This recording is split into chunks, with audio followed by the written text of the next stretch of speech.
Who the heck is Pep Talks? I'm not gay, but I fantasize about Marco Rubio. Pep Talks. Pep Talks. Pep Talks. Let's eradicate the Kung Flu. I'm literally coming. Pep Talks. Pep Talks. Who the heck is Pep Talk? They want our women. They want our children. Pep Talk. Sometimes no means yes. Grab them by the pep talk. Grab them by the Marco Rubio. Obama is a racist. Pep Talk. I'm literally coming. I'm Pep literally coming. Pep Talks. We found weapons of mass Pep talks. destruction. My fellow Americans, it has been confirmed today from Pep Talks that we are indeed all high on politics. Indeed. Welcome to High on Politics. I'm your host, Pep. If you don't know me, well, I hope you guys stick around and get to know the stream a little bit. For those who know me, hello. Welcome. New week, guys. New week. Well, I had a weekend. It was there. Unfortunately, yeah, things are a little rough in the space, but it's okay. We're getting through it. Hope you guys are yeah, I hope you guys are at least doing better, especially with all the news going on, because surprisingly there was a lot going on this weekend. Trump embarrassing the country even more, November 1st hitting, which is very confusing in how they're handling this, because the two judges kind of ruling on the reversing Trump's whole keeping the SNAP money. Yeah, it's weird. I know one person still has their SNAP benefits. I know another person who does not. That's why I'm like, oh, anecdotally, it's very, very confusing out here. Hope you guys are not affected by that. If you are, yeah, I really hope that we can come together as a community then to help each other out, because, yeah. Speaking of the community, you know what to do. As you file in here, hit that like button. Really, really helps out. Yeah. So, want to give a little update here on Uni. Uni is through her first week of chemo. She's handling it well. The symptoms are kind of all over the place, but she's not getting like the worst of them, so that's good. I think that she kind of traded in for the ones that were kind of like, oh, those are rare. Well, interesting. But she's making her way. We had a appointment today. She is we're hanging in there, guys. We're hanging in there. But if you guys do not already know about the GoFundMe, I really appreciate everybody that has already donated to it, and I just, again, thank you guys. I'll link it sometime in the stream, but this is time to say thank you. Oh man. But yeah, she's doing well. Lots of rest, which there was a really nice guy today when we were walking out of the appointment. He struck me as like a military guy. He noticed that she was very like tired, and just he gave us his story where he just said, when I was getting treatment, it zapped me, took a lot out of me. But he like kind of had like the, you got this, you just got to rest. And it was really, really nice. Like, it was very nice, actually. Like, I almost faith in humanity restoring, I'm not going to go that far, but it's getting there. That was, yeah, I have no other word but cool, like, of him to do that. And he also looked like he made a full recovery from his chemo treatments. So yeah, lots of hope going on there. But I will just say that, yeah, my daily cancer sucks. It like, here on Pep Talks, we just kind of say it, fuck cancer, hot take, very, very spicy take. Oh yeah, hey, if you guys don't know, this is a older Blackhawks jersey. This is actually like a sweater. It's like a actual hockey sweater from ye olde days. Kind of celebrating the 100th year, and kind of felt in a hockey mood. But yeah, as you guys file in here, don't be afraid. Hit that like button. You know, share the stream, all that fun stuff. Yeah, also just kind of say what's up, how you doing. Yeah, I'm noticing that my stream is kind of, the whole thing's happening again, where it's just like, hey, we're burying this, which is, that's fun. That's fun. Not just my own, though. I got to watch another content creator. Oh, we watched Political Punk. He addressed what was going on with the strike against him, which it seems like he got that cleared. Oh, funny enough, we kind of wear similar style here. But he was talking specifically about how, like, his engagement has just, you know, shot down, and it's specifically from the algorithm. So it's just like, hey, that's fun times. Also, you know, after the 1st of November, I'm starting to think that, yeah, they try to pull some shenanigans. Oh, speaking of 1st of November, gee, or it's the 3rd of November already. So that means on Wednesday is the fun show. Oh boy, I hope I can do the subathon. I just kind of realized, well, I should be able to. I think I'll be good. Cause yeah, I'm gonna be popping into this space stream tomorrow for the New York election. Give a few of my takes, and then just kind of, you know, hop on out. I have a feeling it's going to be very busy. Which, hey, that's awesome. If you guys don't already follow this space, also follow there. Oh man, but yeah, life is weird. Life is very weird. I kind of had a moment on Saturday. I have to be completely real with you guys. I think that, like, talking about this on stream has really, really helped me. But yeah, Saturday I think the weight of everything kind of bore down on me, where it just kind of hit me. And yeah, reality is hard. But here we are. Alrighty. Well, like I said, stream's getting buried today. This is fun. Here, you know what? Let's do this. Oh, what did I do? Here, I didn't mean to put that in the title.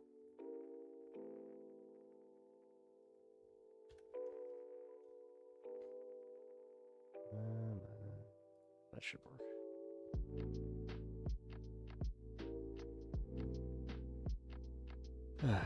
Alrighty.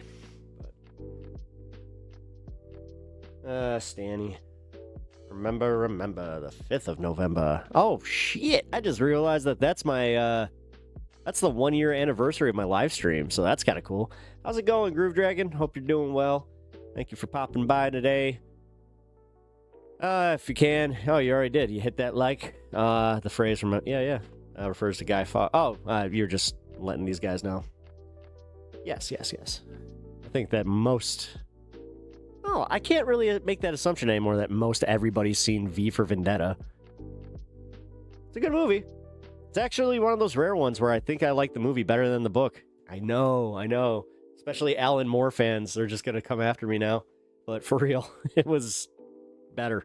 The pacing was way better, and I think that the way that they summarized the story was... Yo, new fit. Yeah, kind of, as Bob Ross would say, I made a bold move here. We make bold moves here on Pep Talks. Yeah, this is a, let me show you guys. It's a old hockey jersey. Like, it's actually like I think this is modeled after the 1928 jersey. It's technically part of like the vintage collection, whatever. I love this though. It's awesome. It's got like the like sweater material like on the actual logo too. But yeah, new fit. Cap matches. Only movie I paid to see twice. Oh really? No shit. I like how you emphasized paid to see twice. Did you guys see that? You know, those flying Ye Jolly Roger are winning the streaming wars. I saw a YouTube video about that this weekend. I thought it was kind of funny. I might check out the CoffeeZilla video that I checked out this weekend. I was just kind of surfing, trying to stay away from political content. And Coffee did one of his like old style videos where not political really, because it was about online gambling, which inherently becomes political now. Weird how that works. Weird how everything becomes political now. And don't you love how the first ones to jump on that too and just be like, yeah, you made it political, are always the ones who are MAGA. And I'm not trying to do it. Really not. But I'm gonna call it out. I'm gonna call out the ridiculousness of these a-holes. And just how consistent it is, because you know what? I will also watch the Parker Gets a Job. Did he ever get that job? Or is it Parker Get a Job or Parker Gets a Job? I don't even know. But Parker does the debates, is what it should be called. Parker Debates. He had a MAGA guy on that really was... He kind of summarized the problem with, like, MAGA dudes, because this dude was, like, admittingly in his 50s, acting like a goddamn teenager, which... but yeah, we'll check out some of that. We're gonna have fun today. But yeah, I think you guys may have missed it, because I gotta be honest, had a little bit of a slow start to stream here, which I expected. Unfortunately, I expected the traffic on the channel to be like half of what it usually is. Because, yeah, I talked to another content creator that he got hit. Then I saw Political Punk's channel. He got hit. And then Twitch is going after all political content. So that's fun. That's real fun. We'll see how that hits Hassan, if it actually does. Solidarity when the government becomes tyrannical. Hey, well, I mean, oh my God. I gotta talk about this guy. So yesterday, right, I'm out and about. I just see this dude with his wife. Oh, I was out and about, and I was in the jungle, like the grocery store. I don't know what the hell was up yesterday, but holy shit. It was like Christmas time. It felt like shopping at Christmas time, just like the collective anxiety that was around me. It was weird, man. Like you could cut that with a knife. And it wasn't because I was too high walking into the grocery store. Now, we all know that that's probably, it contributes. But nah, yesterday was, it was different. It was definitely different. And then I saw this couple that was already just, you could tell that this guy was just like, I am not hearing this right now. Him and his wife were, they were having at it at the meat counter. And this guy was wearing a Don't Tread on Me hat. Yes, the yellow Don't Tread on Me. Like, I was thinking for a minute there, I was just like, wait, is he going to like a Halloween party and this is a joke? No, definitely not a joke.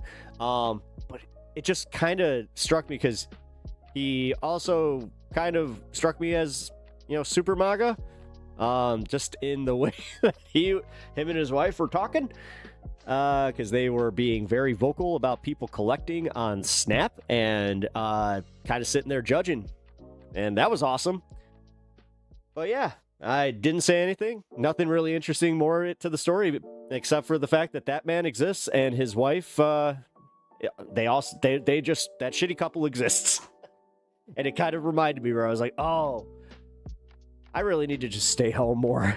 I should just pay that little bit extra to get grocery delivery. Ugh, or not. Yeah. Oh, those freaking surcharges. Holy shit. Anyway, I don't know what it is now, but he's in both, depending, based off the joke, that people would come up into his life and tell him to get a job because they don't see what he does as a job. Oh, I get that a lot. I'll just say that much. Forgot who we were talking about there, but what up, 5 Alarm? How you doing? Hope you had a good weekend. I already kind of covered this. I had a weekend. As you guys kind of file in here, I'll just give you guys the update. Uni's cancer treatments are well underway now, and week 1 is in the books. she is trooping along, and we're keeping our heads up. So day by day is what they say, or take it day by day. I have to say though, rhyming a lot there.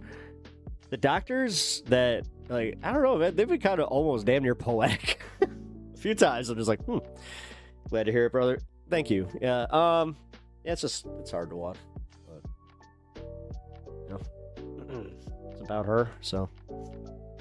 But no, I can talk about it a little bit on stream. Watching your partner go through this is wild.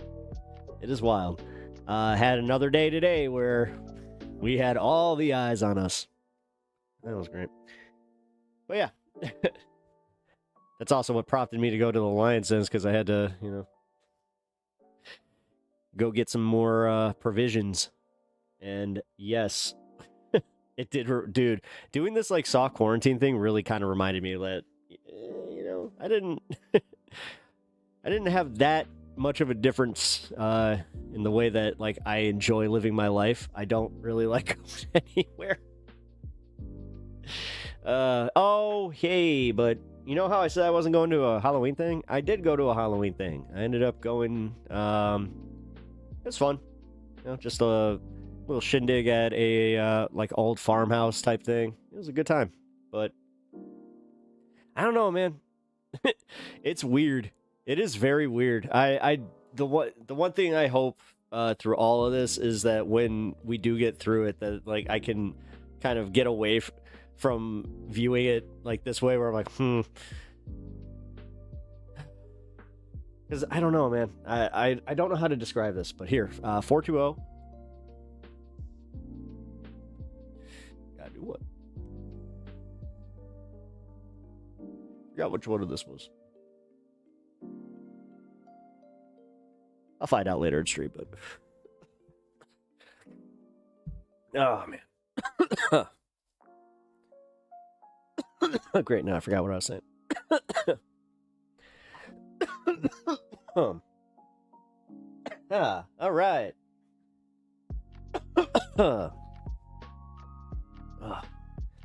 Oh, dude, I just realized I forgot to watch the South Park episode, because I was just about to go on a tirade how I couldn't find anything to watch. Well,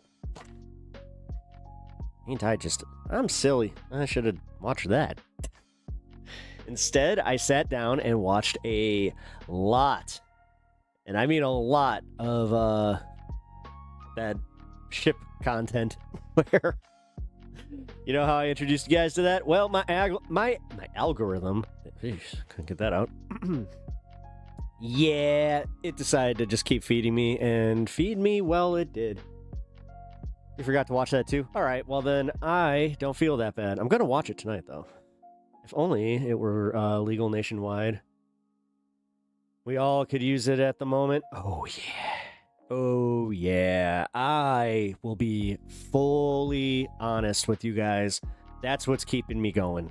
I know, and I don't know if this is weakness. I don't know. I don't have an answer for that, but I can just say for me, if I did not have this, especially like legal, I don't know what I'd do.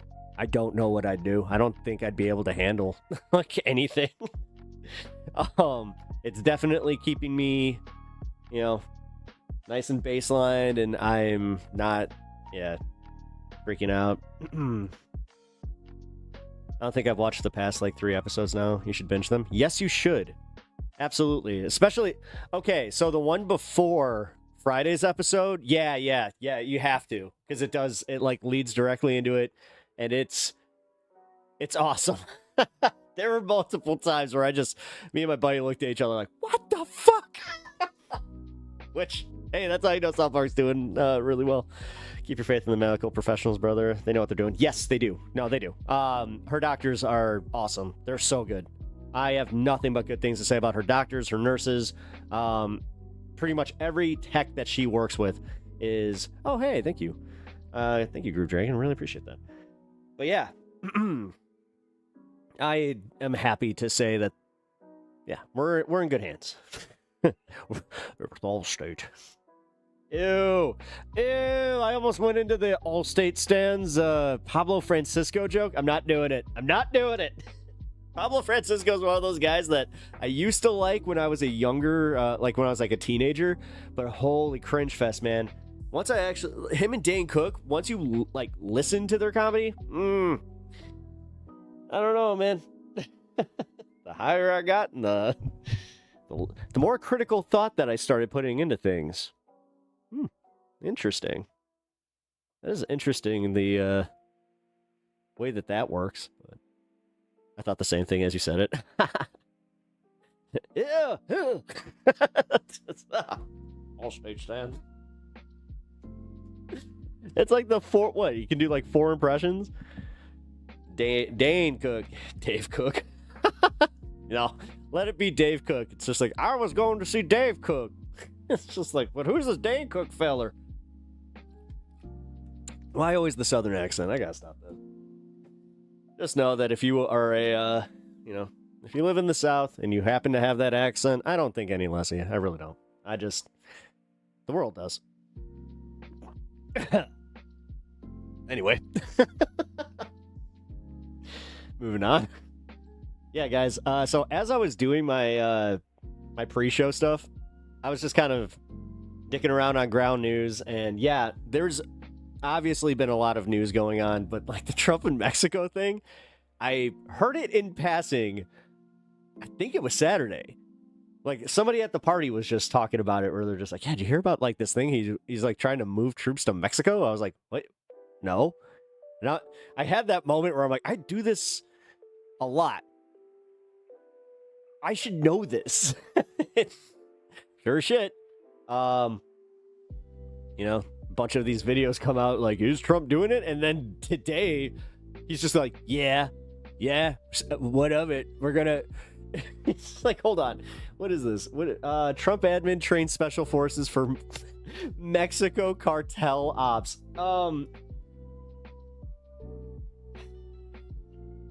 This is... And I mean this sincerely. How in the fuck you gonna let them know what you're doing? And I thought the whole point of like Black Ops was to keep it in the shadows and to kind of just surprise. What is this? It's like, how do you take this as anything but like normal Trump bluster? And just also blatant stupidity because he's starting. Oh, so you're going to go invade sovereign nations, are you?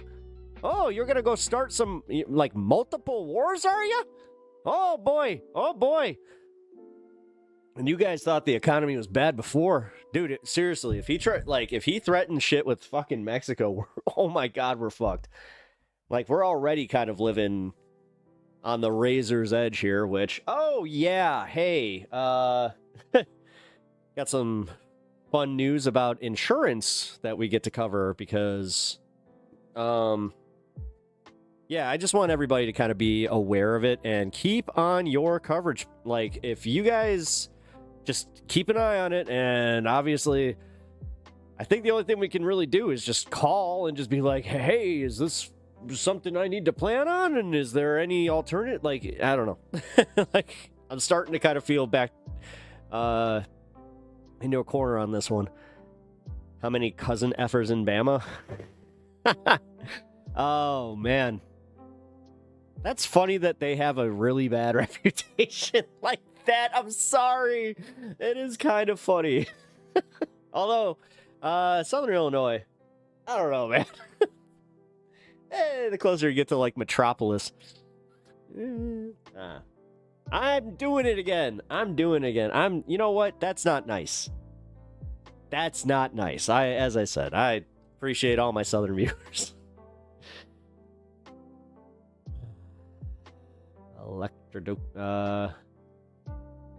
Cultural electrocution.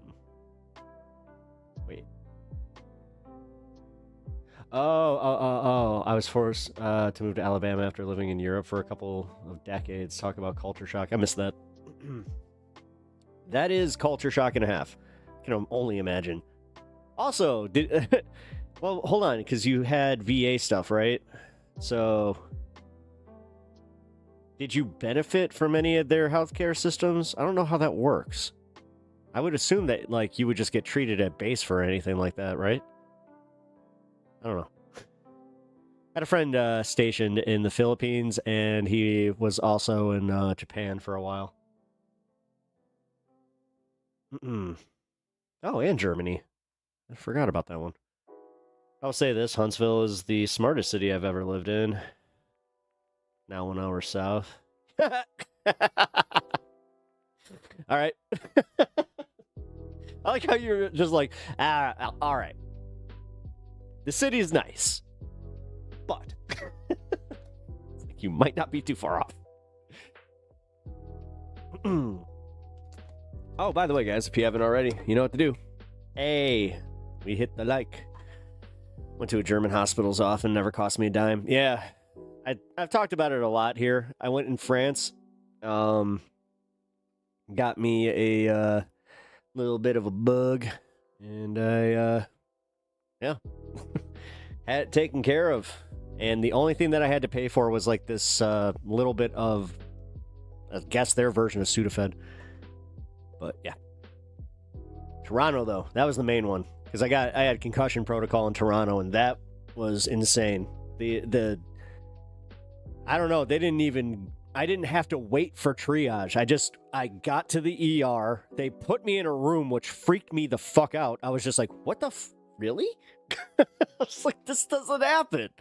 And yeah, man, my concussion wasn't, oh, I shouldn't say it wasn't that serious. It did knock me out, but yeah, it wasn't like, when I saw how close the hospital was to the arena, that was kind of jarring, because I could have walked my happy ass there.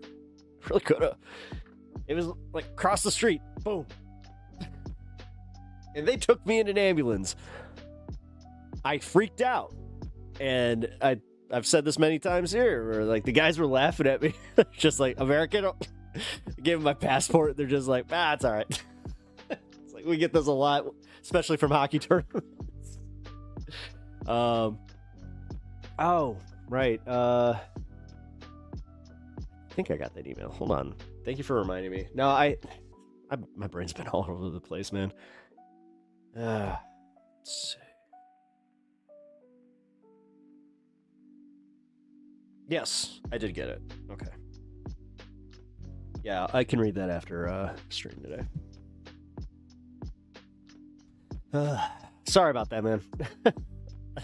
I really do need to get better about checking my emails and just getting back to, oh my god, I really do.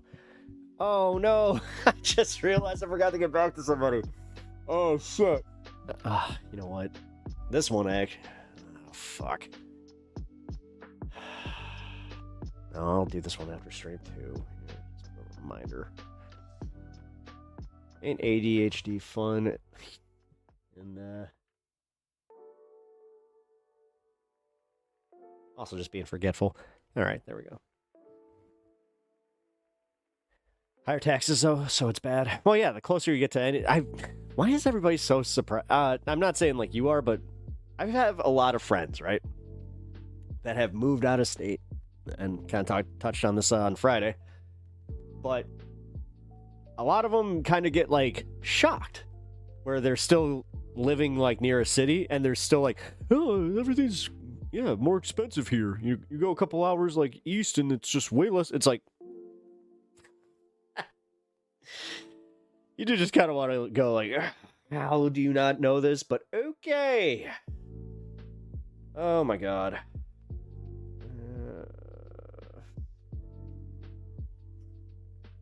Let me check. Sorry, I just backed out of my stupid email. Oh my god. Stop! Why is it? No, he didn't.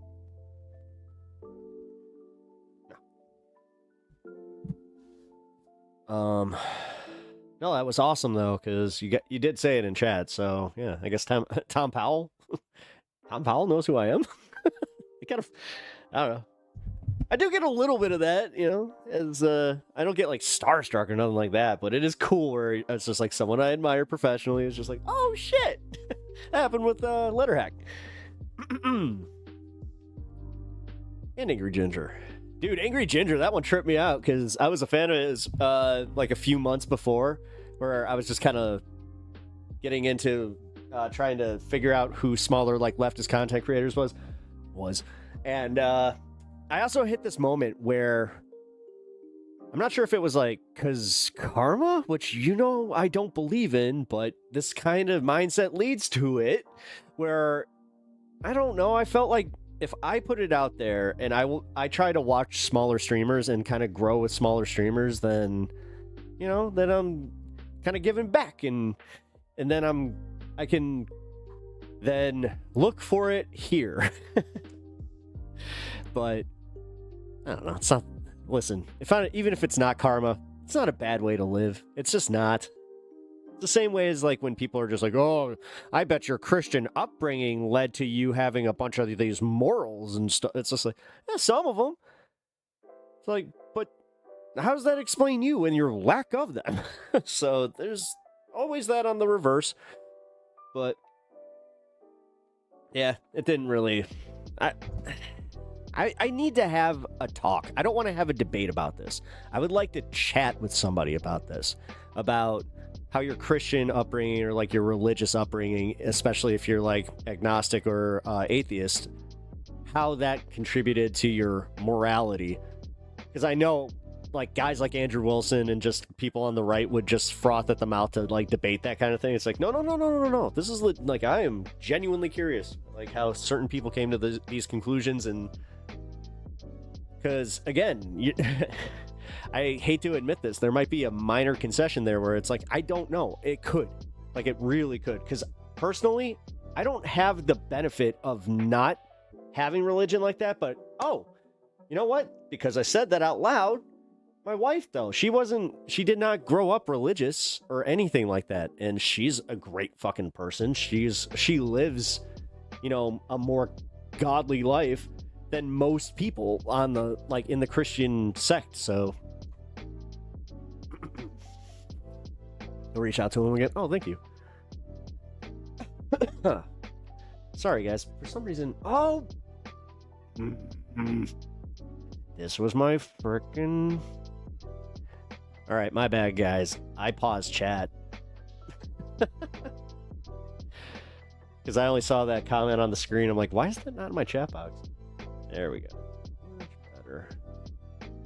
Jesus denied healing the blind guy because it was a pre-existing condition.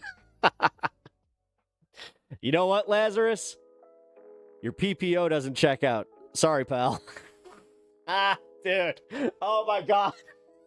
I want to do that bit where Jesus denies everybody a miracle, all the miracles, except for the water. Wait. Water into wine. How about water into IPA? We're having a party. Woo! And then you got a bunch of disappointed, just like, oh, Jesus, we didn't know he was a beer snob. All of a sudden, he turns around, he's got a twirly mustache and a man bun. This is delicious. Crucify him!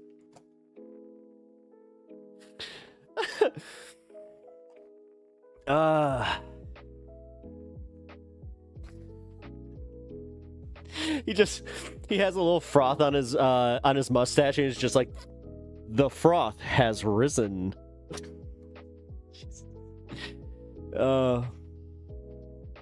Most people are done with like by 78, 80.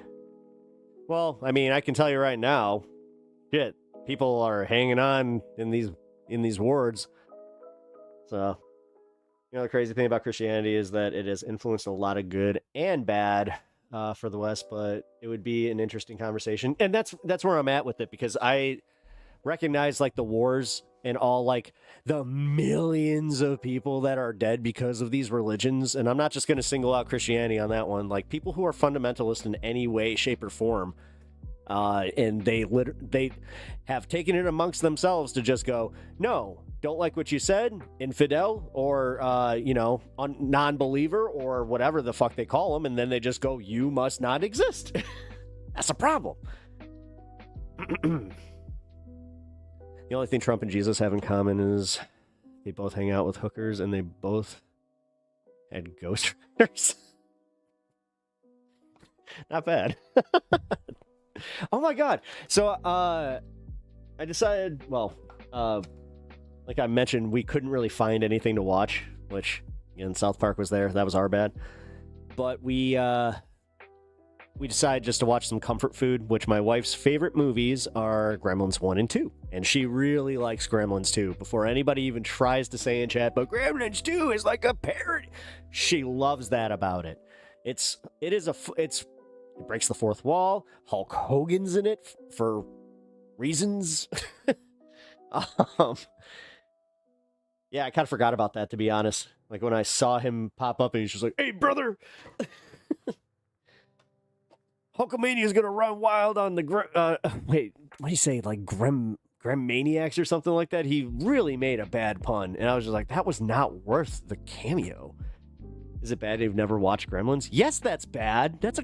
Yeah, go watch those movies, especially at the end of Halloween. Like the perfect Thanksgiving movies series, like November movie series, is Gremlins because it's perfect for the back end of Halloween and moving into Christmas. I know. Before anybody says Nightmare Before Christmas, I get it. But this one's better. Number one, especially because you haven't seen them. They're great movies. They're fun. They're fun movies. The puppet work is great. I think that I have this thing where pretty much anything that Chris Columbus wrote, I'm just kind of instantly just, oh, cool. You know, from Home Alone to actually two of what I consider the best Harry Potters. Chamber of Secrets is the best Harry Potter movie, by the way. Hands down. There is not a better one.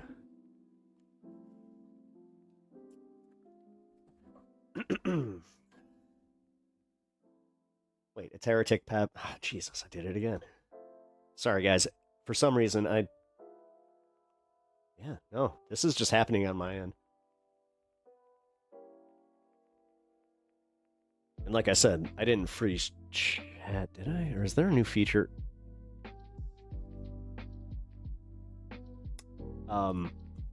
Yeah. Apparently I have to opt out of that. There we go. And now it's caught up. All right, it's Heretic Pat, but the issue is every time I say Heretic, I think of Space Marines. Yes. Nah, I make more at my job than working as an insurance broker. Trust me, I looked it up. Yeah, especially right now. And then, yeah, is it bad that you never watched Gremlins? Again, I saw all these on screen. There we go, though. Yeah, it works. How's that money treating you? Lower quality of life when you get older because you will only have your money. Well, I don't know about that. Like, because there's always a turn. Like, my dad was pretty, he wasn't rich. My dad was not a rich man. People called us rich, but he wasn't. Like, we weren't, we weren't in the class that I went to school with. Let's put it that way. Because one of the weird things that happened was, because of like the perception of this school, like I went to their houses and I quickly realized, I was like, oh, holy shit. Like, you guys have like vaulted ceilings and, 2-pane doors and a long driveway. Like, it was money. And it was also gross. Like, the ostentatiousness of everything. It was just whatever. But yeah, my dad, he kind of just pointed out where he's like, yeah, but these people are all living like in debt. And sure as shit, one of those guys that actually, it's like the house I'm talking about is the one I went to. Yeah, they had to sell the house. They ended up getting divorced after they sold the house. Like, it's one of those things where you always, like, I always looked to that guy to be like, oh yeah, I kind of wish I had that kid's life because he like had all the toys and like. But yeah, after that, it was kind of, oh, that sucks, But But back to that also, that same kid, oh God, I wish I could just, his first name was Stevie. So Stevie comes to my house, and he's just like, oh, wow, oh, I thought you, like, I'm like, what? And he just said it. He's just like, oh, I thought you guys, like, had money. I'm like, what? No. I look at the Stranger Things house, and in that, like, that layout reminds me very much of my old house that I grew up in. Again, it was, like, very... And then my dad was upper middle class, so he had good years and bad. You could always tell. Like, my dad bought a Corvette and then sold a Corvette, like, within a year of each other. I think I kind of covered this, though, because there's the question that I have where I'm just like, all right. He took me to the OTB with him. He went to the boat. You know, it's just like, how much of it was gambling? No. Broader conversation I will have to have in my future. So, why screaming? Why whispering? Oh, Zach, Groove Dragon actually has one of the rare YouTube passes to use all caps when they want to, because shit, Groove Dragon's a staple of the internet now. I think that I used to see you in TYT chat, bro.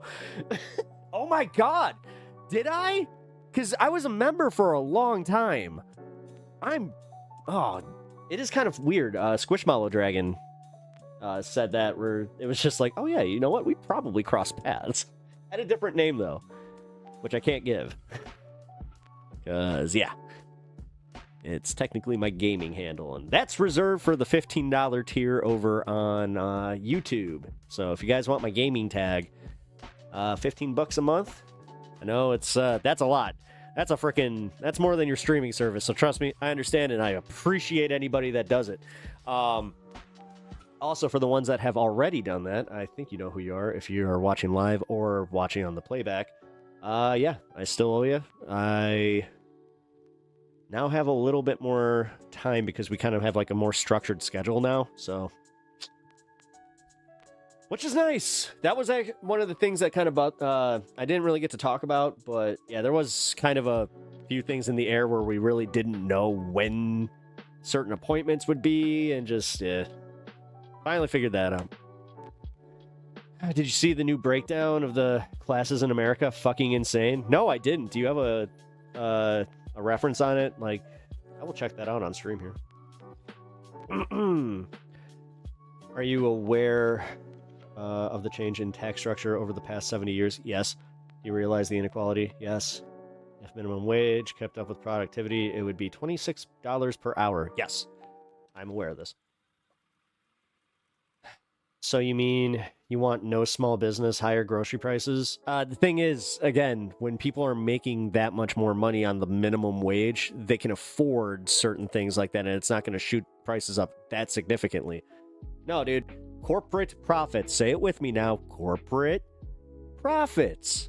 It will eat into the corporate profits. And it will then benefit the people who work in the grocery store. The managers, the stockers, the clerks. Which, I don't know about you, but I don't like those freaking self-checkout things. Like, there's a part of that where it's, you do realize that that's another tax on you, right? Like, ooh, what? You have I'm a strong, independent person. Beep, beep, beep, beep. It's just... Meanwhile, what do they have? What do they have? People at the fucking door to check your receipt to make sure that you did it honestly. Fuck off. Nah, Zach, unfortunately, that's one of those things that you still, like, buy into because you just haven't seen any other way. And I get it. Like, you're fed a steady diet of just, oh, the takers, these people here, they usually say who don't work, which is bullshit. You do realize how many people are on disability that legitimately cannot work. And I think you understand this. Like, of all the people here. Trust me, I said that knowing exactly who you were. So, it's like you just said last week. You did say that your parents were going to suffer from this, so... I don't know, man.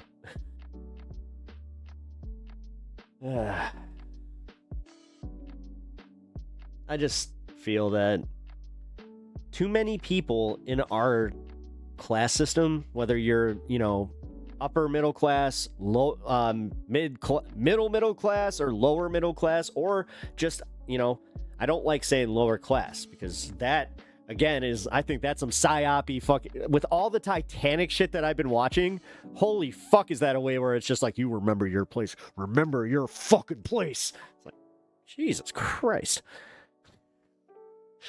But yeah, whatever your tax bracket is, if you're not making specifically over $700,000 a year, because $700,000 a year is, they did the calculations on this, is more than enough money to keep your life comfortable, have a little, you can invest, especially if you're a smart investor. And when they say investments, the biggest thing is to diversify the portfolio, blurty, but most of it is, God, what's the word I was looking for? Like property and, assets. Assets. Which, again, we're kind of in that bubble right now, though, too. Is you have a bunch of upper middle class people that, are in their 50s, 60s that they're all landlords. I mean, it's insane. It's insane how many people I know that are landlords in their 50s and 60s. Jesus. I'm really thinking about it, too. Holy fuck. It's most of them.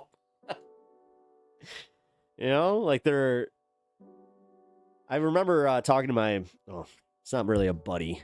He's an acquaintance. But yeah, this guy was talking specifically about how his home was, he did the starter home thing, and then he got into the flipping houses type shit, and then that's what carried him. I was like, wow. But then again, let's see, because he's not that's kind of where I feel like that's me paying attention to the EBT takers. Because that is kind of small scale as opposed to the BlackRock, or is it BlackRock? I keep Blackwater, BlackRock. They put black in the they literally sound like a demon fucking company that would be in a sci-fi movie, just like Blackwater, because you can't see what's there.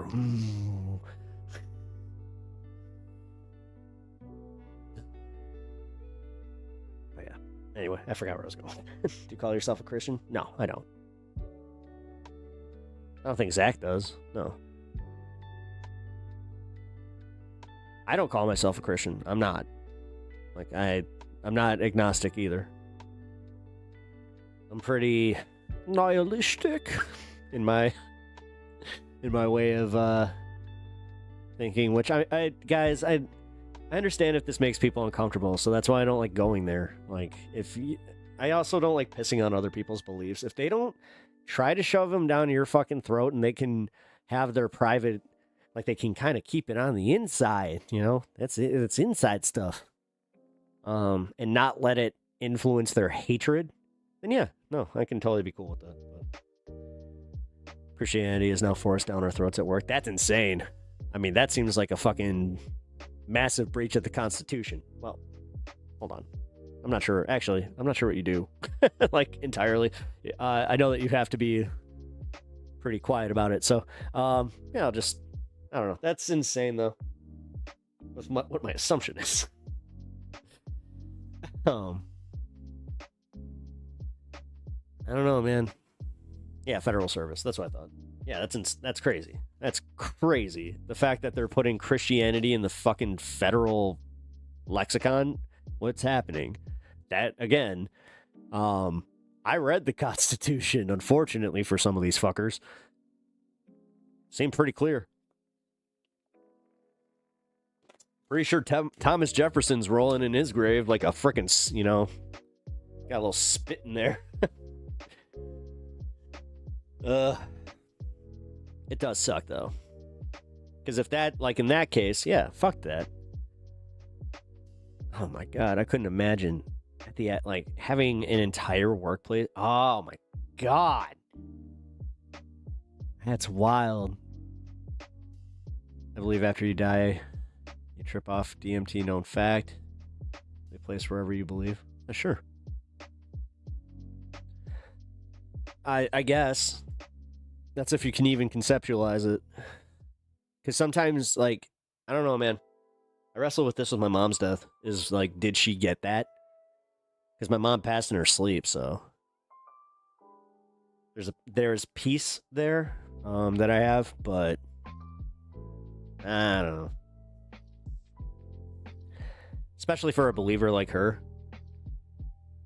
I hope she did, though. Like, as I said, I really do. If it did happen, there's some beauty there, but man, do you know how disappointing it is, though, to, like, miss it? Like, I miss it. I miss being able to just believe and just turn my brain off. Like, that's why people do it. I get it. And that's why people get, like, vicious about protecting it, is because they don't want to feel this. Nobody, and you know what? I get it. As somebody who doesn't wish this on my fucking enemies, I get it. I just wish, personally for me, that they wouldn't need that. That we could have harder conversations about, you know, death and mortality and... But... who knows? All I know is I probably won't know. Whoa, shit. Crap. I will have to call them back. I just realized that's the first time I think on stream that I haven't had my phone silenced. That already tells you that I had a long ass weekend. I believe. Okay, so that just opened up. I just know that this is a harder conversation for people to have, and I get it. Like, I do. Because at the risk of repeating myself, but you know, there was that time when I did believe, like the praying. I get it, man. I get the dopamine rush. Okay, this is twice. Hey, give me 1 second.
All good, all good. A little confusion.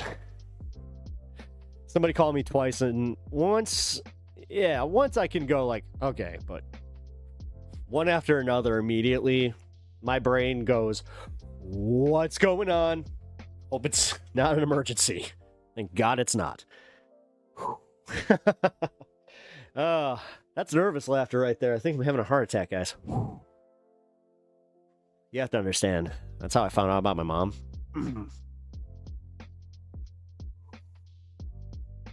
I ignored the first phone call that I got. Because I don't usually... I should say that I didn't really talk to her husband, and when I saw it was him, I was just like, Then I saw it was twice. I was like, oh, that's probably my mom. And, yeah. That was probably one of the most traumatic... So, yeah. Yeah, it's one of the most traumatic events I think I've ever had in my life.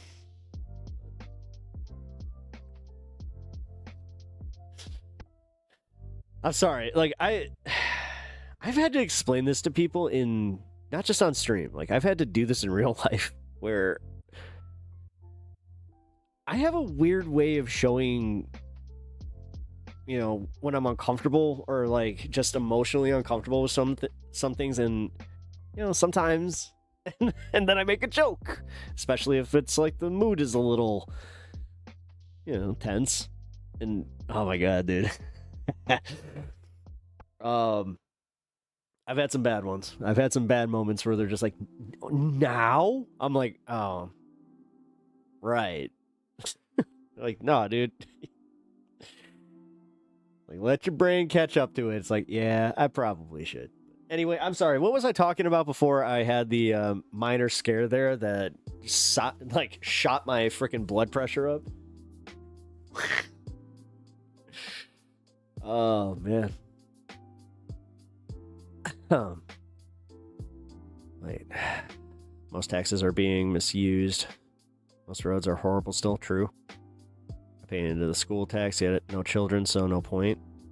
I feel slightly similar, but I also... So, no. This is where you're short-sighted on this one.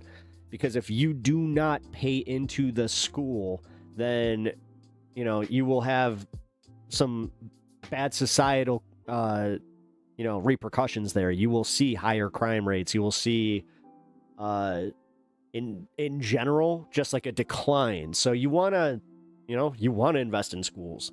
Like, this is why I don't give it. I'm not going to have, I don't plan on having kids. I can't say, you know, never know. But knock on wood. So as someone who had that almost exact same mindset, I did come around. And I realized how much more beneficial it is for me to just pay those fucking taxes. Now, I do live in a state where I can actually see what's allocated to what and which ones rely on federal money, state money, and county money. So did you go to school? Did you pay for it? Well, again, this is individual, like, I don't know, man. This is, God, feel like every once in a while you like get fed a libertarian shithead that we just have to deal with the repercussions of that. But I also don't want to speak too broadly. But I can also say right now, oh, speaking of libertarian shitheads, we have a debate with Dave Smith versus Steven Crowder, which is going to be fun. We might even cover that in the fun half. That's going to be fun. Man, I just realized I really have to pee all of a sudden. Oh. Uh-oh.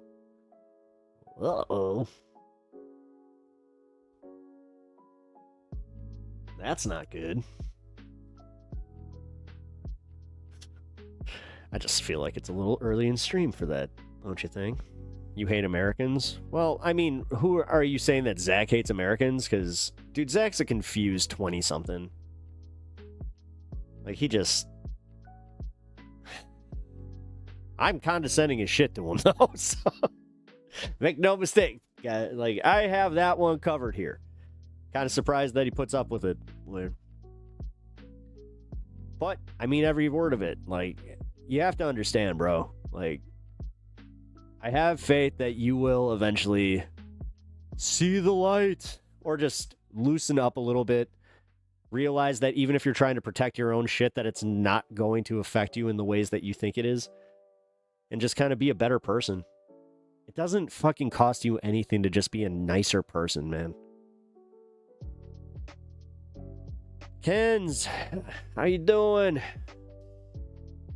Actually, shit. I just realized that my chat finally caught back up. Woo! Kenzie, how's it going?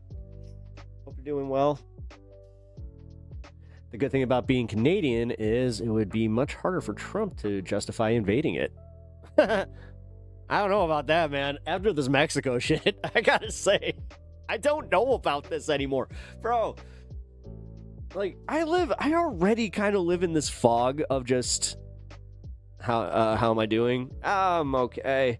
Like I was gonna sum it up just by saying I've been like in this fog of fight or flight, which I don't know when that's going away. And I swear, because I'm always in this mode, that when I read these stories, I'm just kind of like, I'm definitely not reacting the way I should. Normally, it would be like, oh my God. But no. If conservative legislation works so well, why are the top 7 poorest states red? That's a great question. Divided by algorithms. That's a dope name. I really like that name. Welcome to stream. I've never seen that one. Unless I know you by another name, but I like that. Feel that 100%? Well, unfortunately, I'm sorry. That means that your fight or flight mode sucks. It sucks. I tried to explain this to somebody where it's like, you can't turn it off. Like, you just can't. Like, fuck. I wish there was a switch. Well, I mean, theoretically there is. There's this whole thing, your medulla oblongata. Yeah, go skateboarding, you know. Don't wear your helmet. Wait, no. Wear your helmet. Like, I can't even see. I can't even joke about that. I'm like, no. I used to yell at kids at the skate park. Wear your helmet. I was like 13 doing that. But yeah, I took my first concussion when I was 8 years old. So first documented one. That's what you get when you get your kids in sports too early. Mine wasn't even football. Mine was soccer. I collided with a kid and just went like ass up. Just fucking. And yeah, it landed on my head. That sucked. I just remember that one most vividly, obviously, because like it was traumatic and I was a kid, so like going to the hospital and all that shit. But yeah, that was the one where it was intense observation. Maybe it's because my brain was still developing. But my brain was still developing like through my teenage years, and it wasn't as scary. So I don't know. Never really thought about that. It sucks, but it's also how I grew up in chaos, so it feels really safe now. Yeah, I've realized that I do this. Like I've talked about it. I have like childhood trauma and shit, and I developed that when I was a kid. And we watched a video about that here, where the like most quiet people in these situations, or the people that make a joke, are usually the ones that kind of like they're in that mode. It's, you know, the safe zone. I don't like my safe zone. My safe zone sucks because it doesn't. Whenever I go there, it feels like I can't get out, and I don't like that. I really don't like that because it comes off as like I'm being cold, and I'm not. Like, I'm still feeling everything. It just, there's this compartment. Yeah, there's like a compartment there, or compartmentalization. But yeah, it's like I've just kind of bury it there for a little bit, and then you're just like, come on, let's just, we gotta hold on, we gotta get to a safe space, you know, like the car, or, you know, just or when you're watching something and all of a sudden you're just like, oh no. It's usually what happens to me. Dude, I have to say, this coming, I saw the trailer for the new Stranger Things. It looks awesome. But god damn it, it's gonna be rough because I watched that show with my mom. I showed her, like, we watched season 1 all the way to the current, and yeah, it's gonna be rough. I think that I'm just having one of those things too, where I kind of posted this in like other parts of my life, but yeah, it's my mom. It's always around the holidays. Well, the new holidays are coming up, because like even Halloween, it's the small things, because like she used to call me and just like ask me how many trick-or-treaters I had, and yeah, it sucks. I'm sorry. That's super tough, man. Nah, I know. Thank you. And apologies for always kind of going there. I know I try to have fun on stream, but I'm also very open about what I'm going through, so I hope you guys can at least take that for what it's worth and apply it to your life, maybe. Or if you need to just kind of unleash, you guys do know that I try to be here. But sometimes I go into, spurts of, the nihilistic German. That's why I'm kind of like, oh God. I go from these really heavy moments to that, which I still need to cut that up because that was hilarious. I think I mentioned that I went back and I did watch that segment with the intention of editing it, and I just forgot to because I was laughing too hard. And I was like, oh shit. All right, guys, but I have bullshitted enough. We are past the first hour here. Bullshitted. And me and my life. Who needs to hear about that? God. But guys, I really hope you do understand that I really appreciate it. I do. Thank you. I know it's kind of weird, putting this on the internet. Somebody even told me, you know what? Fuck it. I'll just go out and say it. So, one of our guests kind of insinuated, yeah, you put out a lot more out on the internet than I do. That's like, yeah, I do have this you only live once mentality. Well, what harm does it do? Oh my God, okay, so someone's gonna weaponize this against me? They're gonna weaponize my life against me? Whatever.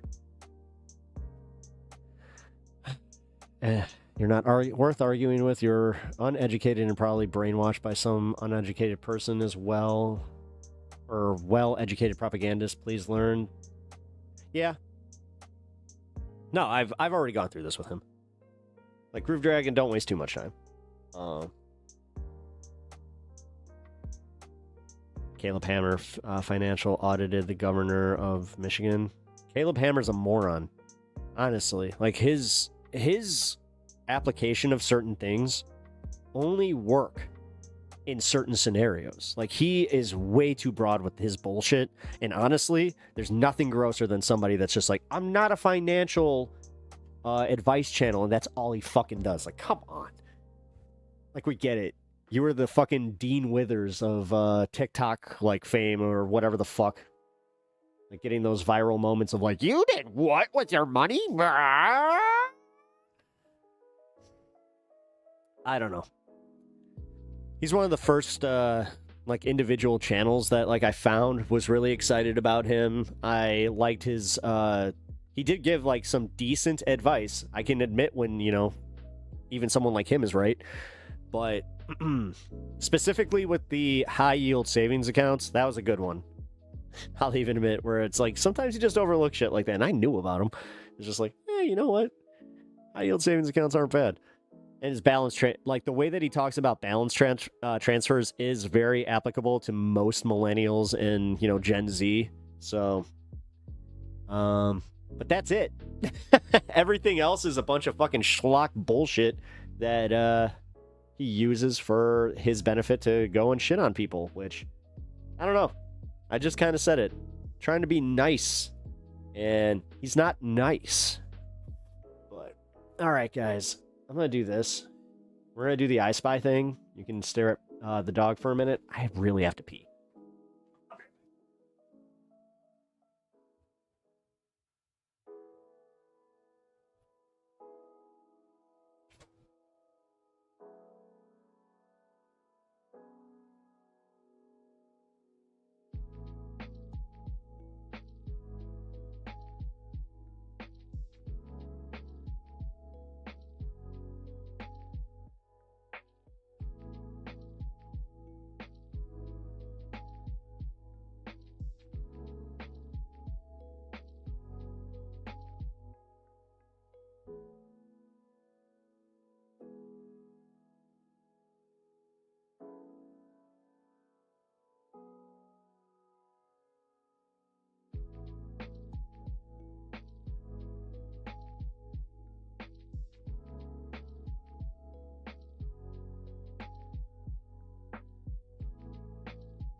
Caleb, financial audit. You don't want to be shit on. They also sign consent. I don't give a shit. He's still putting the content out there.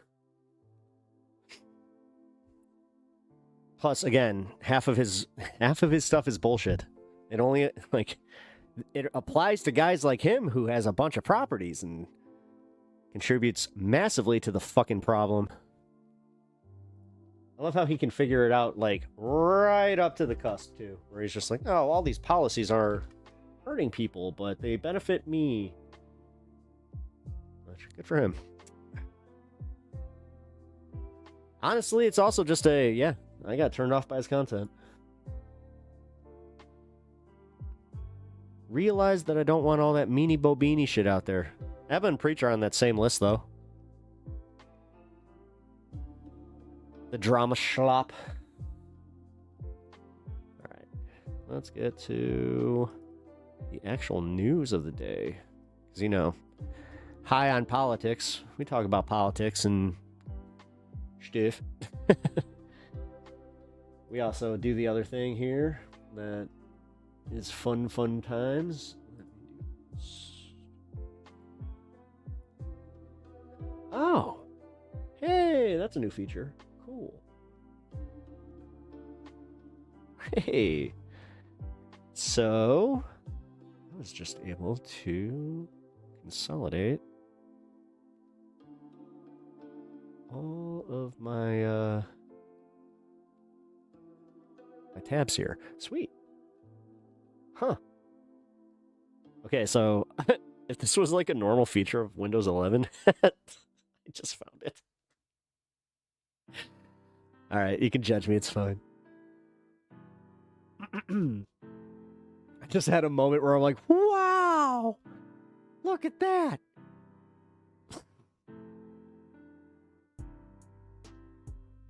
I got therapy on Thursday. I turned it into cat chat.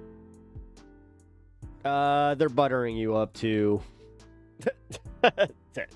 get you. They're gonna put you in that pan.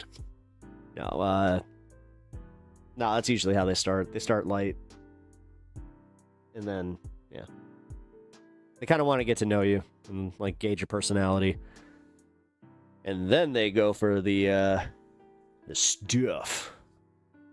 I turned into a pusher. No, you didn't. No, man. I'm still like, this is why you're here, man. It's because you're actually trying.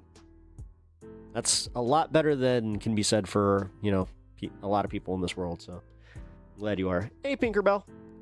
Welcome to chat. I'm glad that you can join us today. Hope you had a good weekend. Kind of went through everything that's been going on, but here, guys, let's get to this. Let's do the ground news. Oh yeah, I should probably promote that.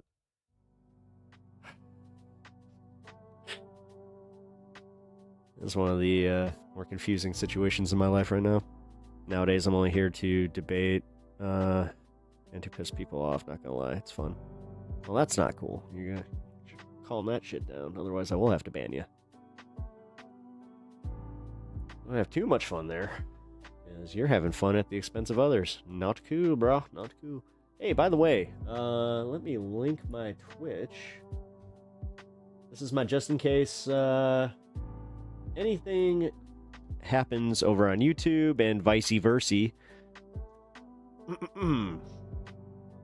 Follow over on Twitch if you haven't already. And if you guys have a Bezos subscription that is being unused, consider dropping that over to the channel. It really helps me out. Helps push this channel to the front page. Ooh. No, I made the front page over on Twitch once, and that was cool because a random content creator that they just do gaming content and shit like that, they were just like, check it out, dude. So that was cool. I mean, obviously they checked me out before, but still. Somebody also did that over on YouTube. I still get excited about that, so. Logical debates are fun, back and forth, peaceful. Don't want to get, well. Yes, because that's what's going to cause, yes. Are you also Pinkerbell from Jake Show? Yeah. Yeah. She is a this space mod. Yeah, you're like a this space mod. You're a Pep Talks mod. Pretty sure you're a Jake mod. She has good taste in content. Trump administration to use emergency funds to partially pay food aid benefits after court order. Don't try to repackage that like they did that of their own volition. Fucking Christ. Even in the way that like this is thumbnailed and just, I can't. I'm already having a problem with this. Fuck it. We're gonna do the one where it's like, oh, at least he's like gonna really overstep his bounds here and, you know, try and invade fucking Mexico. This is insane. All right, well, here we go. U.S. officials are planning, and early training has begun to send U.S. troops and intelligence officers into Mexico to target drug cartels. Uh-huh. And at what point do they make that mistake? Like, all right, Venezuela is a safe target. I'm going to just say it. And they know that because they literally have them by the balls. We don't have a lot of trade deficit there. Whereas this would cripple the world economy if he actually goes through with this shit. Mexico said fucking no way. But Donald Trump has framed drug trafficking as a national security threat. Fucking literal war on drugs now. Ron Paul Liberty Report. Ron Paul is... Wait, he's still doing podcasts? Hold the fucking... Wait a minute. Now I'm confused. Hey, what's up, Bloodstone? Welcome in.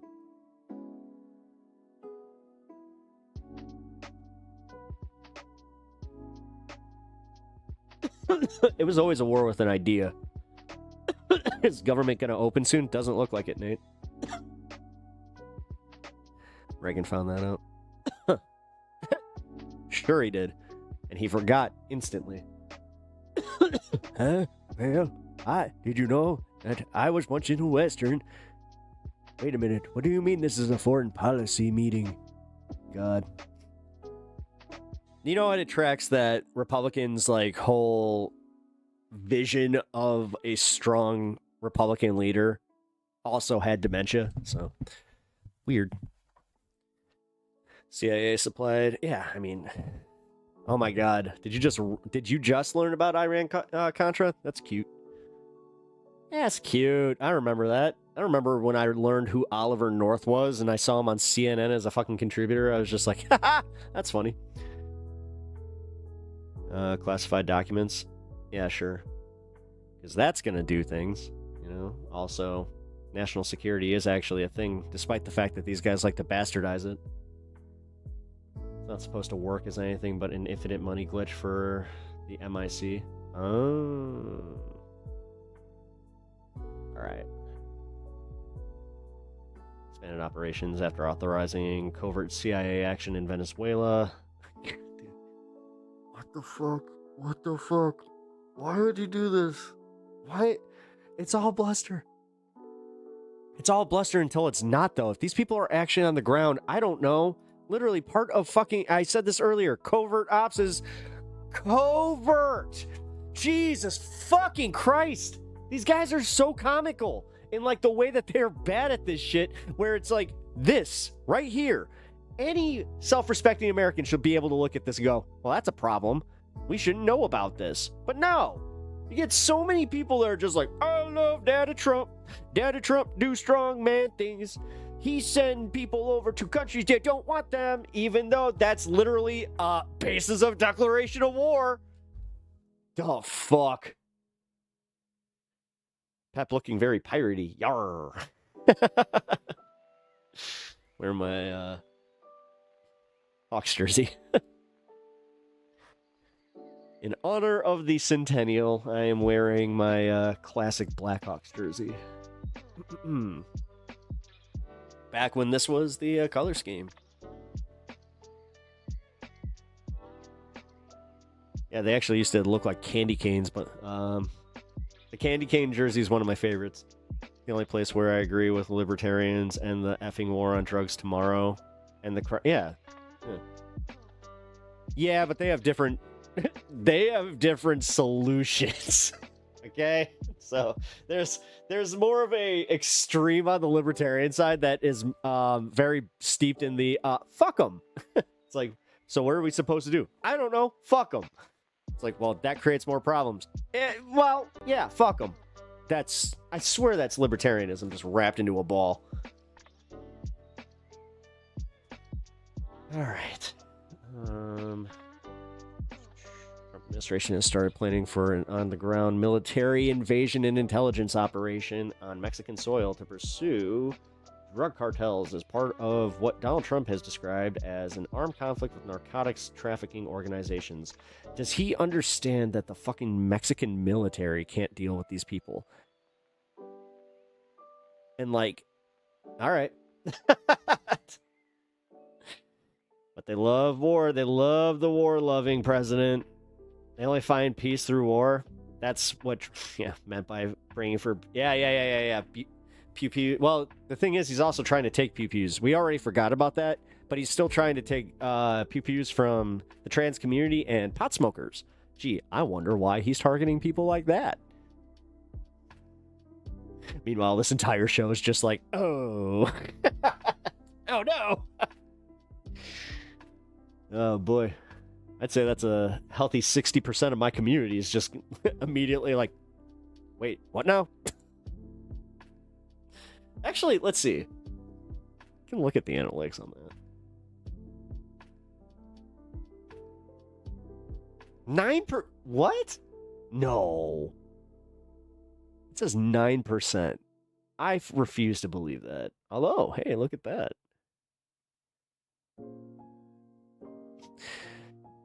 Finally got more female than male. That's kind of cool.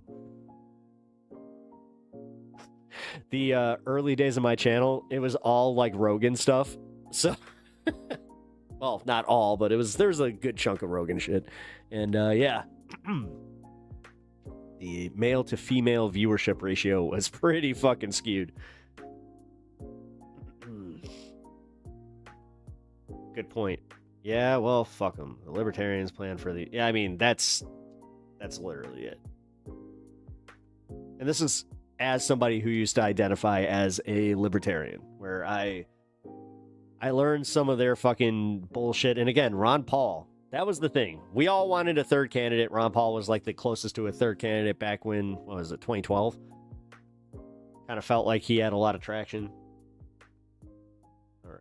Personnel who would be involved in the operations from the Pentagon's Joint Special Operations Command and the Central Intelligence Agency are already in the early stages of training for missions, which two current U.S. officials described as not imminent.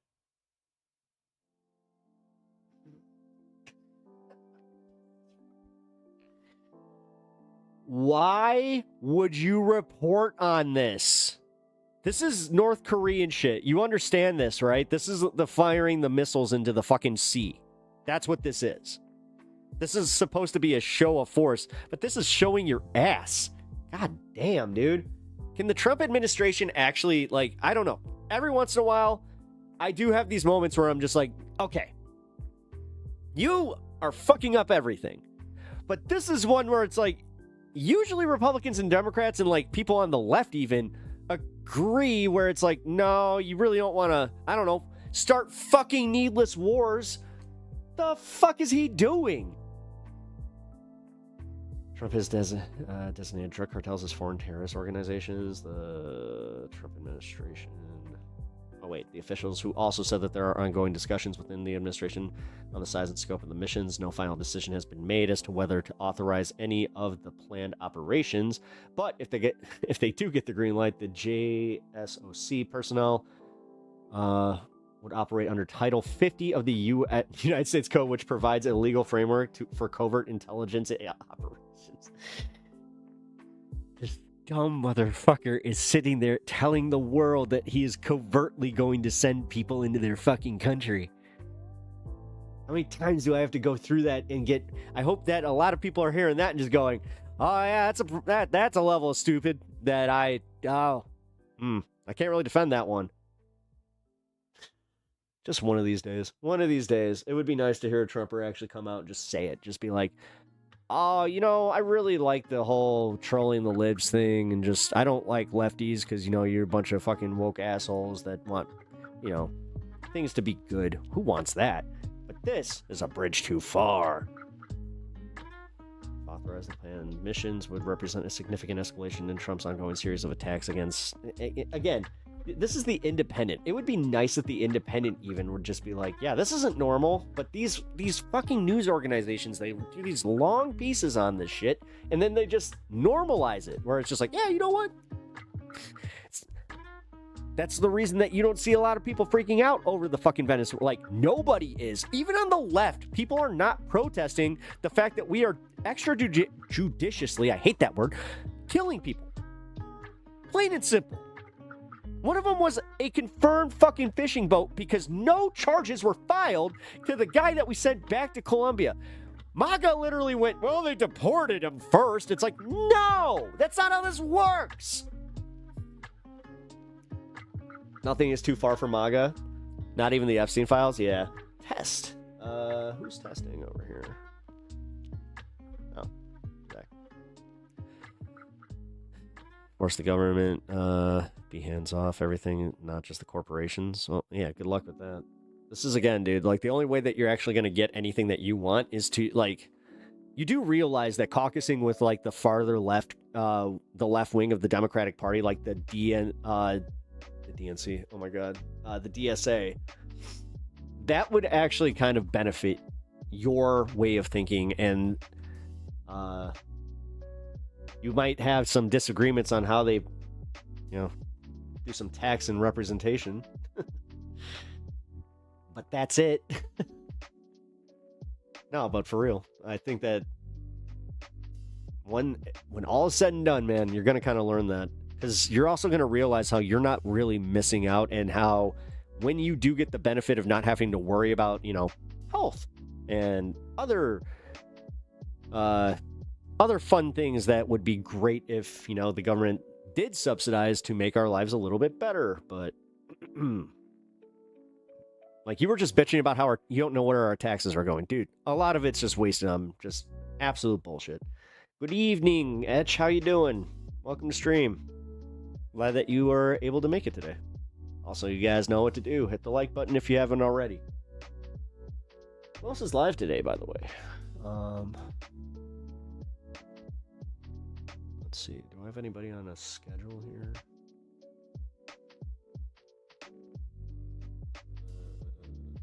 Just a song. Oh, it's Monday. I was about to ask, like, who's on this space? But solution become Canadian. I'll be honest, man. If I could get a work visa, I would seriously consider it.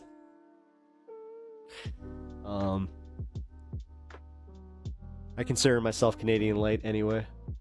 Living in Chicago, I mean, realistically, Chicago, I've been told that by so many Canadians that come here. They're just like, holy shit, this place is like, you know, a little bit more intense Toronto. They said it's a similar vibe and the people feel the same. So, we're nice here until you cross us. That really is the Chicago edge, where it's just like, we are nice. We're good people. We try to say, please, thank you, hold doors. But if you happen to, like, I don't know, do that thing where you kind of like shoulder me on the way in, or you give me a mean look for holding the door open, yeah, I'm gonna say some shit. I don't want to buy groceries and have a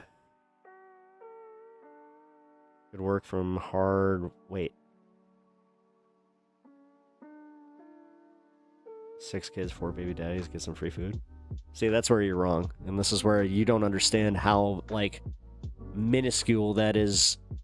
Like, if you don't understand how this would benefit, like, you are so short-sighted, and this is your entire fucking generation. You guys really, like, you guys suck as people, just in general, and your parents are all to blame for that one. Like, you want to talk about the phone generation? This is what you get. Like, when you're 20, you have a short-sighted mentality already. But this shit is another fucking level. Because right there, you're also buzzwording everything with it. Like, the 4 babies daddies, the blah, blah, blah. Dude, corporate profits are the problem. And the fact is, if they were paying you your fair share, you would make more money in that system. You would get the equivalent of, like, the extra $26 per fucking hour. So add that. Like, it would only benefit you too. Jesus fucking Christ. If someone buys groceries, everyone should too? What do you mean? Like, you do understand that, like, that's also kind of, that keeps child poverty in check, which is a good thing. Because when children are malnourished, they tend not to go to school. And we covered this one, where if they don't go to school, it tends to lead to a higher crime rate. So, fuck you, Zach. Every once in a while, I really do get fucking pissed at your bullshit and the fact that you will not get out of it. Because you just admitted, like, this is fun for you. But this isn't fun for me. To see you be an inhuman cunt is not fun for me.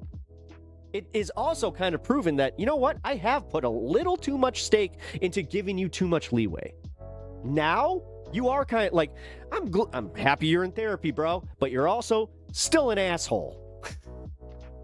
Hey, it's the Christians that have like 12 babies because the Lord commands it. That's also true. Well, it's actually Catholics. Catholics are the ones that, like, I don't get it, where they're just like, no contraception. It's like, what? Everything increases time. No, it doesn't. Because you're such a fucking, again, short-sighted moron that you don't realize that you were living in some of the safest times ever. You had the most news ever fucking being fed to you, but you do not recognize that per capita, you were living in some of the safest times. You didn't even live through the fucking 90s. I can tell you with certainty, there was definitely higher crime in the fucking 90s. You want to talk about, like, the idea of what Trump... Man, I'm stuttering today. But the idea of what Trump keeps talking about with Chicago is 90 Chicago. The crime rate's so high. We got Cabrini Green, which... not exactly green. Actually, it's not... Dude, Cabrini's weird. Can I just say, for anybody that knows, yeah, Cabrini's weird. Because that used to be, you know, it was a sketch area. No denying that shit. But they gentrified the fuck out of it. And then they just didn't do anything with the land. Like, all of the land is like just... They knocked down all the project housing. And then, for some reason, just left one building just sitting in the middle. Like, it's so weird. And I have been, every time I see it, I'm like, what's that happening? When they doing that? He lays fiber optic line in Florida. Yeah. What up, Hermit? How you doing? You want EBT? You should have to do military service for at least 1 year skilled labor. What? Oh, now that's it? You don't know what you're talking about, Zach? No, he has no idea. And the fact that he's used his dad's, like, situation and the fact that his family, you know, he's literally said that his dad had, quote-unquote, mental retardation, and that his mom is, what, high-functioning BPD or something like that? Either way, they benefit from living off the government. They benefit, like, from all these things. And I guess he sees his own family as takers that don't need to be there, that they need to go into the military to even get those provisions. Or he just thinks that we need to fucking, you know, this is Sparta them into the fucking pit. No, seriously.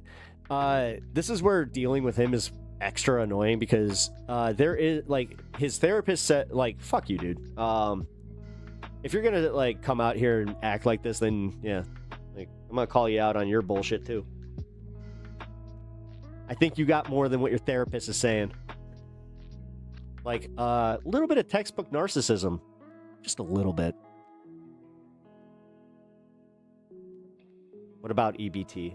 Again, this idea that you want to fucking put, like, work provisions on EBT. Frankie, Frankie TH. Hey there, just stream hopping. Nice. Hey, bud. Well, welcome to stream. I'm Pep. Nice to meet you. I do a little political show here, but we have fun. I'm not as intense as some of your other streamers. I try to have fun here. Got a guy in chat that's being a little annoying right now. I'll say that much. Got my YouTube chat up here. But thank you for checking out the stream over on Twitch. Hit that follow button if you're enjoying yourself, or just hang. So what's on the list today? Well, I just did cover, like, pretty quickly, too. But Trump is, like, he's, like, actively preparing the military to have invasion, and also the CIA, like, to have invasion plans for Mexico, because that's what this is. They keep doing it under the auspice of, it's to go and, we're gonna go after the drug cartels. No, you're not. You're going to fucking use that to take over Mexico, you dumb. And, like, trust me, the Mexican president ain't that dumb. They're not gonna allow that. They already haven't. You follow U.S. News? Ooh, well, yeah. U.S. News is fun. Where are you from? What area of the world? You are German.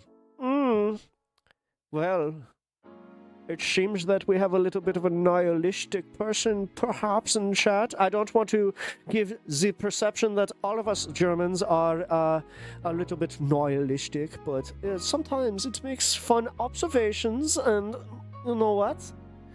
We have a little bit of the fun here. Vroom vroom, party starter. My phone's just like, hey. Yes, hi. My name is Eric. Oh shit, what was it? Eric, is he entertainer? I forgot what his actual fucking occupation was, damn it. Man, 2K a week. Is that offensive? Yeah, oh yeah, Peter, my name is... Oh, that's right. We settled that. Peter. My name is Peter the Educator. I'm in Chicago. I am a Midwestern Chicagoan. Yeah, sorry. I should probably ask, is that offensive? Or is it just kind of goofy? I mean, I think that I'm just being a bit of a goofy goober. But I can see where it's like, how do you like it if I just come, like, for you and just be like, oh, y'all, look at me, pew, pew, American, yee-haw! I'm from Chicago! Germantown, Chicago. Yes, I go to the party. We party at Sprockets every night. We have a little bit of schnitzel. God damn it. All right, now I've gone too far. We had a very good Oktoberfest. Did you have a good Oktoberfest? Oh, fuck. Now, I'm laughing because I am a little bit like, oh. I worked just a short swim from your place, Grand Rapids. Oh, no shit. Yeah. And Grand Rapids is... I went to a concert in Grand Rapids. I used to do business in Grand Rapids. And I used to... do the border crossing near Grand Rapids. It's one of the main ways into Canada over the land bridge. Good times. Also, I can say that the potty plant has it's a little bit cheaper there. A hell of a lot cheaper there. Long ago, though. Grand Rapids is ass. It is. It's got a nice little small town, but it is not great.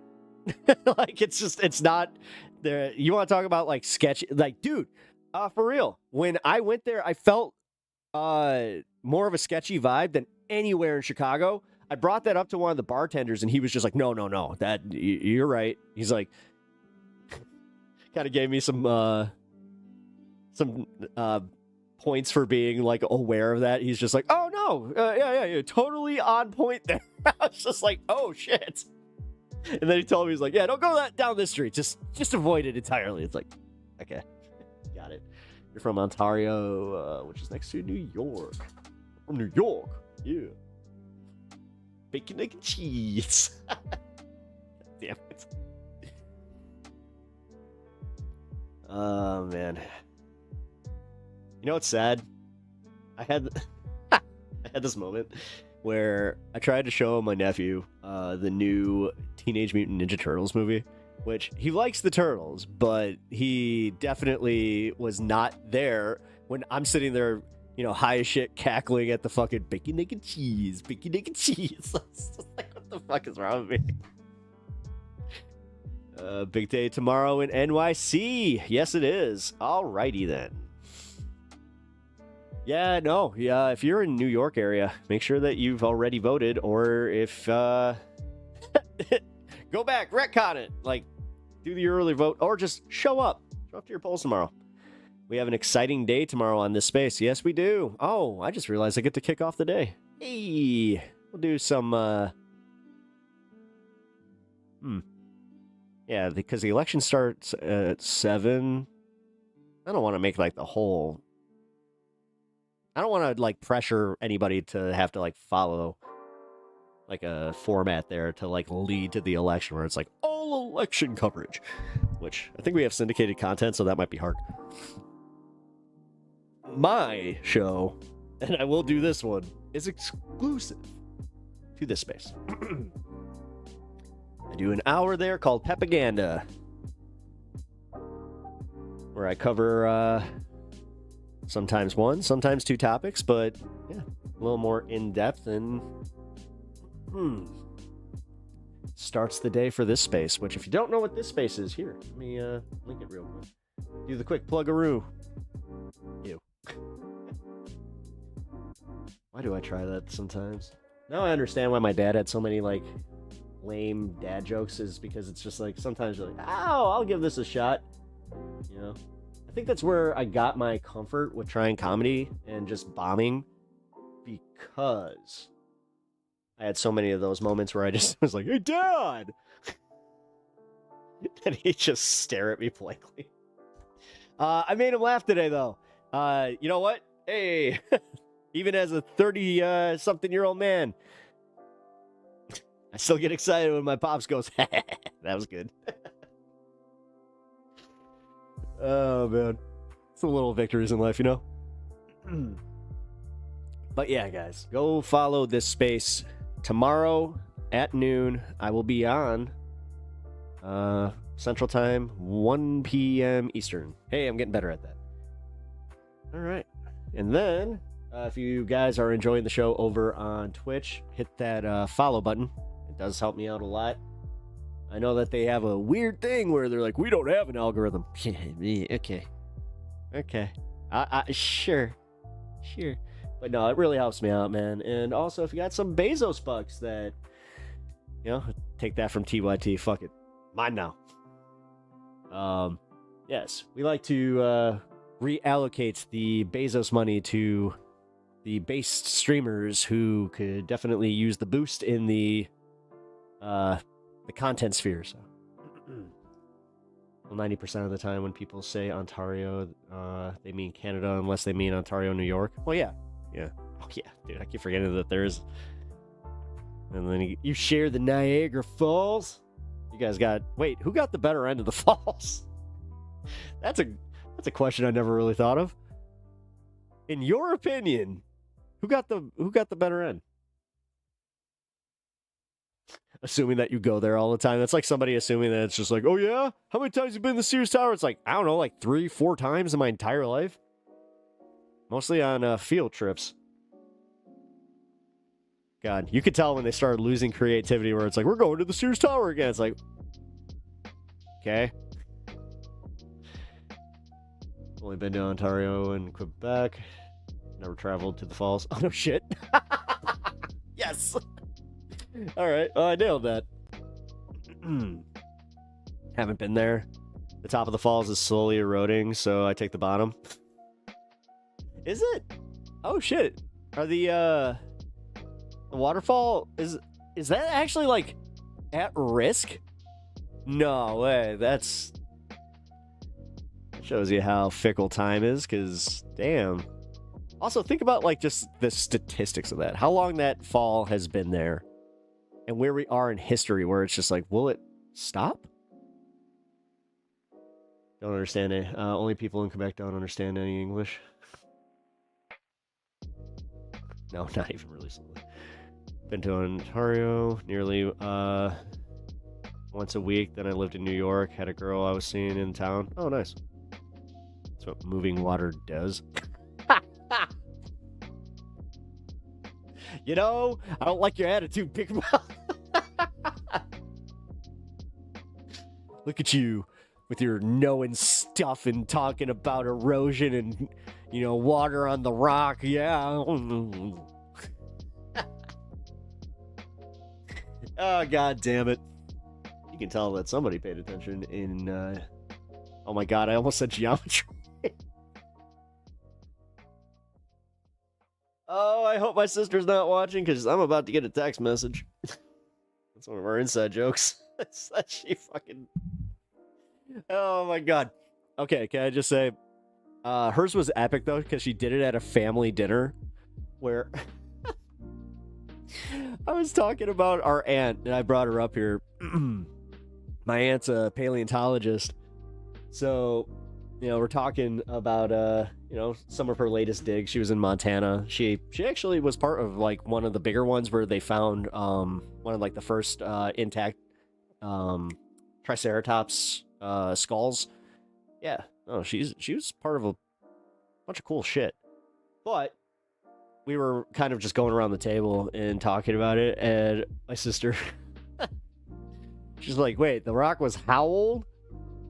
And she's like, "So does that mean that it was bone?" I was like, "Oh no." And then she's like, "Whatever, I'm not good at geometry." And everybody at the table, it was like one of those spit take things where it's just like my entire family was just dying. She's like, "What?"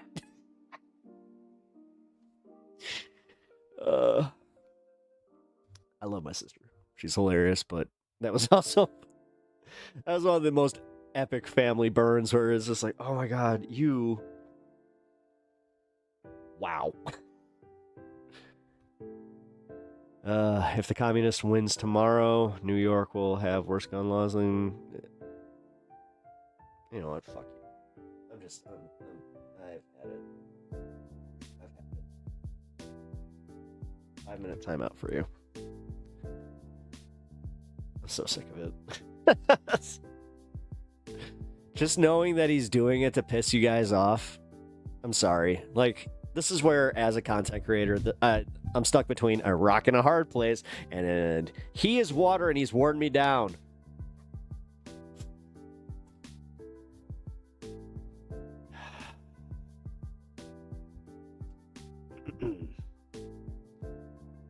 That, honestly, I'm sick of the fucking buzzwords bullshit that he's doing.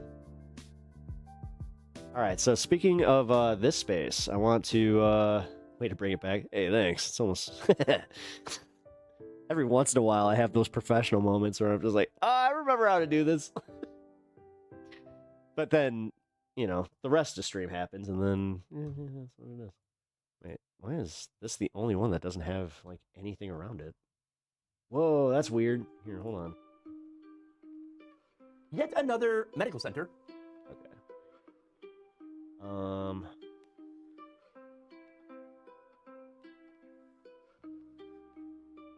Oh no, I lost my fucking place on this. Damn it. Well, I watched this video by Jeff. If you do not already follow Mr. Jeff Waldorf, here is his link address. He's one of those guys that, you know, because we are on this space together, I've communicated with, like, here and there, but I have, like, I have too much respect for him as a political content creator to be like, hey, man, we should definitely, well, okay, that's not fair to say, because I respect Jake and all them, too. I don't want to insinuate that anybody that comes on my show I don't respect as a political commentator. No, he's almost intimidating. Like, you've been doing this for a long time, man. But here, you know what? Fuck it. Jeff's cool.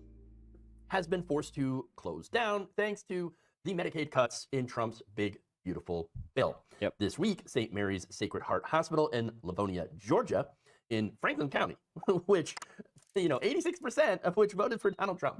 Okay, so they're massively pro-Trump people. Well, in this county, this hospital just announced the closure of its labor and delivery unit. That means that patients in the area, Holy shit, really? are pregnant or giving birth, Engages lurk mode? they're Hell going to yeah. be either forced to Well, make sure you hop on back, because I'm not going to just watch the full thing. I'm going to get to the point that I had it up. drive or be driven, let's be honest, about up to an hour and a half away. This is important reporting, though. If they would like to, Like, I, strangely enough, have not really seen much of, about these hospital closures. actually give birth in the hospital, Wonder why that would be. which is encouraged. It's I think it's probably better, and I know I'm probably going to get some mommy influencers and bloggers or whatever that are like, no, home birth, much better, natural. Okay, just hold on to yourself, okay? All right. Wait, Tucker Carlson, Nick Fuentes, and Ben Shapiro situation? Generally God. better because then you have access to, Well, look at that. I missed something that apparently could have, filled up an entire show. I don't know, doctors and emergency equipment and things, check it just in out. case something goes wrong. Just saying. Now, this closure would make the 26th labor and delivery unit closure in the United Again, States. how are we not just talking this about year this? alone. All right, that's a lot. That's a lot. And for a You would think that, at least, pregnant women and just... country that claims to Yeah. want to There's up fun the half. birth rate, You know what? right when Yeah, we're I'll talking click about that this for the all fun half. time, like the birth rate, Cool. it's too low. Elon Musk, all right, birth rate. We need to boost up the birth rate. People need to have more babies. We're not having enough babies, guys. They gotta have more babies. Gotta have more babies. Well, where are they gonna have that? Yeah, unsafely. You have all these closures. They don't give a shit. At the end of the day, they don't give a shit. As long as it's a wedge issue that keeps us from talking about the fact that they're robbing us blind, that's all they give a fuck about. I mean, for a country that claims to want more children, It's so annoying. we sure have a man. weird way of showing it, don't we? Now, in a statement Yeah, to we CBS do. Atlanta, the hospital stated that, look, while they had some issues with things from the start, all right, for example, let's see, physician shortage, Birthing pools? Jesus fucking Christ, yeah. okay, that's one of the things that are happening. Funding shortages, obviously, from the Medicaid cuts. They have Yeah, dude, I actually just found out about this one. There's a guy that lives in my neighborhood whose wife miscarried. She died from complications of said miscarriage. And yeah, he's trying to sue the local hospital for it. all sorts of things. One of the big drivers, though, of this closure is Medicaid.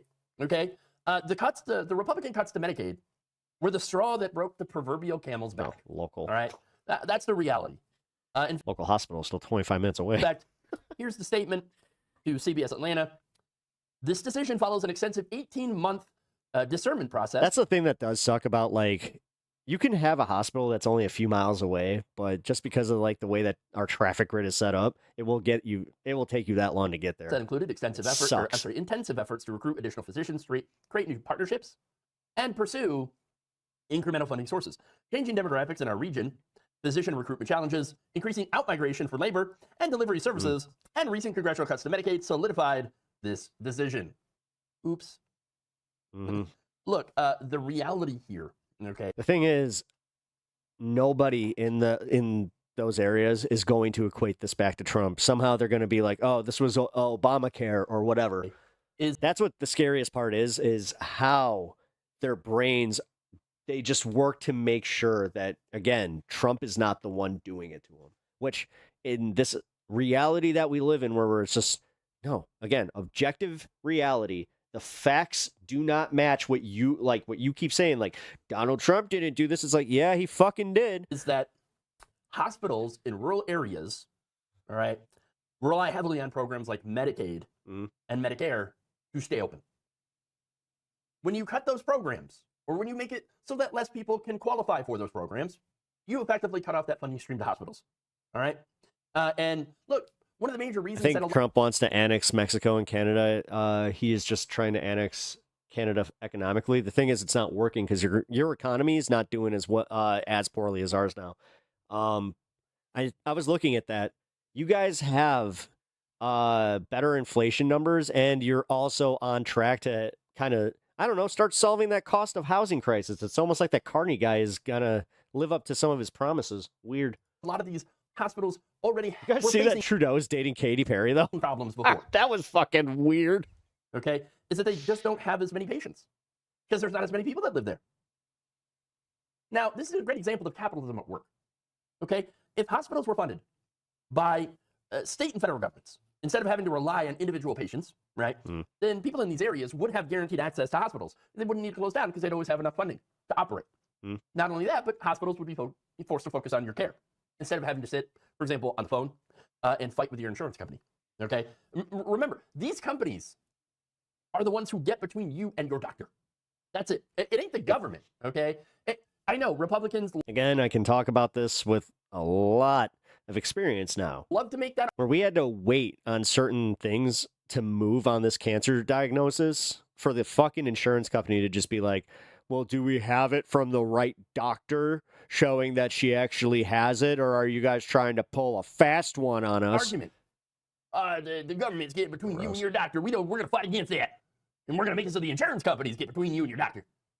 Well, what's the difference? There really isn't any. And besides, again, it's not the government getting in between you and your hospital or your doctor. These are, not the government's not doing death panels. No, the real death panels are... Again, it's not in the way that they think about it, where it's a bunch of shadowy figures in a room just being like, well, this one is about 85 years old. You know what? No. Stamp. Insurance companies. And here's the thing, right? The government is not sitting there wasting a whole bunch of money on surgeries and things that you don't need. No, that would be United Healthcare. Yeah, that's literally United Healthcare. The insurance company is making these deals. Hey, because again, this plays into like the return system. That would be these insurance companies. Where we pay for that in the long run. And this is also where they can start like, spiking our premiums. Like, again. That love to do that. It's insane. They got caught upcoding patients so that they would get care that they didn't actually need. Yes. So, no. Yeah, so like the healthcare advantage plan, that one's the most egregious. So what they were doing is, I watched this on John Oliver, and he did a really good breakdown on this, but if you didn't see it, healthcare advantage has this really scummy tactic where they will slyly do something like, so if you have a spouse, and your spouse, say, gets cancer, all of a sudden that would mean I have cancer. Oh, it's not the government. Like legit. And they would mark it on our policy that's how it is. That is doing the waste here. Okay. And it's fucked up because the government, because they were doing it with diabetes and like a bunch of other like less serious stuff, but is not running on a profit margin like these companies are. Okay. Look, if you break your leg and your doctor says, oh, well, I think you need an x-ray for that. Okay. And if it's bad enough, then maybe they might say, well, okay, it looks like you might need a surgery, right? So if your doctor says that and you're in a government plan, the government's not going to be... I get really sick of people that like hyperfixate on immigration because realistically, I don't know very many people at all who have genuinely been negatively impacted by over-immigration. Like, right, but I can tell you a lot of businesses who have benefited from immigration and illegal immigration because they had a lot of people that were working under the fucking, under the table. Are you sure? But then they're the first ones to be like, well, you know what? We got to vote for the Republicans because taxes, but immigration bad too. Then all of a sudden they're shocked Pikachu face where they can't find day labor. I've already gone through this and I've seen enough of it where I'm just like, yeah, now it's catching up to you. Oh, they're going to be like, all right, well, we're going to take the doctor's word for it. All right. And we're going to pay for the surgery. Okay. Also, if your state doesn't have an income tax, then maybe you should just demand that. If you like Texas, Texas and Florida were always interesting to me, the way that they would break their tax system down, where I'm just like, well, it sounds like if you had a different tax system, you guys would benefit financially in a major way from anybody that you deem as an illegal immigrant. Now, insurance, however, is different. Insurance is like, now, we actually think that you don't need an x-ray or surgery. Just get some ice pack and and then you have to go back to the emergency room. Ice pack and some Tylenol. And you'll be fine. Unless you're pregnant.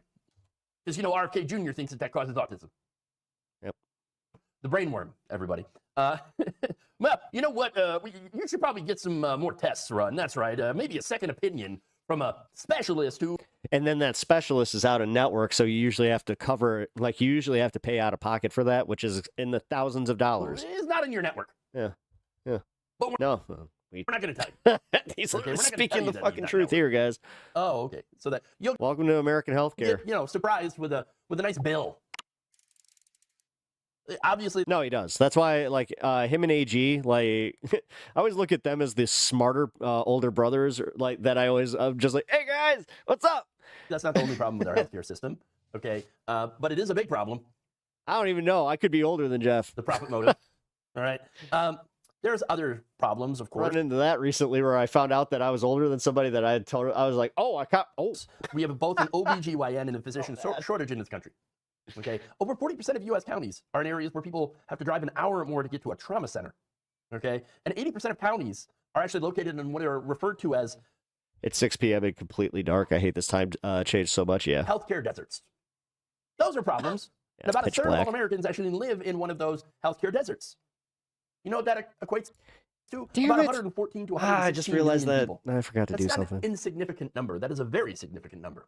Okay. Well, if you live in an area that's about to get a freeze, make sure that you cover up those, you unplug those hoses and And Cover look, up there are those, these people are now suffering as a returns. result of the Medicaid cuts. crap. What did you Have to do think that after I it get would off stream. only affect the people on Medicaid? These massive cuts? No, and it certainly doesn't affect illegal immigrants. No, it doesn't affect any of these people. All right. That's where I got to the end of it. Yeah, he's speaking nothing but truth there because, again, going through it, it's almost like that's the plan. You know, when they write down healthcare plans, that's it. All the people who complain about open borders and immigration are the same people who have never had a negative experience or even know anyone who has been negatively affected by an immigrant. Yep. Yeah, no, I'm very confident saying that because, like, it's always these fucking rich white douches that you can tell they get legitimately upset when they see a person of color move in on their fucking, like, their block. They're still in that, like, really racist mindset. Seen it. I seen it. You don't hear it when, like, we had a Ukrainian couple move down, like, a few blocks down from us, and then we also had a bunch of, like, Polish people move in, which you never hear shit about that. But the one time a Mexican family moves in at the end of the block, heard about it from everybody. The Next Door app was blowing up with just, like, the most racist, heinous shit, and when they get called out on it too, it's like they just, again, shock Pikachu face, and to see how many of these fucking names were Polish names, gonna just go out on a limb and say, hey, do I need to question your status? Don't want to really play this game because I don't want to play into that system, but holy fucking shit, you're gonna be that way?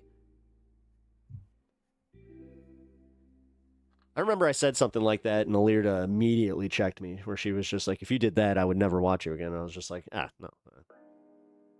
Literally asking the question, though, where it is just like, how are you going to square this circle? That's crazy.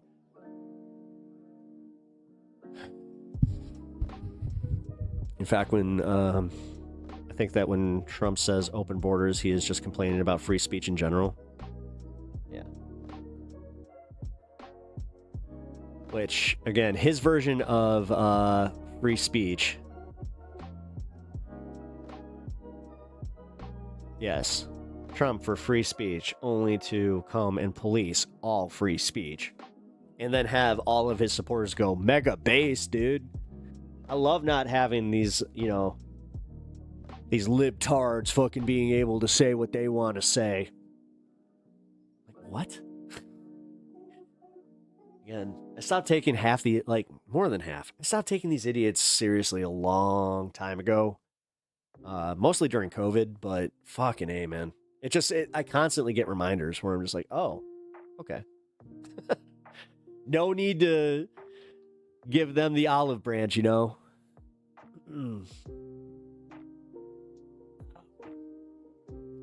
moisture. All right. Oh yeah, guys. I hope you enjoyed that video from Jeff. Now, I'm gonna kind of pivot.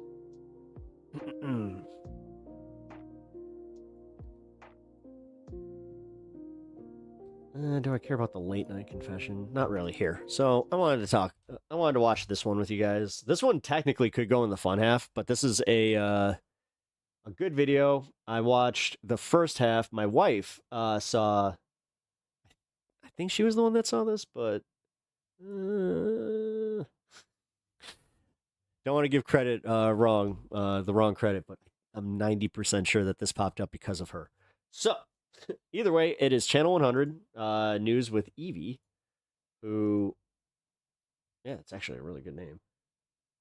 At first, I was like, Channel 100, but then I'm like, I see what they're kind of doing. Okay. Copy link. But yeah, she talks about MAGA and white women. So, let's see what's going on there. Huh? Yeah. Every 4 years, America runs the same experiment. Change the candidates, keep the pattern. Black women vote for progress. White women vote for control. In 2016, 52% of white women chose. That's kind of crazy because the algorithm has really picked up a few channels. I watched this one dude. He had 22K last week. He just broke 100K. Donald. Like, I'm very happy for that. Trump. And there's that small part of me that's just like, oh, hey, I hope I get to ride that. 2020. And I saw the start of this stream. I was like, oh. 55%. And in 2024, still more than half. Seems like YouTube still don't like me. How did the group most targeted by his misogyny become one of his strongest allies? I wanted to find out, not as a journalist, but as a white woman. This is the story of white womanhood, fear, and the illusion of protection. It's been odd lately. Since the earliest, like, I noticed that it's really trying to get me out of political stuff. I have to go and make sure that I search. Breaking Points was one of them where I had to go and like refine my search for that. Taylor Lorenz. I even brought her. Like, I started clicking on just kind of like the random videos coming in, like my subscription feed specifically, so I could get it on my main page. Of America. Because yeah, my main page this morning was all nautical information. Womanhood. Where I was just like, okay, do I want to watch this story about another sunken ship? Do I want to watch this one about the missing ship? Do I want the angel in the house, the homemaker, the moral guardian? White women have been told that safety comes from alignment. Align with your husband, your church, your flag, and in return, you'll be protected from chaos, from crime. Dude, unfortunately, my mom, for a little bit there, she was very much into that, like, Christian subservience to your husband type thing, and like she almost was borderline following the Seventh-day Adventists who aren't yours. Historically, that protection you should watch a video on those people, man. They're fucking wacky. From whiteness itself. White women's purity was also used to justify lynching, segregation, immigration bans. The story of protecting our women has kind of always been code for protecting our hierarchy. Sociologists call this the patriarchal bargain. Philosopher Kate Mann calls it something sharper, a moral economy of misogyny. In her book Down Girl, she writes, misogyny's function is to police and enforce a patriarchal order by rewarding women who conform and punishing those who don't. That emotional logic, reward the obedient, shame the very weird how multiple religions do have that as a focal point. Defiant still shapes world politics. Act 2, 2016, white fright. When Trump descended that golden escalator in 2015, worst moments ever. His audience wasn't the downtrodden working class we'd heard so much about. It was people who felt their status slipping. Political scientist Christopher Parker, in the conversation in 2016, called it white fright. He argued that Trump's victory had at least as much to do he definitely with played support into it. from I mean, come on, like, think about who was president at that time. Voters who so many of these people thought that just the act of having a black president meant that it's like you're discriminating against me because we got the black guy in and he's a Muslim black president. Remained unencumbered by economic anxiety as those driven by it. He wrote, rapid While they also simultaneously ignored how they were doing very, very well at that time. And then they're like, we're like, oh, I did great under Trump. It's like, were you doing good under Obama? Well, that doesn't matter. social change, which poses a threat to this truncated version of American identity, activates anxiety and anger on the part of those who lay claim to this identity. Many Trump supporters believe themselves to be losing their country. They weren't voting for change. They were voting for a rewind to a version of America where white, Christian, heterosexual men reigned, and white women were safely beside. That's why they're all like of that age. Look at them. Look at them. This is actually a perfect encapsulation of like why our country sucks so bad. Look at them. Look at their stupid faces. I'm gonna just say it. Look at their stupid fucking faces. Them. And here's what's also crazy. Education didn't inoculate anyone. College-educated white voters, supposedly more tolerant, still leaned Republican. As Parker put it, the boundaries of American identity intersect with whiteness, patriarchy, xenophobia, and homophobia. Donald Trump sold nostalgia as safety, and white women bought it. Act 3, the moral mirror. Man.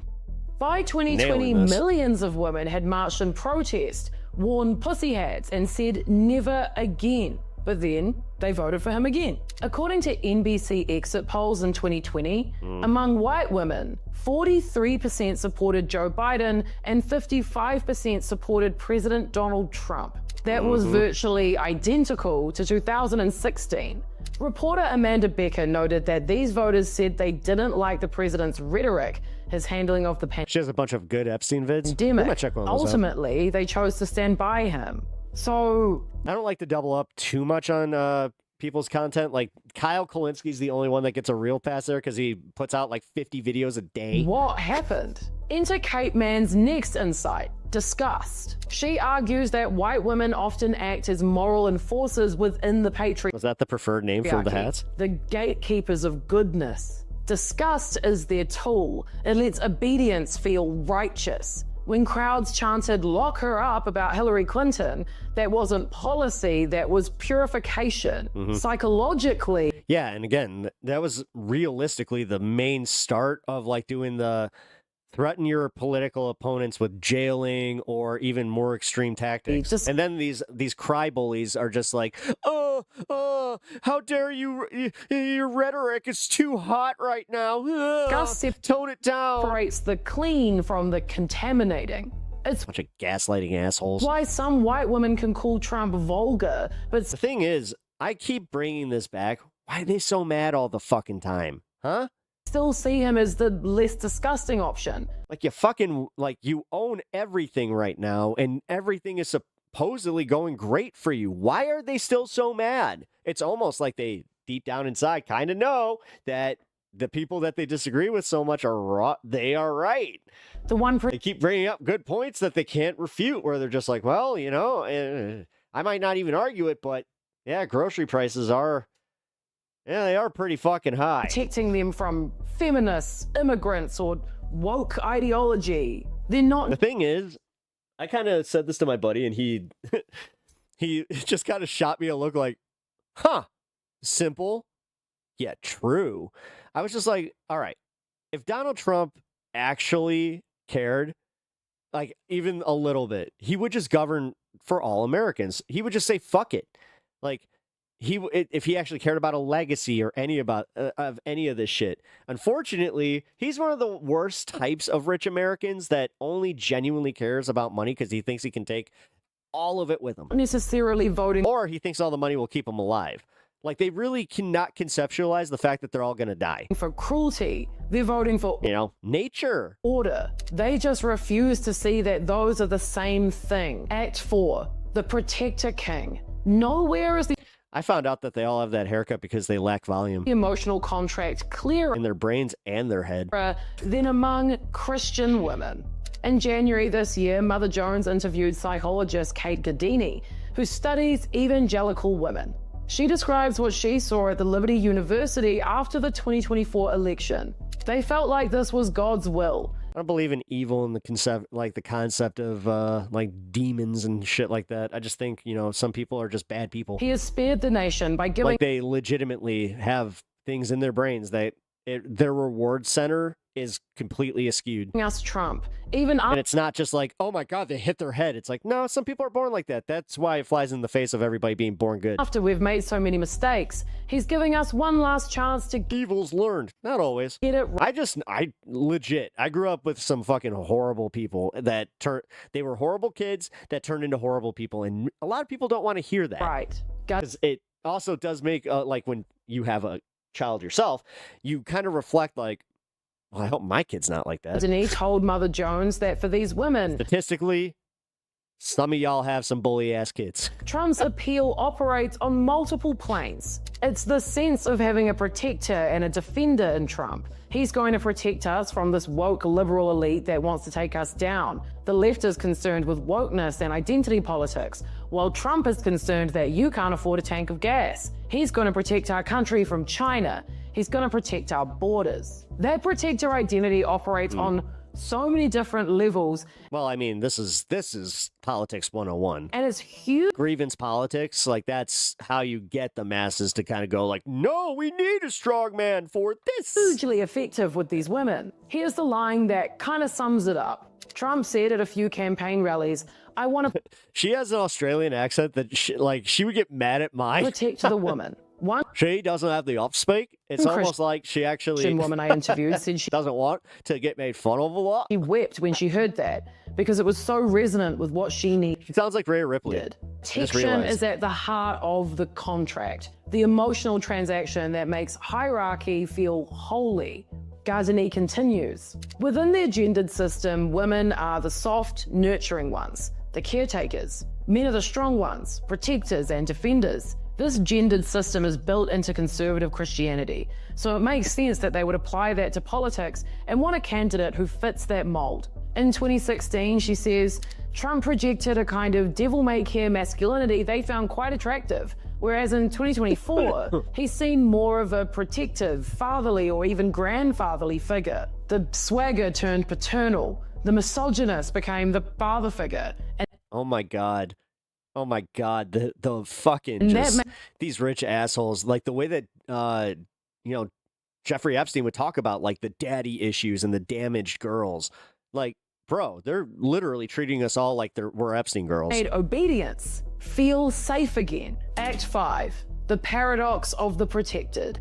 Protection always needs a threat. A protector with no danger to fight loses his purpose, and so does the person Yeah, that's why peace can never be obtained. that he protects. That's the paradox. Safety depends on fear, and in Trump's America, The weird part is we're gonna look back at like the 90s through the like right before 2016 as probably and this is ironic considering that we had wars fucking going on, but some of the most peaceful times in American politics.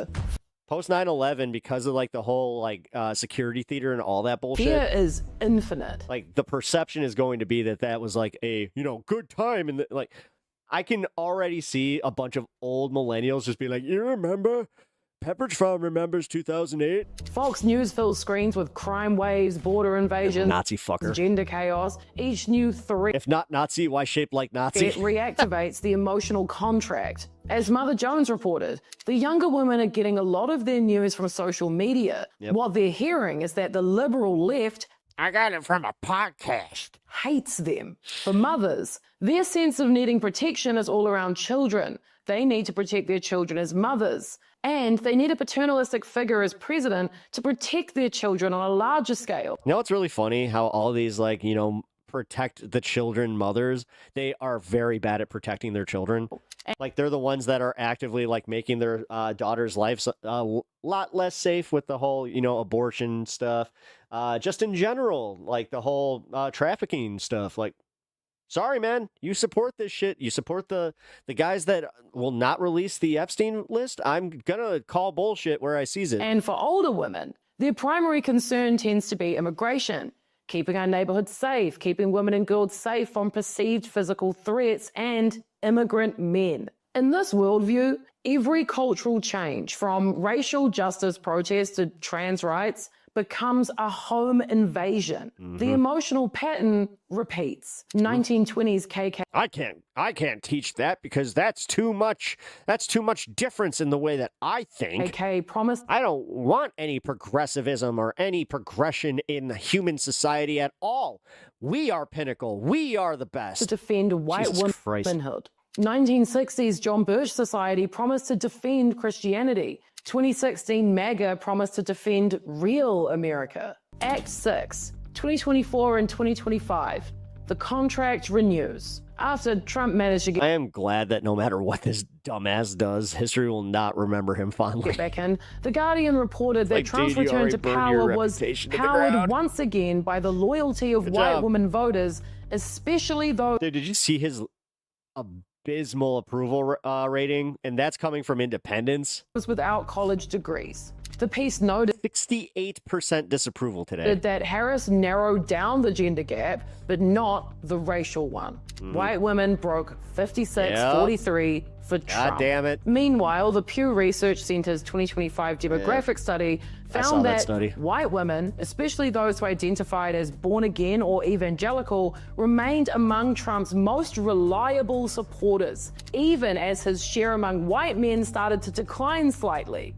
This isn't an anomaly. This is endurance. The contract holds, and it just keeps rebranding itself. What began as family values became law and order, then anti-woke. And Let's focus on immigrant men and not checks and notes. American men who are more likely to hurt women and girls than immigrants. Makes sense to someone, not me. protect the children. It's the same deal, it just has new flashy packaging. Act 7, the other half. There's an easy way to flatten this Jesus. story.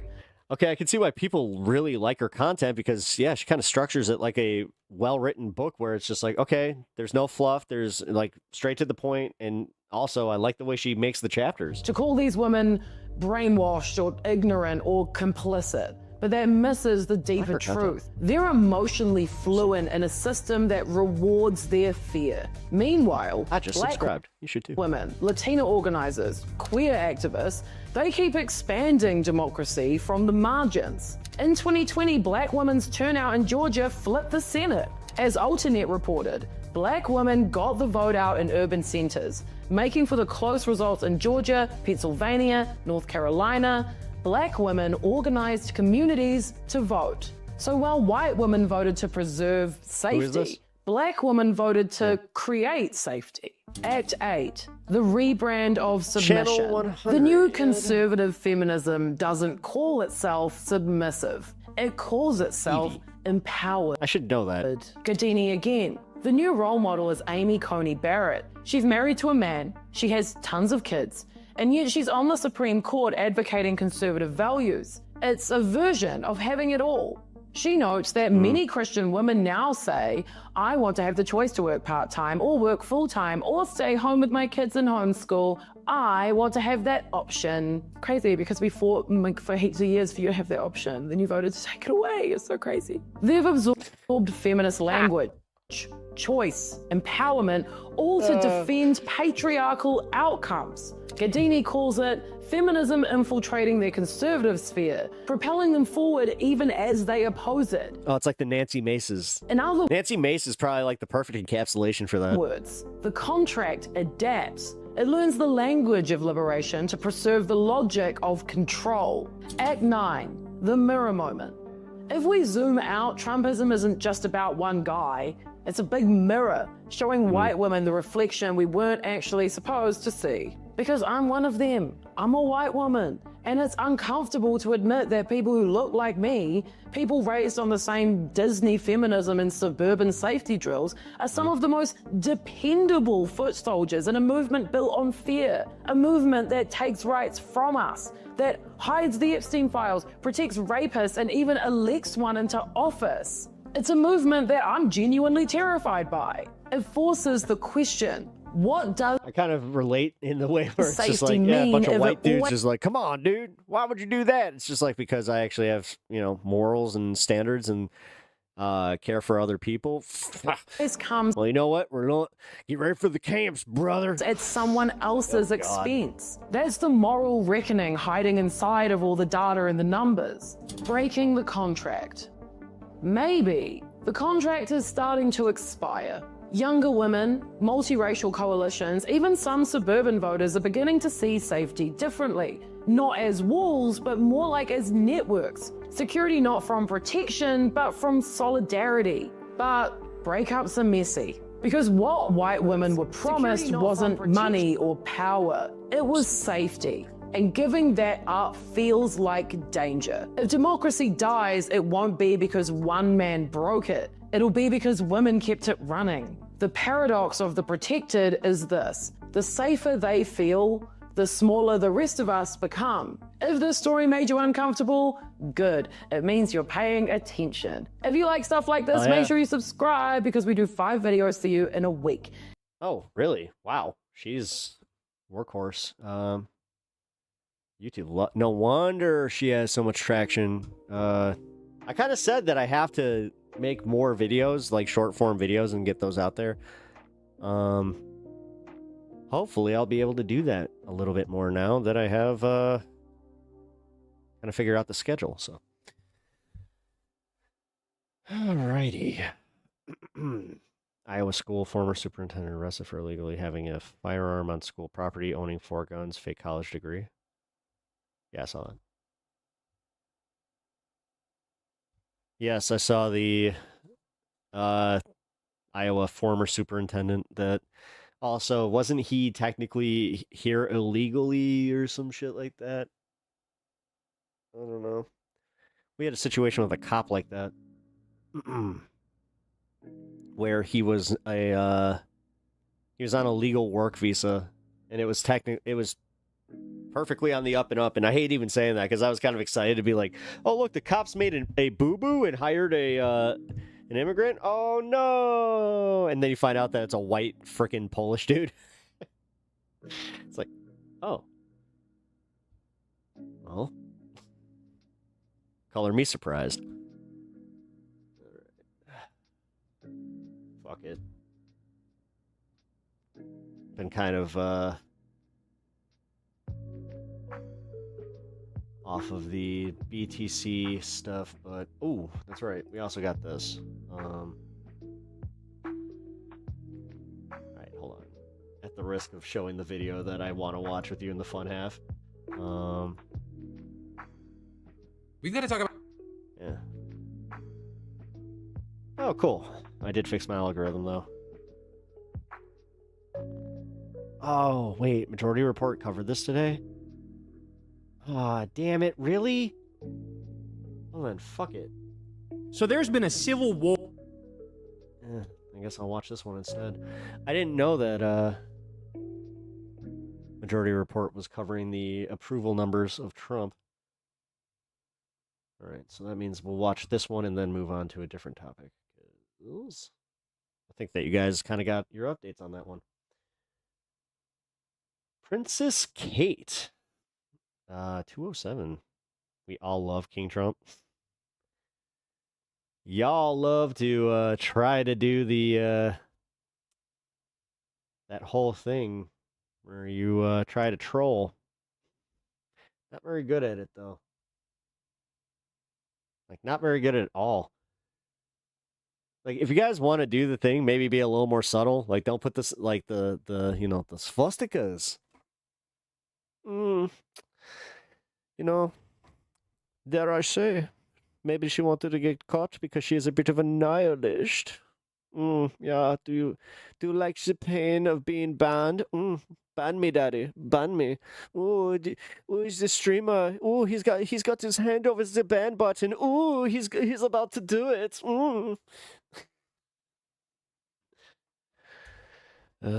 Sorry, not. Yeah. I was about to say that's a no-no. Also, moron. Jesus Christ. Wild night. Oh, you can see where the algorithm's taking me, guys. Like, this is why I'm saying share my stream wherever you can. Like, you know what? Here, fuck it. I should probably do this on Twitch. On Twitter. keep doing that. I'm so old. Every time I do that, I feel like I'm ancient. Just, yeah, I gotta share my stream on the Twitch. Yeah, boy. Did you know that some of the kids and the young folk, they follow what's happening on the Twitter? Oh, god damn it.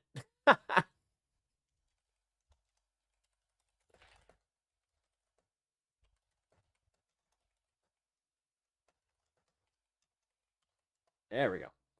Now put the Twitch right here. Yes. See? Now watch this. Boom. I'm going to make a tweet. Every time I say that, I feel like, Mommy, I'm making a tweet.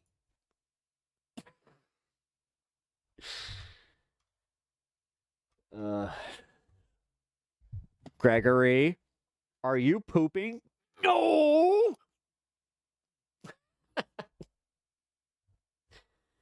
Oh, man. That's one of the funniest things. Like, dude, my nephew, he was like that. I don't know, dude. No, fuck it.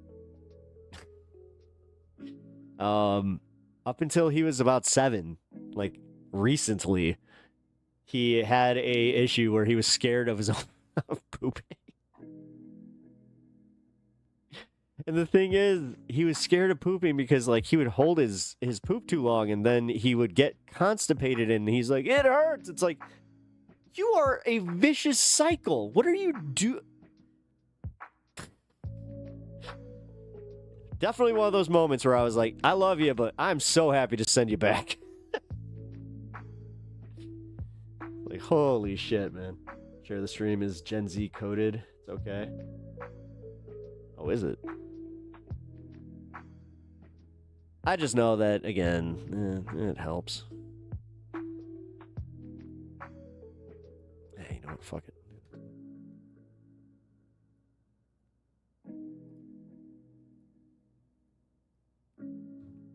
No, don't do that. Okay. We'll get to the next topic here after I'm done sharing this one link, and then we're good to go.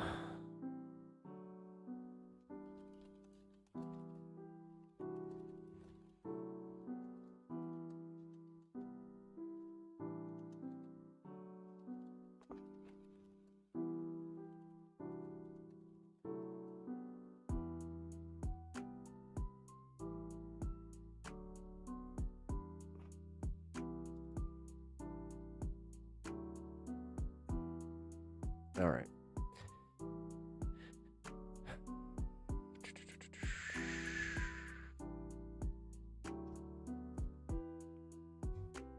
There we go. Dangerous animals. Did you did you go to correct it and spell animals wrong?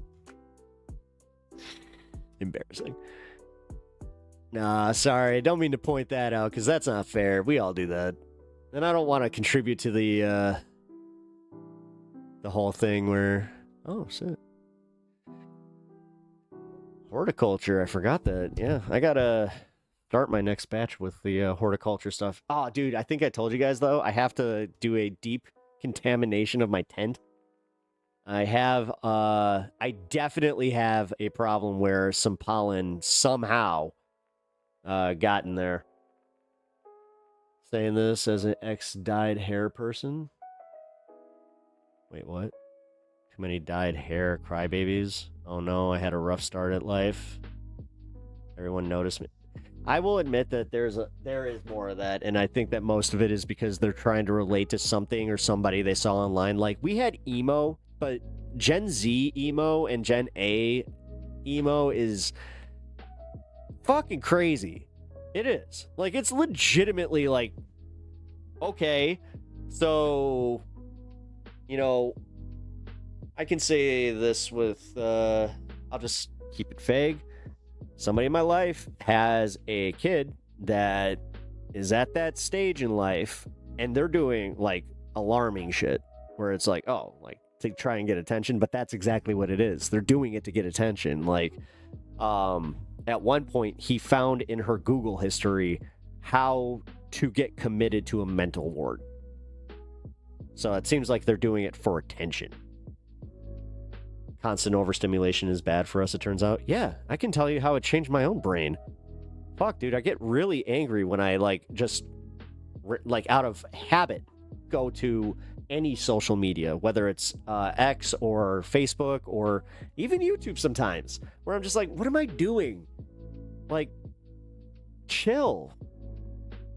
I've said it before that I deleted Facebook off my phone. I put it back on for some of these medical appointments, and yeah, I gotta delete it again. I gotta. You know what? Fuck it. I'll do it on stream. Goodbye, Facebook. Bye. Huh. That was weird. It's like, like instant relief right there. Although it's gonna suck, because like my brain's gonna do the thing where it's like, where is it? That's just gonna go to blue sky. I did that for a little bit where I was just like replacing all of it with other social media. Yeah, don't do that. That also does not help. But yes, this constant overstimulation. Didn't we watch a video here on stream where it talked about being bored and how that's a good thing? Gen Z is the first generation of iPhones. We grew up every year with the with changes, like with was a huge thing. Then boom for PS4 graphics. It is very, very angry or very angering that I have watched us peak as a civilization with computer graphics, where like 2008 to 2011, holy shit, dude, like we're doing so fucking well. And all of a sudden, yeah, PS4 graphics, man, like it's crazy. And now you have AI, you have generative AI that can help with it, and it still looks like absolute ass. Like, okay, cool. I have a habit. I'm trying to replace that habit with doing something more towards what I actually want to do instead of opening an app and scrolling. Yep. Reading on my phone is the best option to pick. Ooh, maybe I could do that. That's not a bad one. Just, yeah, have like the book app. Yeah, I gotta figure something out. Or like find like a game that I can play, but like I do that with like solitaire, play like online chess on my phone. So like I try to play like brain games instead of just like, you know, the average slop. My Pokemon Go is still active, I'll tell you that. Never stop that one. All right, let's do this. We got our Kyle Kulinski segment of the day. You know how it goes here on Pep Talks. We love us some Kyle Kulinski. Every once in a while, we got a disagreement or something, but yeah, he's a rad dude. Or on the right, brewing for a while. And basically the breakdown is you have like Tucker Carlson and Nick Fuentes and Candace Owens. They represent one faction that's sort of loosely affiliated. And then the other faction would be, you know, Mark Levin, Ben Shapiro. You could probably throw Sean Hannity in that mix. And if we're being honest, Trump himself is more aligned with that faction.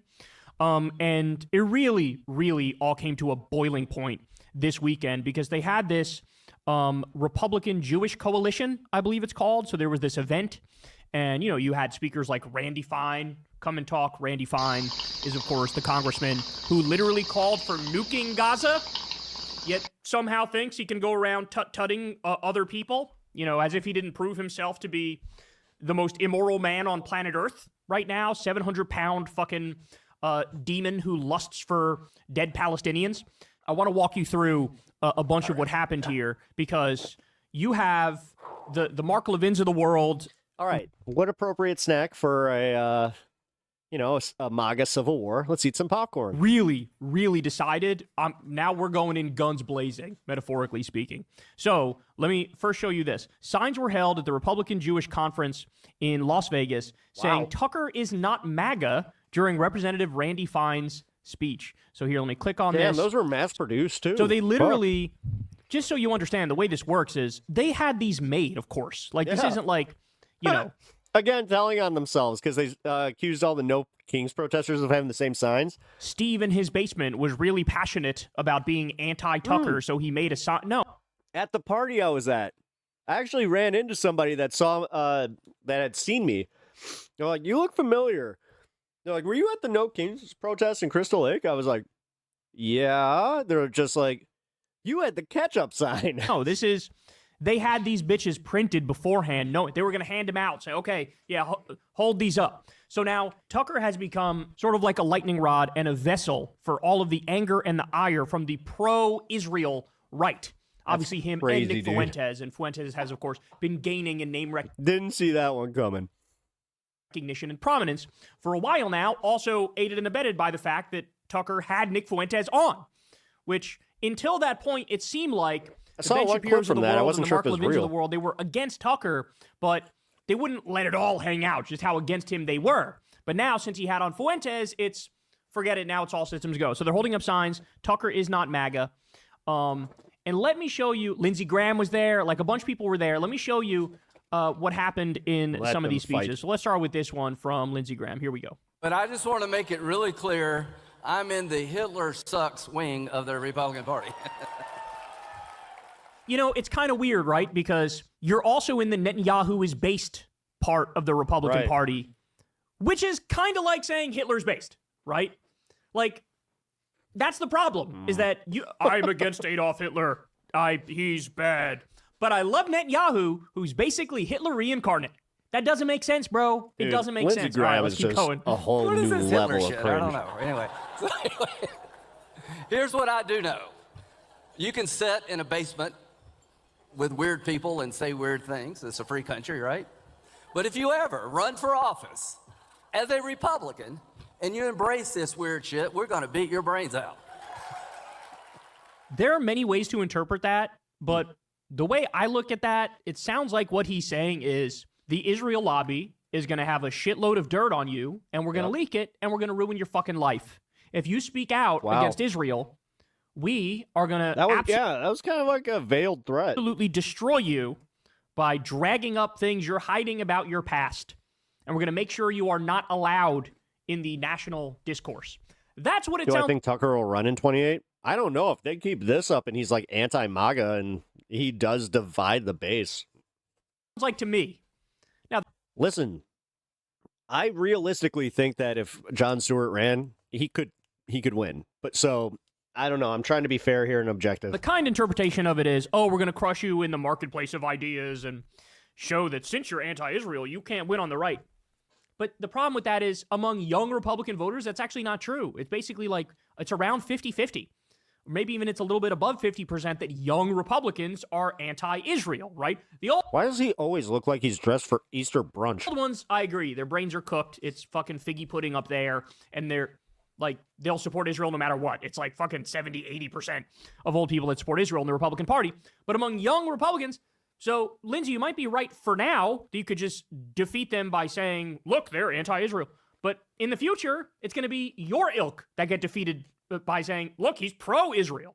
If you're an anti-Semite and you think because somebody loves Israel, their brain is wired, that means you got a brain. Nothing wrong with your brain. We will meet you on the battlefield of political discourse, and we will beat you politically.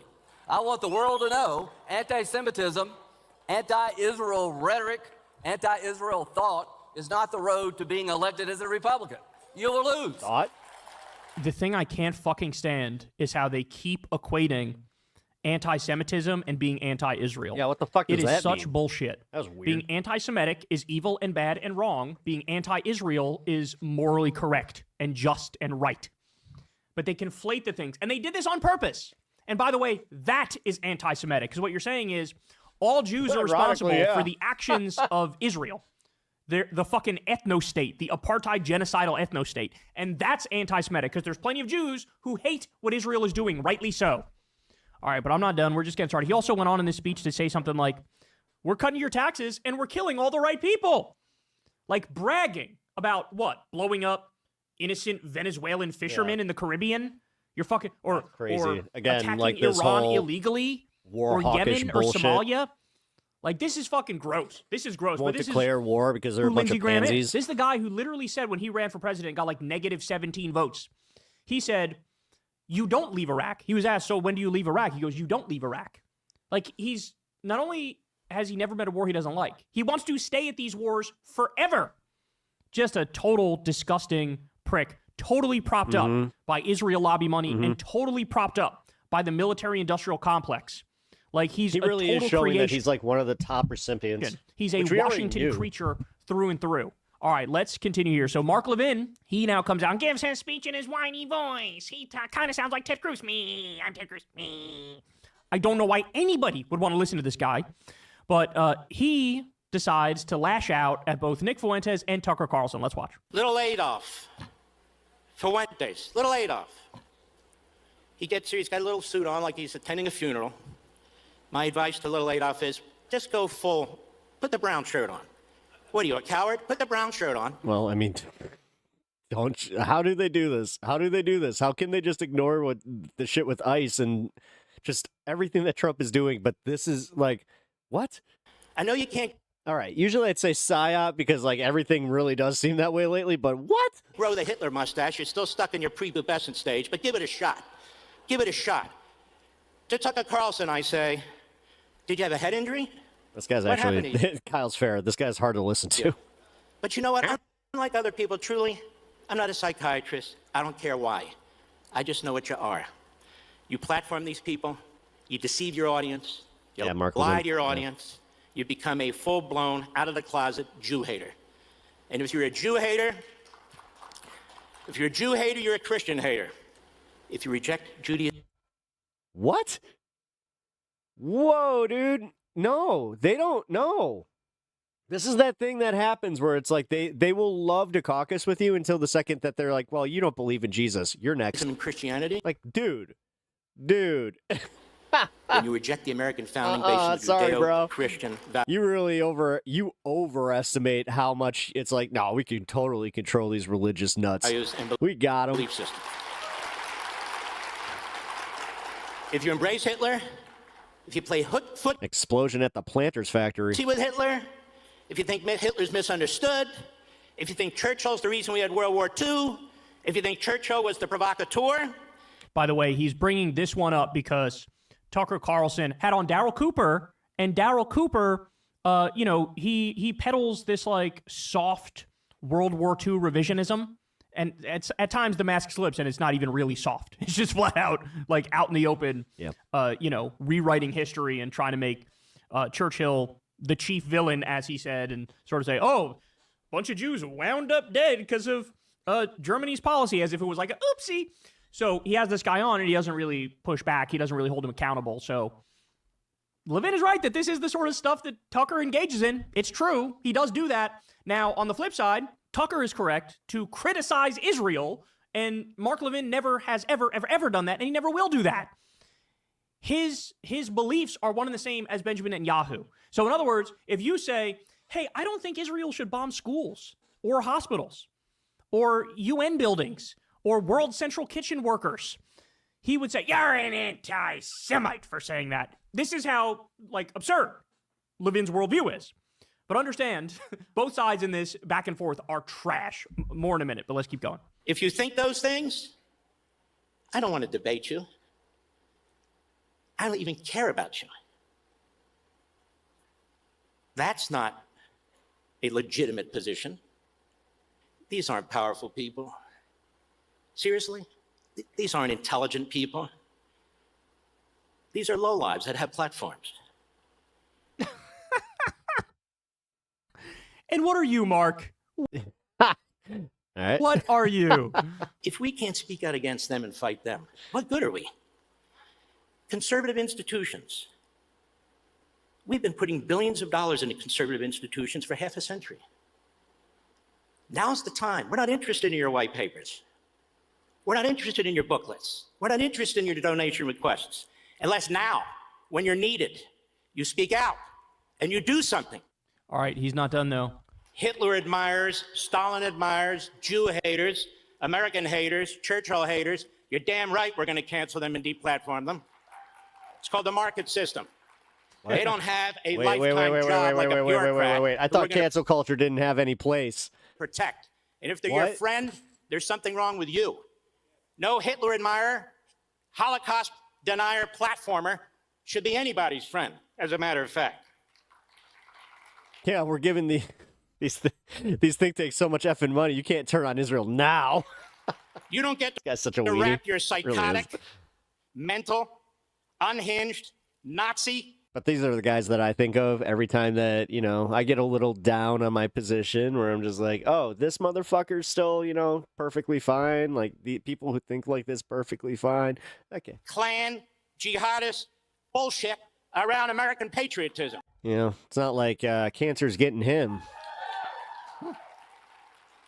You don't get to claim you're MAGA I hate to say that my brain does go there. and America first when you're lining up with the Marxists and the Islamists and Hamas and the terrorists. That's not America first. That's sick. So look, there's one point here which it's hard for Tucker to escape and hard for Nick Fuentes to escape, which is that it is definitely true. Donald Trump is more on the side of Mark Levin and Ben Shapiro and Sean Hannity and all these people. 100%. He's the guy who bombed Iran. He's the guy who's giving Israel more money and more weapons as they kill more and more Palestinians. I mean, he's the one who did the whole fake ceasefire, fake peace deal, knowing Israel was going to go right back to murdering Palestinians, letting them go right back to The logo even looks evil. Yep. murdering Palestinians. Yeah, like legitimately. That looks like you would have that on the Evil League of Evil. And so it's kind of hard for Tucker Evil League of Evil. to get around that one. But it's interesting that Mark Levin literally says, we're going to cancel you. Yes, we're going to cancel you. Yes, we're going to deplatform you. Damn, bro. That's crazy. So He Levin rides is across the nation, the thoroughbred of sin. correct to point out, certainly, application Fuentes that you just admires sent Hitler. in. He's right about that. He's 100% correct about that. But Levin is wrong in that, as I want to reiterate this, he would accuse you of admiring Hitler even if you didn't. Even if you were like, hey, Israel should stop killing civilians. You love Hitler. And so Well, I mean, look at the way that Piers Morgan does that, though. you don't got to hand it to either side in this fight, which brings me Because now he would literally, like, I can already see it. Piers Morgan's going to use this and he'll just be like, see, look, you do call all of us Hitler. to Ben Shapiro. Which one is it? So here we go. Ben Shapiro Meanwhile, they're both arguing which one's more Hitler. did this long 41-minute no. segment on Tucker Carlson and Nick Fuentes. They're both part of this.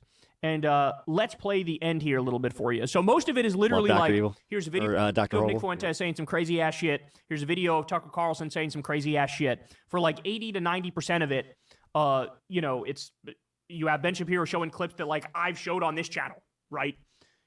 Namely him saying he loves Fuentes loves Hitler and saying like, women shouldn't be able to vote and shit like that, right?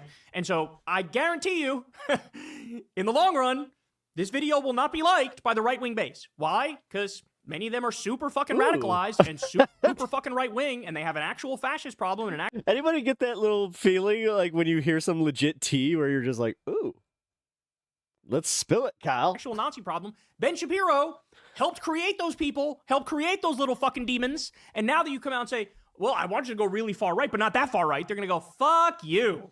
Fuck you.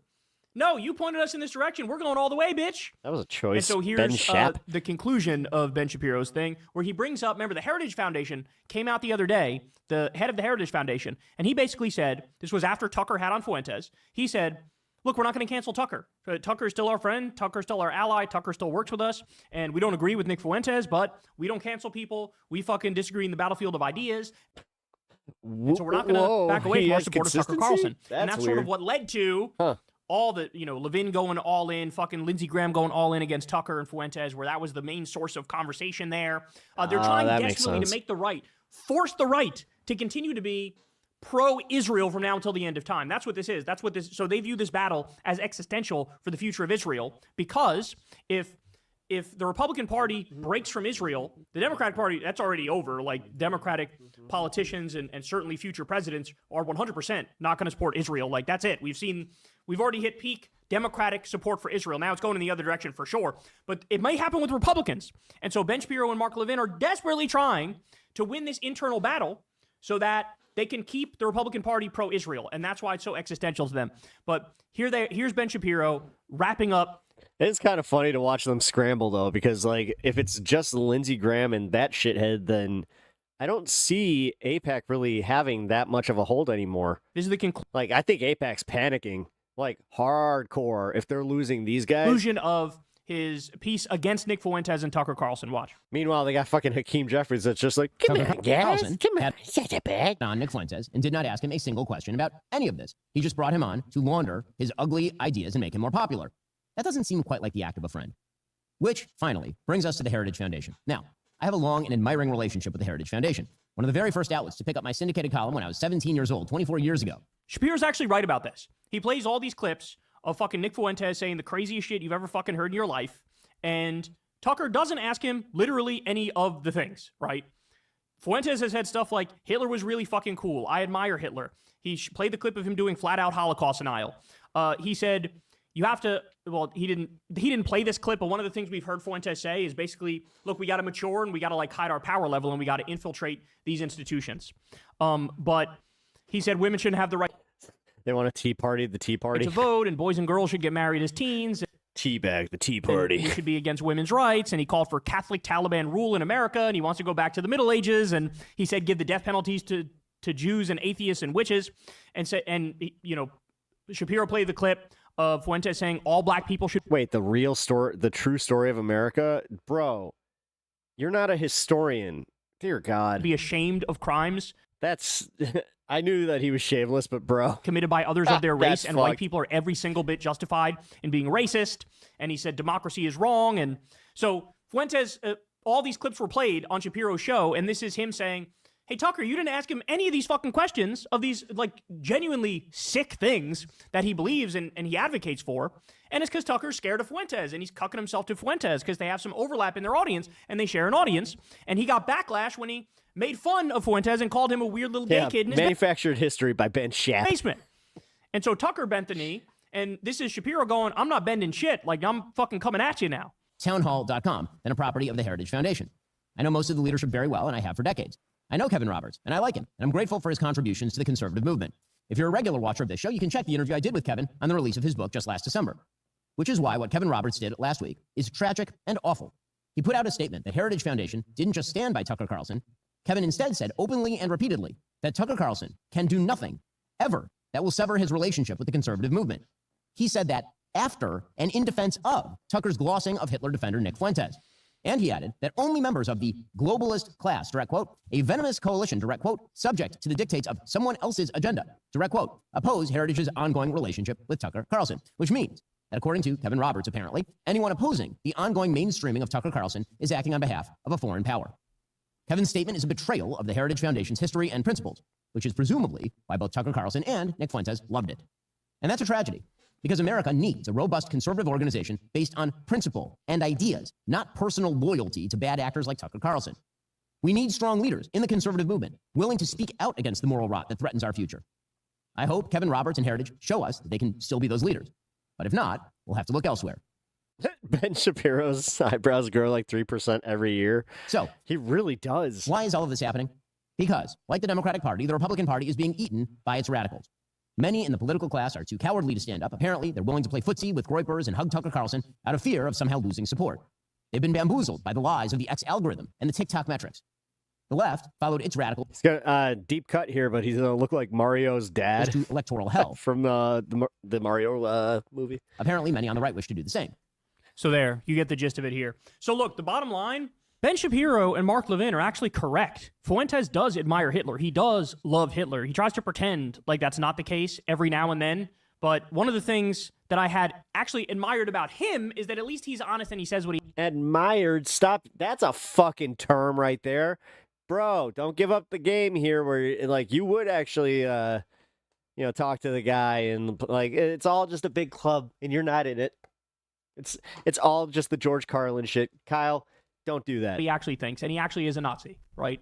And he says it, right? And no, good for him. Glad that he at least says it. That's a lot of the fucking assholes are playing hide the ball. He wasn't playing hide the ball. Now he just started. That is not something that you should just be like, I gotta give him credit. Started playing hide the ball recently. Fuentes did, but he didn't play hide the ball for a while. So Shapiro was right in that criticism. You could just say, at least he doesn't hide it. That's it. But this, like, you just glazed him, like, in two different ways there, where you're like, you know what? I respect that. Fuentes. Levin is right in that criticism of Fuentes. Fucking weirdo. But Fuentes and Tucker are correct that you have, you know who else is playing hide the ball here? Ben Shapiro and Mark Levin. Because at the end of the day, it actually does come down to, you guys are Republicans, you guys are on the right, and you don't support Israel. And that's the actual thing that they can't abide. Because we've seen it before. When Candace Owens was part of the Daily Wire, she had said outright anti-Semitic things. She said like, oh, if Hitler just kept it within his borders and he was just trying to make Germany great again, then everything would have been fine. But he went outside of his borders, and that was the problem. Kyle is trying to keep an open door. That's gross. Like, she said some insanely... I have to say, like, that, it is. ...stupid shit about Hitler. Fucking Ben Shapiro defended her. I think even at the beginning of the Kanye shit, when she was flirting with Kanye, you still had Ben Shapiro defending Candace Owens when he was going full anti-Semite, right? It only became, you're not allowed to do that, when Candace started criticizing Israel. Then it was like, oh, whoa, no. Now you're fired. Just because they're, yo. This is where you have got to be fucking careful here. I draw the line pretty much at the Young Turks where I'm like, okay, their Israel take, like, I can have disagreements, but their Israel takes are based. You don't get to do this thing where you're like, just because they're anti-Israel means that I sympathize with them a little bit more. It's like, they're anti-Israel because they're fucking Nazis, you dumbass. Now, get the fuck out of here. So Fuentes and Tucker are correct that that's the actual red line for Mark Levin and for what a weird thing to be like, yeah, you know what? Got some respect there. At least he's consistent. For Ben Shapiro and for many others in this camp. And so my overall takeaway, let them fucking fight. By the way. Oh yeah.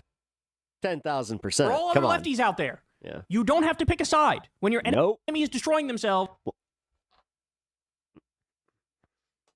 Let them do it. You can point out how fucked up they both are and how wrong they both are. The reality is, Mark Levin said, I'm going to cancel these people. Honestly, my honest opinion at this point, they should all fucking be canceled.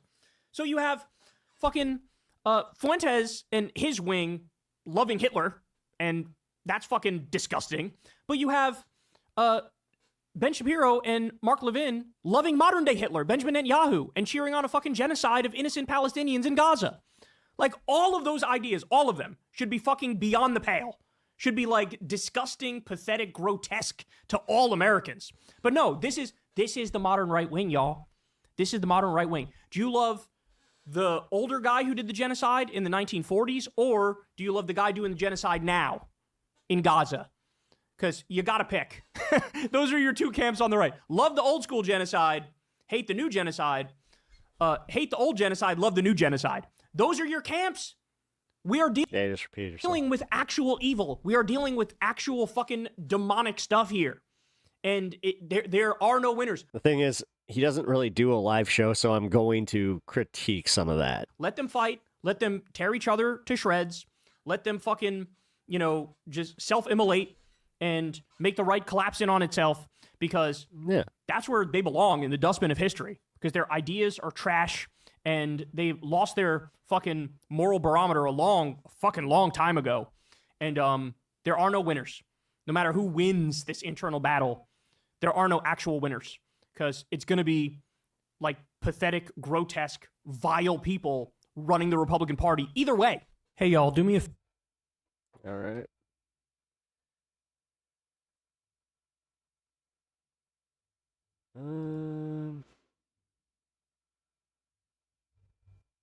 I have a fun little video, by the way, that's for later here. Yeah. Wait. All right, fuck it. We'll make it a double. All right, y'all. So Jon Stewart. Kyle segment, since he talks about Jon Stewart as well. And as long as this isn't on the Daily Show, here, let me do a quick check. Nope. Wasn't on the Daily Show. Went to this New Yorker event, and he did this interesting Q&A.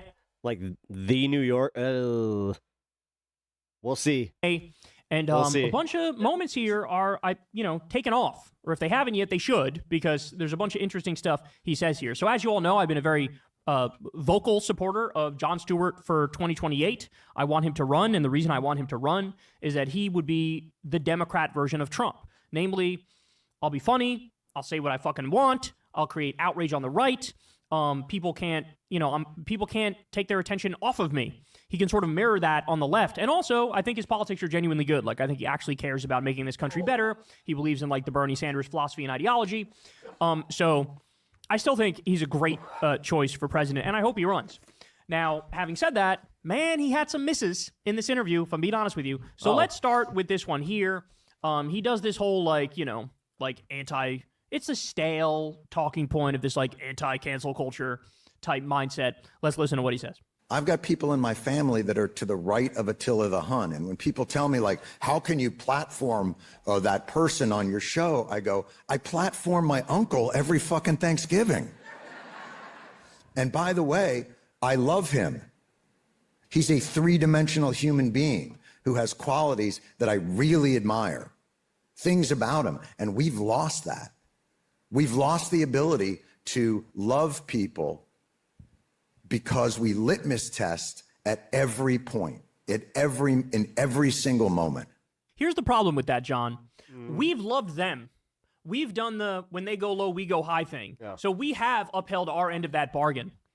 Yeah, but the shit he says about you, trust me, he ain't talking the same way. And then they never reciprocated, ever. Too much. Ever. So at some point, you got to have some fucking self-respect. Yeah. At some point, your off, takeaway man. has to be the opposite of this, which is, maybe our problem is we're fucking pushovers and they walk all over us, and maybe we should do a little more litmus testing, not less litmus testing. You know? Maybe if somebody's at the Thanksgiving dinner table and they actually think, I fucking love Hitler, you say, you can get out. I fucking love Netanyahu and him bombing schools and hospitals. Okay, you can leave, right? So, look, it's one thing. I love this idea of everybody thinks there's some, like, fuck. The thing is, you're not really, like, dude, the myth that these are the conversations happening at Thanksgiving and all these fucking places, it's maybe like 7%, if that, in America. I have to be real. So, you know, if you have somebody being like that, it's a lot easier to just be like, all right, peace out, yo. To John's point, it's kind of like the way that I have to platform some of my family's bullshit every once in a while because, yeah, I may not think like them entirely, but I do, like, okay, damn it. I had to say it. I kind of see John's point on that one just a little bit. Fucking some saint. It's not like I'm not going to not, like, but if we're talking about this shit, I'm going to call him out. Or, you know, just doesn't really come brilliant genius because I tolerate people who disagree with me politically. It's like, yeah, we all do that because we fucking have to do that. But let's not make a virtue out of like, hey, I got a piece of shit racist uncle who says piece of shit racist things all the time, and somehow it's virtuous that I fucking sit here and let him babble. There's nothing fucking virtuous about that. We gotta grow up. We gotta grow up. We gotta man up, and we gotta realize that's not what as much saying. as we want to do the when they go low, we go high. I mean, when he's like, if he is actually right to the Attila the Hun, and we'll give them endless love. They never fucking reciprocated. And so at a point, it's like, okay, if these are the rules now, if the rules are you get to say whatever unhinged, racist, warmongering fucking bullshit that you want, then we get to say the most unhinged, anti-war, anti-racist shit we want to say, and we now no longer give a fuck about your feelings. The whole right-wing thing of fuck your feelings, liberal fucking, look, liberal tears in my mug, bro. So, okay, well, here's some fucking conservative tears for your ass. So I actually totally disagree with this. It seems like a rant out of 2018. It does. It seems like Jon Stewart's a little bit caught in the past, and this is that enlightened centrist instinct, which is steering him in the wrong direction. And what he doesn't realize is, John, we have actual demons running this country. And we have the 37% that still support Trump and what he's doing. They're fucking demons too. The 37% that can look at Trump throw a roaring 20s Great Gatsby billionaire party at Mar-a-Lago at the same time he illegally froze food stamp funds so 40 million Americans are starving. That's demonic, John. That's evil, John. And people who are cheering that on and supporting it, they're bad. They're wrong. I don't have, let me give you sympathy for your fucking objectively atrocious beliefs. Fuck that. Fuck your repulsive, wretched ass beliefs. Somebody needs to check your fucking ass. Somebody needs to check your ass and say, are you going to fucking grow up and grow a conscience or not? We got to stop coddling these people who have no fucking conscience or totally broken moral meters. Like, it's just astonishing to me that everybody hasn't grown to this position. It seems so strikingly obvious. We're doing them no favors. By tolerating their intolerance, we're doing them no favors. And we're doing us no favors. I'm tolerant of anything and everything except intolerance. The intolerance, and that's what we need to grow to. Right? So this, like, I'm holier than thou because I have an asshole family member at Thanksgiving. Yeah, we fucking all do. We all do. And you know what? Your instinct of going, I don't want to be around Uncle Ted that much. You're not wrong. You're correct to feel that way. And it's okay to admit that. It's okay to acknowledge that. But I'm not done because now he talks about Rogan. Listen to what he says here. This one I think is even more controversial. John, you've been on Rogan a couple of times? Yes. What did you think of that experience, being on Joe Rogan? I enjoyed being on Rogan. I think he's an interesting interviewer. There are right-wing, weaponized commentators whose sole purpose is to manipulate things to the benefit of the Bannon Project or the Project 2025. Rogan's not that guy. What is that guy? He wasn't that guy. Now he is that guy, John. If Jon Stewart... Not knowingly. It's not like he's signed up as being like part of the contingent that is them. is saying Rogan But he came is the to MAGA useful idiot politics being used by them. in an organic way. I think that's true. I think he radicalized himself by surrounding himself with very right-wing people. He radicalized himself during COVID. Damn, I hate to say, that was disappointing. He radicalized himself because he's very conspiracy-minded. Like, yes, he organically came to those positions. But just because he didn't start out as a fucking pom-poms guy, a right-wing cheerleader like Sean Hannity, for example, doesn't mean that the impact he has on this country isn't just as bad, if not worse, because Rogan's audience is younger. And young people sort of believe him and listen to him more than Hannity's, doing his show out of a retirement community, out of a senior living center, right? So yes, he organically came to these MAGA positions, but he still has these MAGA positions, and he's fucking wrong. And I'm going to get to the more important point in a second, because this is just child's play in terms of criticism to my big issue with Rogan, but let's keep going. Rogan's not that guy. What is that guy? How would you describe That guy him? is a curious comic who fell into this thing that got fucking enormous, maybe doesn't, has opinions all over the political spectrum, but has tendencies that people on the left does not fit the aesthetic. He's a hunter. In fairness, he's had people on who are kind of Nazi curious. Yeah, and I was about to say, dude, really? It's the hunter you think that's like still pew-pews? John, he was God damn it. in the Bernie to Trump pipeline. All right, well, I hadn't seen this clip. This is very disappointing. I mean, there's not many who were... Okay, so maybe maybe this is the whole thing where he wants to calm us all down on like do you actually want me as your president? I mean, come on. We're on that pipeline. Like, there's more of a centrist to fascist pipeline than there is a left wing to fascist pipeline, but he was he was in the Bernie to fascist pipeline. We do ourselves no favors by pretending like he's still just this enlightened centrist. He's not anymore, John. He's not. He endorsed Trump. He was at the fucking inauguration. He hitched his wagon to MAGA. He texted with J.D. Vance and Donald Trump and Elon Musk and Dana White. No, but this is where I do get annoyed by his the way that he does this, where he doesn't have any like view of Joe Rogan and like Nick Fuentes being different, where I do I have to at least try and see this from both sides here, where John was being like, no, he's just a dumb comedian who happened to have an opinion on this, and then they weaponized that opinion. I understand what he's saying, and he's not necessarily wrong there. This is where I think that Kyle does have a little too much of a boner on this one to like just constantly hammer Rogan into that position. Like, has Rogan gone out of his way to do that? Yeah. That's who this guy is now. Does he tend to do this thing though, where he will hear some like a criticism like this and then just use that to be like, see, they don't want to work with you. They don't want to listen to you. Don't sane wash him. Don't pretend like he's not that. Don't pretend like he's still. And again, 2017. He's not Joe. He's not. But he was kind of just Joe Rogan. He's not 2017 Joe Rogan anymore. And now the interviewer made a great point.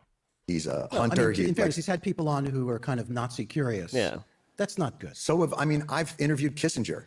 Oh, Jesus Christ. God damn it, John. I was trying. Like, I tried. He was carpet bomb curious. Like, I don't know what to say. Christ. I do. I'm sure when you had on Kissinger, I'm sure when you had on other right-wing ghouls, you treated them as right-wing ghouls, and you fucking grilled them. That is not what Joe Rogan did. Joe Rogan gave Trump a hot stone massage. Joe Rogan gave J.D. Vance a hot stone massage. Joe Rogan gave That's where we lost Peter with Thiel how dare you platform this person? A lot of people took the wrong message from that. Stone massage. Joe Rogan gave Mark Andreessen a hot stone massage. Joe Rogan gave Elon Musk a hot stone massage. If they're platforming somebody unchallenged, that's the problem, and that's where Kyle has a very good point here. Do you not see the difference? Mm-hmm. That you actually tried to grill these people and Rogan does not? It's very easy to castigate. Yeah. As I said, damn it, I was trying to be fair. Those where we're like, but he had an opinion a few years back that's, corrosive. But the difference is when he was carpet bomb curious, you didn't say, oh, yeah, that's awesome. And what happens with Rogan sometimes is he'll hear somebody that's on the dangerous end of the spectrum, and he'll just kind of soak it in. And this is, I think this is a great point. And it's whosever job who thinks that that information is dangerous to fight to get their point of view out there to counter what they think is misinformation. You can't just deputize people to say he should have known better and he should have prosecuted that point. He, at the time, was the #1 podcast. That doesn't matter. See, that's what pisses me off is he almost turns into like a little bit of a catty bitch where he's just like, he was #1. He had more of a platform in the world. Are you saying Come he has on. no responsibility to know what the fuck he's talking about?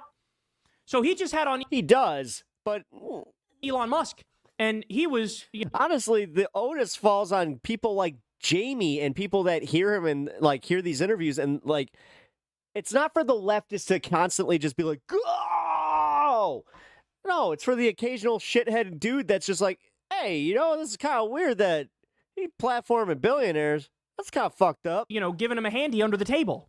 And you're telling me I do get sick of the people that lament old Joe Rogan where they're just so butthurt by the fact that he did change. It's like, dude, just change your content diet. that He's not #1 anymore. Like, it is a little weird that we do this hyper fixation on his show. Like, Kyle does it specifically because it's like, he thought they were buds, bro. that's acceptable and that's okay. Even after we know Elon Musk illegally cut pediatric cancer research, illegally cut the National Weather Service, illegally cut Meals on Wheels, destroyed the Consumer Financial Protection Bureau, fired nuclear safety officials, Then fucking petition his producers to have you on to debate this stuff with him. destroyed Like, honestly, I do get sick of hearing these videos like this because it really, as I said, to me, comes across as like, you won't have me on the show anymore. So you know what? I'm going to argue my point here with my platform. FEMA, cut the Department of Education, fired 83,000 veterans, fired 250,000 public Yeah, you know what he's not going to hear? This. workers And I'm sure this is the problem that I have is that if somebody put this in Joe's ear, he would listen because he's a dumb sponge. overall. Did the U.S. aid cuts, which It's almost like they did this thing where they recognized where it's like, hey, you know what? We could weaponize the left being annoying and being, you know, these people that will always, you'll never be good enough for them. So why would you even try? He totally bought into that. And the thing is, he didn't have to really move that hard because he looked at content like this and was just like, yeah, you know what? You're right. are literally going to lead to millions of deaths. You're telling me even after all that, it is not incumbent on Rogan to fucking ask him about those things? No. If you're going to get involved in political media, you have to know a fucking thing. He barely, like, this is what pisses me off. He's not registered as a political show. He is just a shithead entertainer that happens to have on some, like, politicians, some billionaires, but he also has on comedians, fucking a bunch of who's of who gives a shit. Thing or two about politics. You can't do this thing where it's like, there's none of the responsibility that But you're acting like he hosts fucking Breaking Points, man. a mainstream media reporter That's my issue with this. would have. You can't I would actually have the same pushback for somebody that comes after me this way. give podcast people a pass because they're Because by that logic, I have no business doing this. I mean, I know some people agree with that, but for real. podcast people. Like, what's this fucking, you know, idiot stoner doing having any commentary on politics? What if I had a bad take that, you know, was completely disagreeable? No, if they want to say Come on. they're better than mainstream media, as they often do, You know, that ain't you have to gonna know what the happen. fuck you're talking about and grill people. I mean, he had Trump on and said, oh, I'm going to let you speak to tell us your side of the 2020 election and how it was rigged, because people normally don't give you the space to talk on this. So Rogan was trying to make a virtue out of letting Trump lie to his audience. This is a big miss from Jon Stewart. He should have known better, and he should have prosecuted that point. But the reality is, John, is that it might be my job or the New York Times job or even your job, but I don't have the audience that Joe Rogan does. Then get it. Yeah, Then well, find get people it. who do. Then go on. Then go on that show. Then do those. Thank you. Things like- Honestly, See, this is where he fucked up. I did that, John. yeah, but you kind of did this thing too where you didn't really, I don't know, make it to where you were continuously invited on. I know that he was on like twice, but something happened where eventually it was just like Joe got wind of Kyle talking mad shit, and then he was just like, I don't want to have him on anymore. Here's the problem. I mean, dude, remember the way that they went after Pac-Man too? I would- like, I'm gonna be real here. Say to Rogan all the right things, all the factually correct things, all Fucking the left-wing A. things. He would And I don't like going to bat for Rogan. I'm not exactly a fan. not in agreement. And then a week or two later, he has on fucking Ben Shapiro or Steven Crowder or some right-wing What? This is my problem, dude. You're being hyperbolic about this. If you were going to be honest, at least go to it this week's, guest list and just be like, hey, he had on, this guy and Schnickelfritz and fucking asshole. Politician or whoever the fuck. They say the opposite, and he also nods along in agreement. So there is no actual core of Rogan on these things.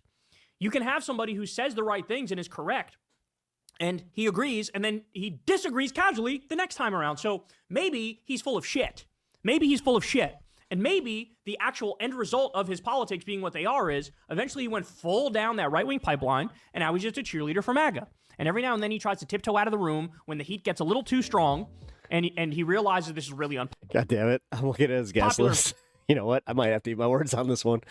All right, so going down from the newest guest, Elon Musk. Andrew Gallimore. Andrew Gallimore is a PhD in chemical pharmacologist and neurobiologist. He is one of the leading experts of several books, blah, blah, blah. Miranda Lambert. Avi Loeb. Avi Loeb is a PhD in theoretical physicist. We always know how those go. Let's see. Is there any Andrew Schultz? Nope. Brian Callen? Nope. Duncan Trussell, Jack Carr, Saul Volcano. There we go. Sal Volcano is definitely not he's not Trumper.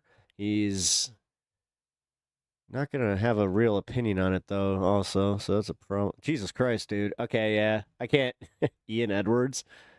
Andrew Santino. And then there's the Jordan Jensen, Matthew McConaughey, Charlie Sheen, Carrot Top. Oh, interesting.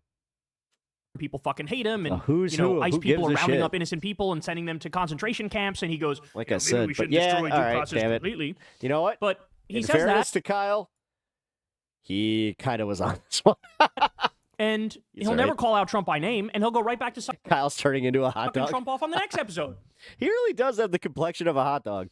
So no, it's on him. He has a Avi Loeb's a grifter at this point. responsibility to his audience and a responsibility to the truth, and you're giving him a fucking pass just because you like the guy. It's not acceptable to just say, well, I don't like what he does. Then do it better, beat them at their own game. It's not enough to just complain that that guy got a platform and don't platform that guy.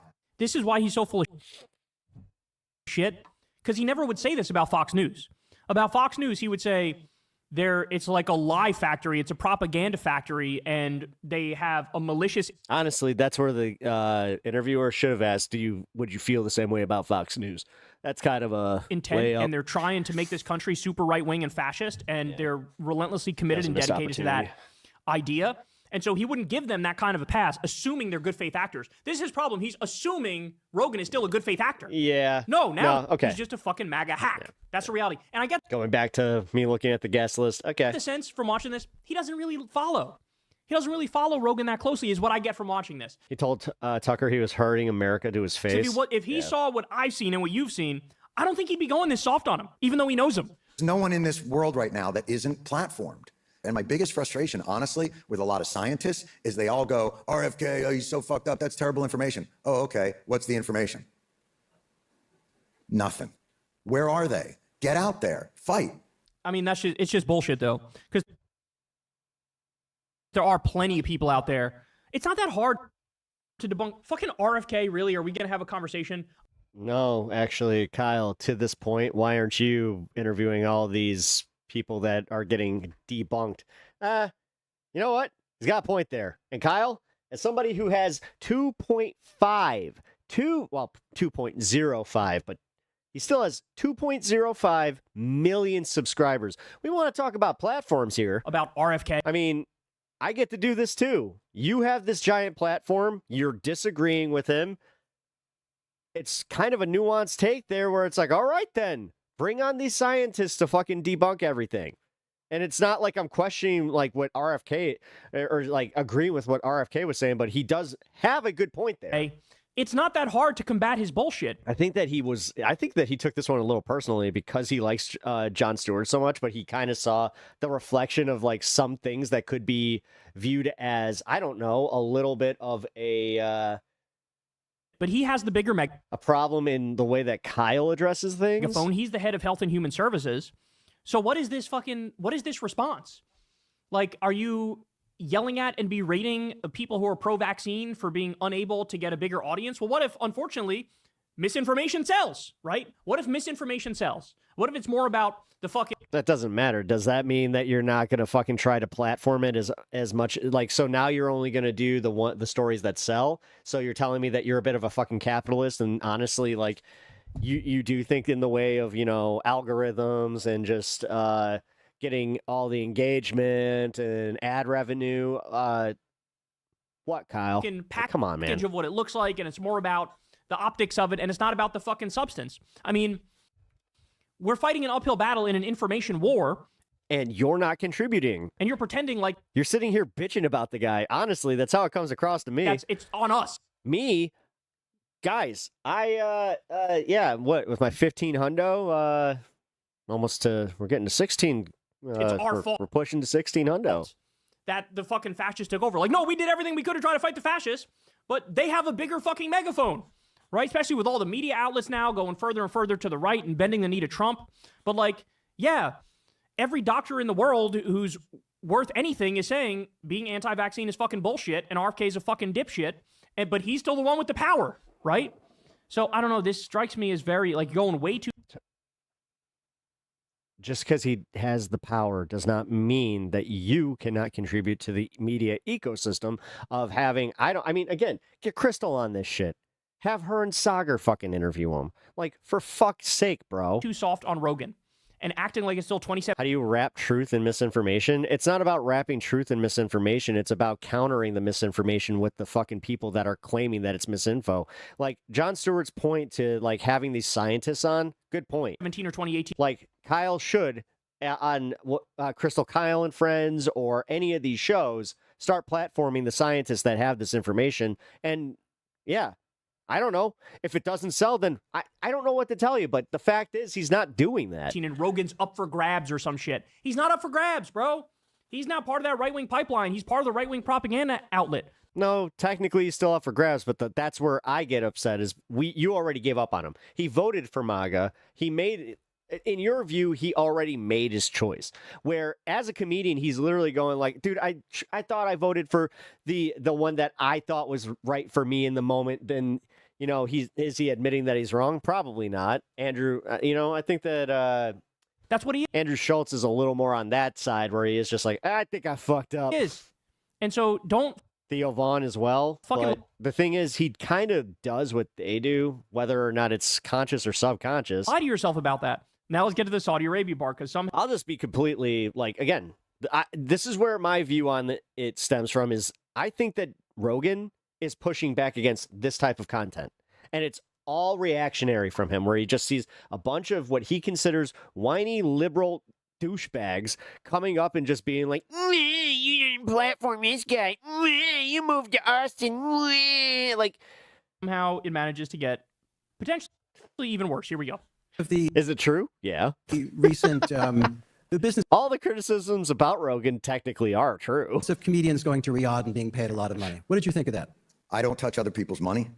And oh my God. And oh my God. This is all just rich out of touch fucker. Like, this is someone who did corporate gigs and doesn't want to have too many questions asked. You know, it's hard, man. I want to fix my house. I want to operate with integrity, but I don't want to gatekeep. Like, I don't go to the tree of hilarity and get visited by the fathers of, and I think a lot of comics who came out and really shit on those guys, like, I know a couple of them and I know them actually to be like garbage humans. So I would have preferred if they would have just come. Is he talking about Marin? Out though and said, it's money. Oh yeah, he's talking about Marin. Him and Marin got into a big fight. Ah, that's right. And not like, it's a way to start a conversation. Like, would you have started the conversation for $2,500? John's going milk toast. And that's, that's the difference. Look, I worked for Apple. So him, Sock now. Hey, how's it going? And man? Mark Maron have a history, and Maron was a real asshole. You're really depressed? Uh-oh. With Jon Stewart. What's up? So from the personal perspective, I understand what he's saying. However, John is smart enough to be able to separate the person who's making the criticism from the criticism. And the fact of the matter is, Maron's criticism is 100% correct. And these people... Hopefully I can contribute in a positive way. ...are selling out for Saudi blood money. That's what they're doing. And then they're lying about it and pretending like they're being virtuous and I'm doing this for multicultural reasons and I'm trying to spread the message of free speech as I literally signed a contract to restrict my fucking free speech, right? And so, no, John, here's the thing, man. It's over. Yeah, it's done. We're done damn it. with the sellouts. In the year This is weird because, like, point by point, I was trying to, like, be the 2025 with everything contrarian in the, but now I'm just like, oh, god damn it, John. fucking crumbling around us and our country going full fascist, we are completely and utterly done with the fucking sellouts, and then they have the nerve to lie to everybody and pretend like they're not selling out as they're clearly selling out. And so, who cares that it was fucking Mark Maron that made the correct criticism? It's fucking correct. And then here, oh, you know, who am I to judge? Somebody with a fucking functioning brain that understands that, yeah, there's a spectrum, right? And if you take money from Saudi Arabia... I might have no phone service because my grandmother doesn't want to pay what she did to me.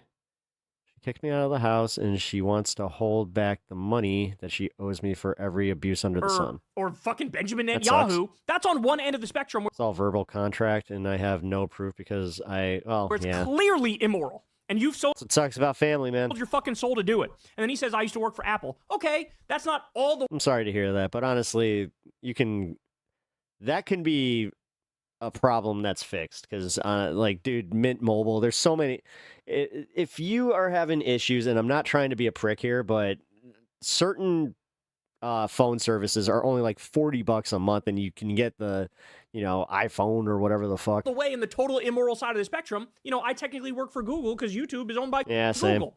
Does that mean I'm a fucking, I'm a rotten piece of shit for that? No, but don't do this. Well, the problem there is, Kyle, certain people could theoretically in the future start doing that. Aboutism where you try to pretend like they're... Because you are you're willingly taking the ad revenue, like, and we all do this thing where we're like, we don't know who's advertising with us. I've been told that I have ICE advertisements on my fucking channel. Isn't a spectrum, and you're trying to pretend like it's the same thing to take money from Saudi Arabia or fucking Apple. It's not. We're talking about a government that literally has slaves. We're talking about a government that bone saws journalists. We're talking about a government that kills people for tweets they don't like. We're talking about... I have zero form of income I went to and left to my parents. I'm trying to get my parents to give me the money that is due to me because then she goes and asks for forgiveness. I don't forgive her. I'm not trying to ask too many questions here, but when you say zero form of income, does that mean that, like, can you work? Because that's always my first question is, can you work? A regime... If you're disabled, then and especially if you're in between disability or like trying to get approved for disability, that fucking sucks. There's nothing worse. Did a genocide in Yemen, and you're pretending like, oh, it's just a matter of disagreement, bro. I don't come after people for their money. Like, what the fuck is that? That sucks, though. So if I'm somebody sorry in you're going through that. 1939 went to the fucking Nazi comedy festival and got paid 100,000 marks or whatever the fuck they were called from them, you'd be fine with that? I mean, it's just like, what is this? People fucking not allowing themselves to use their brains and like the justification and the rationalization, not only protecting Joe Rogan, but also now... No, he sees it as he's protecting comedians because he has a problem with every comedian being lumped in and seen as a political force, which does suck. And guys like Tim Dillon and, Dave Smith, like a lot of these dudes, they are playing into that. Protecting the fucking Saudi sellout comedians? Like, no, fuck. I can't in a sense of my physicality, but my ability as a human being and my ability as a human being, but I can't due to my situation where I live. I live in Puerto Rico, where every job that is for low income people is under the table jobs. It's hard to find a W-4 legit job where you can pay taxes. We're done with these hells. Here's the point, guys. If you sell out, what that tells me is you don't actually fucking believe in anything. You just make mouth noises when you talk. You just say things, but it's like the Charlie Brown. None of it means anything because you don't care. You don't actually believe in anything because you live your values. Actually, I would look into a work from home to see, or like they might have this in Puerto Rico even, where you would be able to either work from home or like do like a half and half and do shipping and receiving, because I know that Puerto Rico's big into that. On this show, I've never had a conversation with an advertiser. I've never done an ad read. I've never talked to a billionaire because my words need to matter, right? They need to matter. You need to know. I'm telling.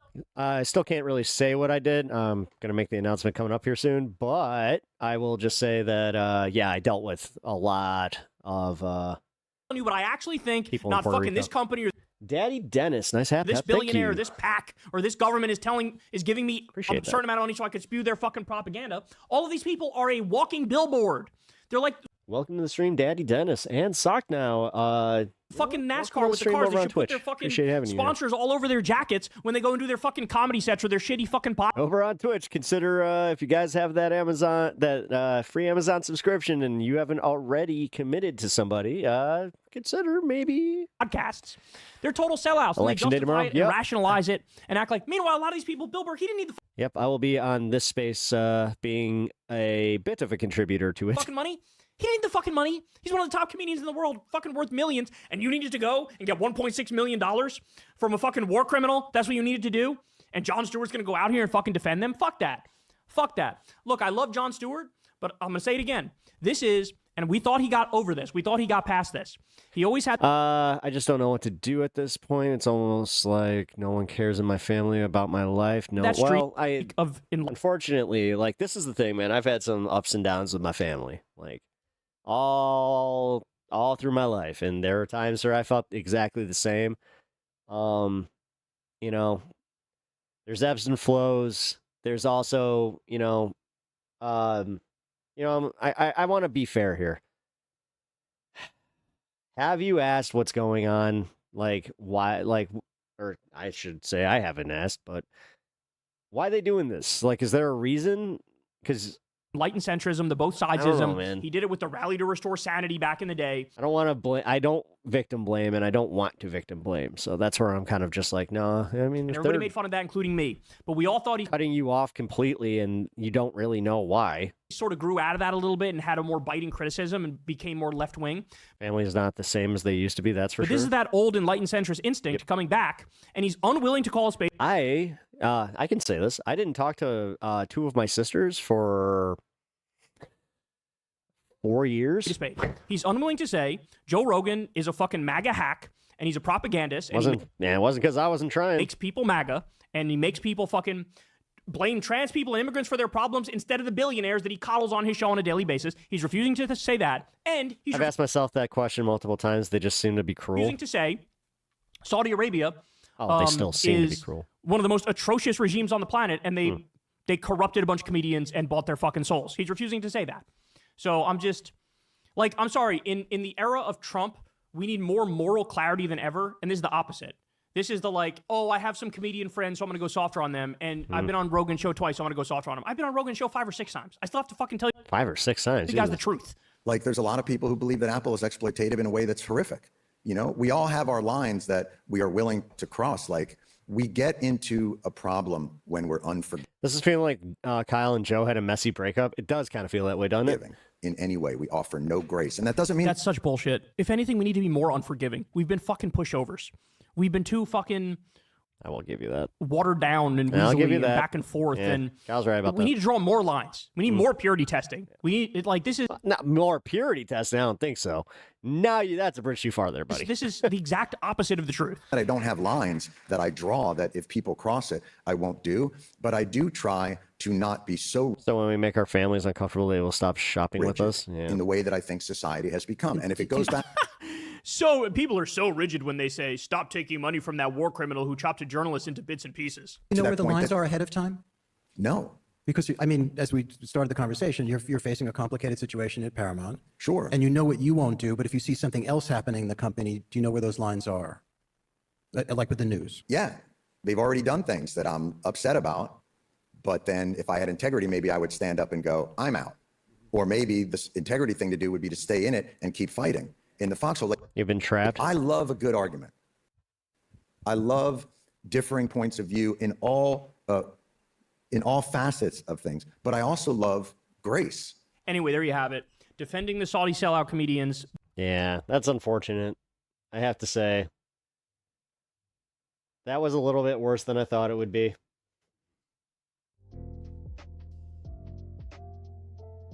So be a hero's taking the bag. Apparently. Like, yeah. That was... Fuck, man. I tried to be the contrarian there. Notice how I gave up pretty much halfway through. Alright, Sock now. What's going on? Like, I've been here for 2 years. It's going to be my 3rd year living here with my parents. Them supporting me in this sort of, in this sort and... It's a weird typo. buy food.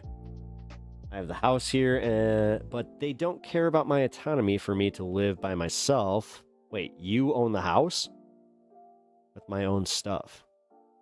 I'm at an adult age where I can't take it anymore. I've never left my family. I've been trapped. And I try my hardest to do the very thing to get autonomy and independence, but it always has to collapse when family gets in the way all the time. I just don't know what to do. Sounds like a classic case of codependence, but I do not know enough of the details. You do not own the house. Okay. Yeah, I mean, it sounds like they're a little codependent on you.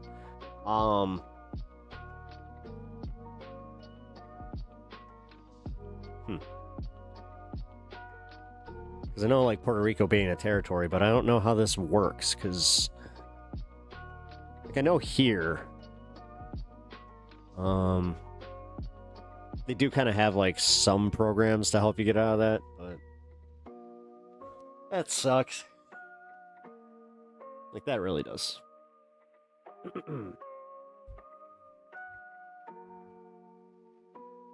It's not codependence, it is them wanting to have control. It's always a control thing with them. I understand that.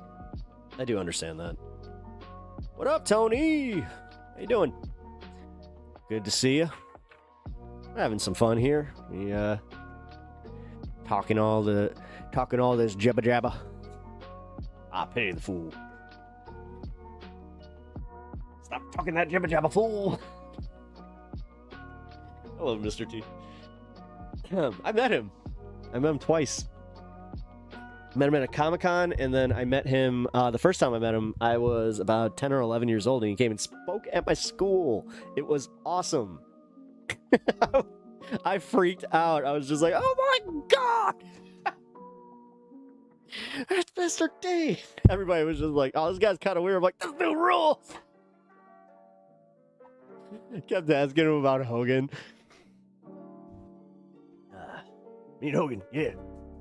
Good friends. Me and Hogan. I can't say that shit. He asked me one of the weirdest questions I think I've ever had a celebrity ask me, where he was just like, you walk with God, is it going strong? I was just like, yes, Mr. T.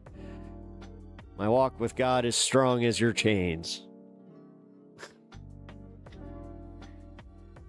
Like I said, I don't know the details, but when you feel like your parents are sabotaging your efforts to be independent, codependence is usually the culprit. By keeping you dependent, they keep power over you. Yeah, no, I saw that a lot. I'm not sure how old you are, Sock now, but yeah, I saw that shit when I was coming up, and I was starting to, like, we had certain friends moving out, and I had one buddy specifically who you could tell his mom was definitely, you're 27? Damn.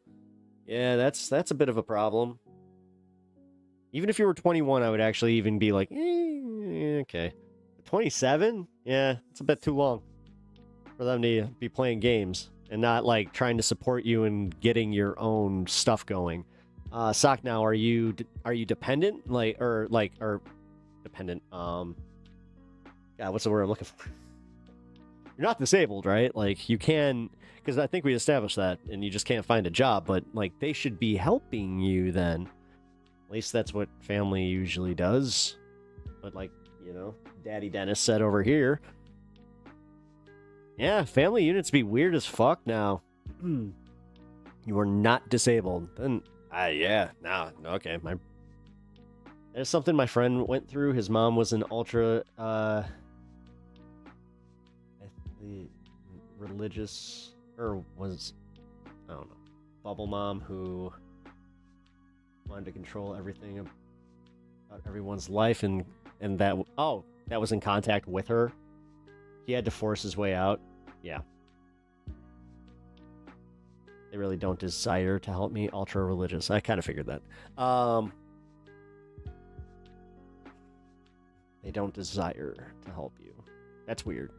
That's weird that they want you around, but then they simultaneously don't want the best for you. It doesn't sound like, I don't know. I try not to have too hard of opinions on this because it's not my family. And yes, some family dynamics are weird. Like, I'm comfortable having an opinion up to a point because, again, if people saw my family dynamic which they have, I've had people be like, "Are you okay?" It's like, what? They are Christian? Well, then just tell them, like, honestly, this is where you can weaponize the Bible against them, because they're supposed to be setting you up, for victory and for being the next generation of, Christ walker. The Christ walkers have risen. Ah, run! Zombies! Ah! That would be fucked up. The rapture was misinterpreted, and it's actually a zombie apocalypse. That would be wild, dude. Sounds like they're attached to the idea of having you as they thought you were, and they don't know how to cope with that. You're gonna have to brute force this one. There's a chance they won't ever come around, and you'll have to be prepared for that. Ooh. Try not to dime store psychologist. Do you go to therapy? Yeah. Do you? Well, I don't know, because again, if the family's not supportive, and he doesn't. Oh, sorry, I don't know your pronouns. But they don't have like an income, that could be a problem. No, yeah, doesn't surprise me. Would definitely benefit you, but that sucks, man. Yeah, that's cool. I got you. Don't have to feel bad and walk that one back. Dial 988. It's 988 in Puerto Rico. I mean, 988's great and all, but I don't know. I don't know if they would deal with that. Well, they might, because they do specialize in like family stuff. Yeah, it could. No, it definitely could. It has a schedule time between 8 and 10. I had to pay taxes for it? Yeah. No, I'm glad that one still is. Didn't they say that they were going after that too, though? Like the suicide prevention hotline?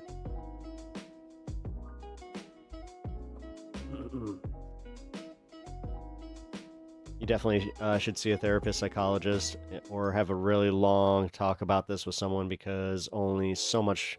Yeah, I was about to say, there's only so much we can do here. I do appreciate you being open about this in chat, though. Like, you might even have to find a counselor or local community that can help you.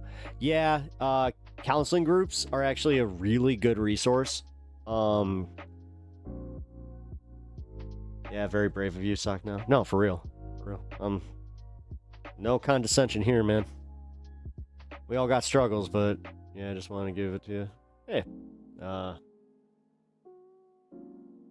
like I said, we have a good community here. Lots of good people. Like, I can't stand this anymore. Well, I mean,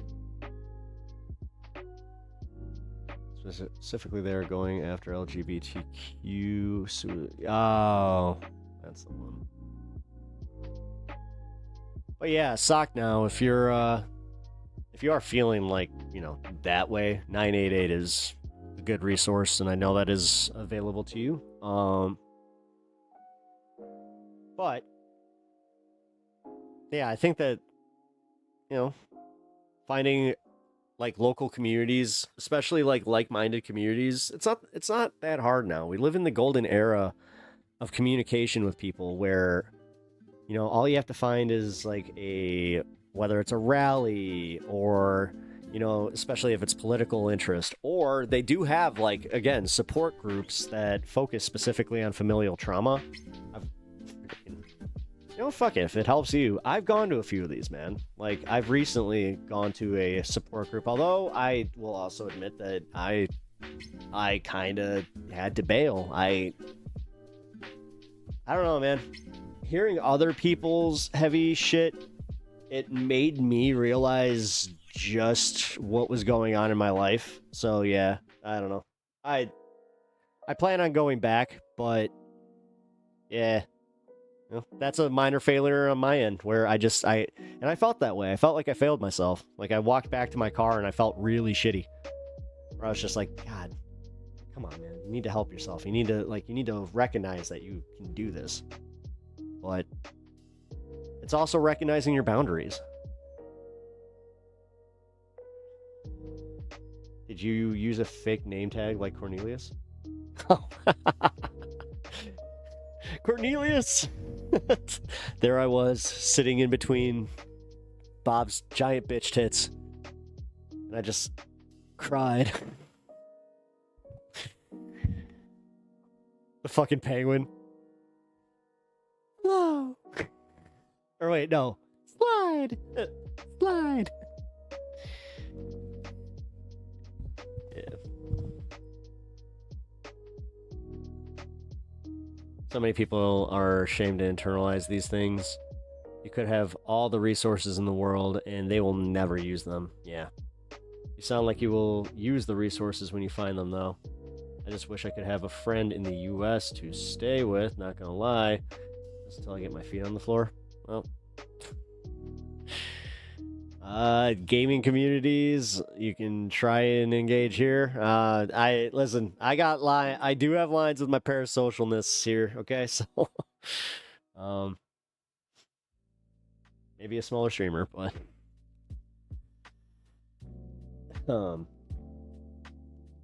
don't, like, as I said, man, don't just take that as the, don't give yourself permission to stop looking and give yourself help.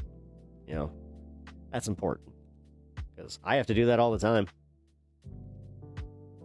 I constantly have to check myself, man. I did it this Saturday, actually. I had a moment at this party where I may have drank a bit more than I planned on. And yeah, I'm not ever, I'm kind of a fun, happy-go-lucky dude when I get in that mode. Something turned. Something turned, and all of a sudden, I got very judgmental. I got, very preachy. I turned into an asshole. I look back on not my proudest moment. I apologized for it.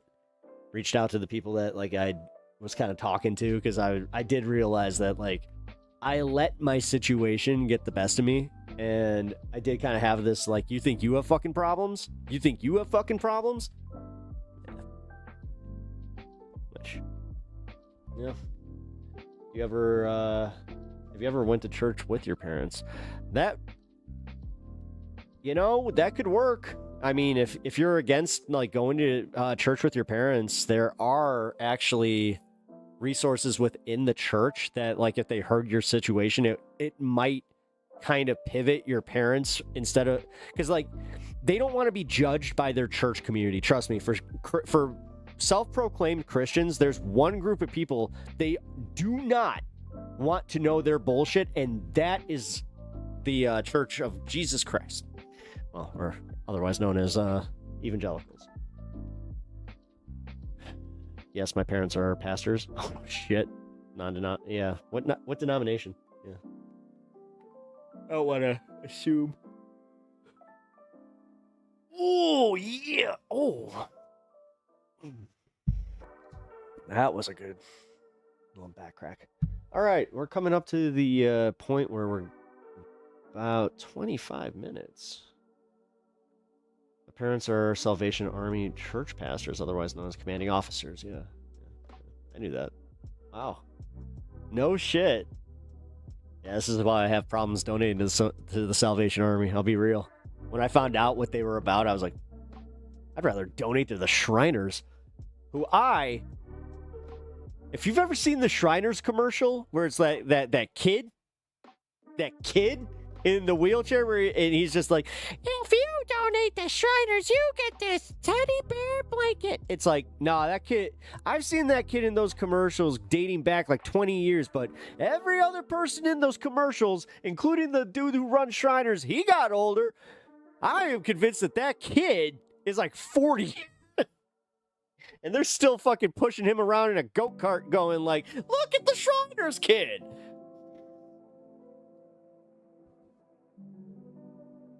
I made a joke one day.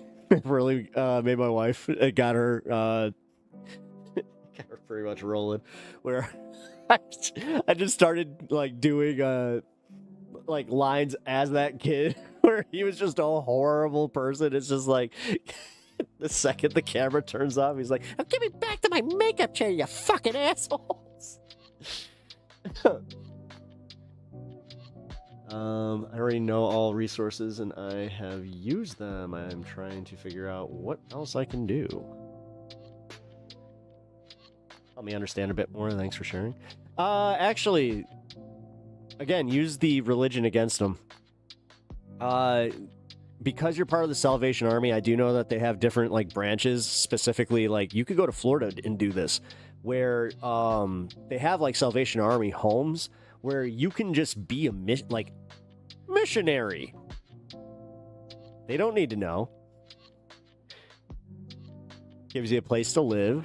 You have to kind of just, you know, go undercover for a little bit, but I don't know. Seems like a possibility for you, right? All right. I want to see, based on the headline of this, it annoyed me. I haven't watched really any Brian Tyler Cohen in a long time. And I see that Crystal and Saga are talking about AI slop. I'm not going to watch this full video, but I want to see at least how he's framing this because I want to see if he's getting any better. Because the clickbait shit, specifically with him, Midas Touch, and Adam Mockler, has been insufferable. The president has pardoned. And I know why. It's because of the stuff that I'm dealing with on my end, where it's like, no, they are burying left-wing content, like, hard. Or shortened the sentences of more than 1,600 people. The latest pardon was for a cryptocurrency tycoon. Oh, shit. I can't do this. Nope. Sorry. Sorry, guys. That, CZ. He let CZ out.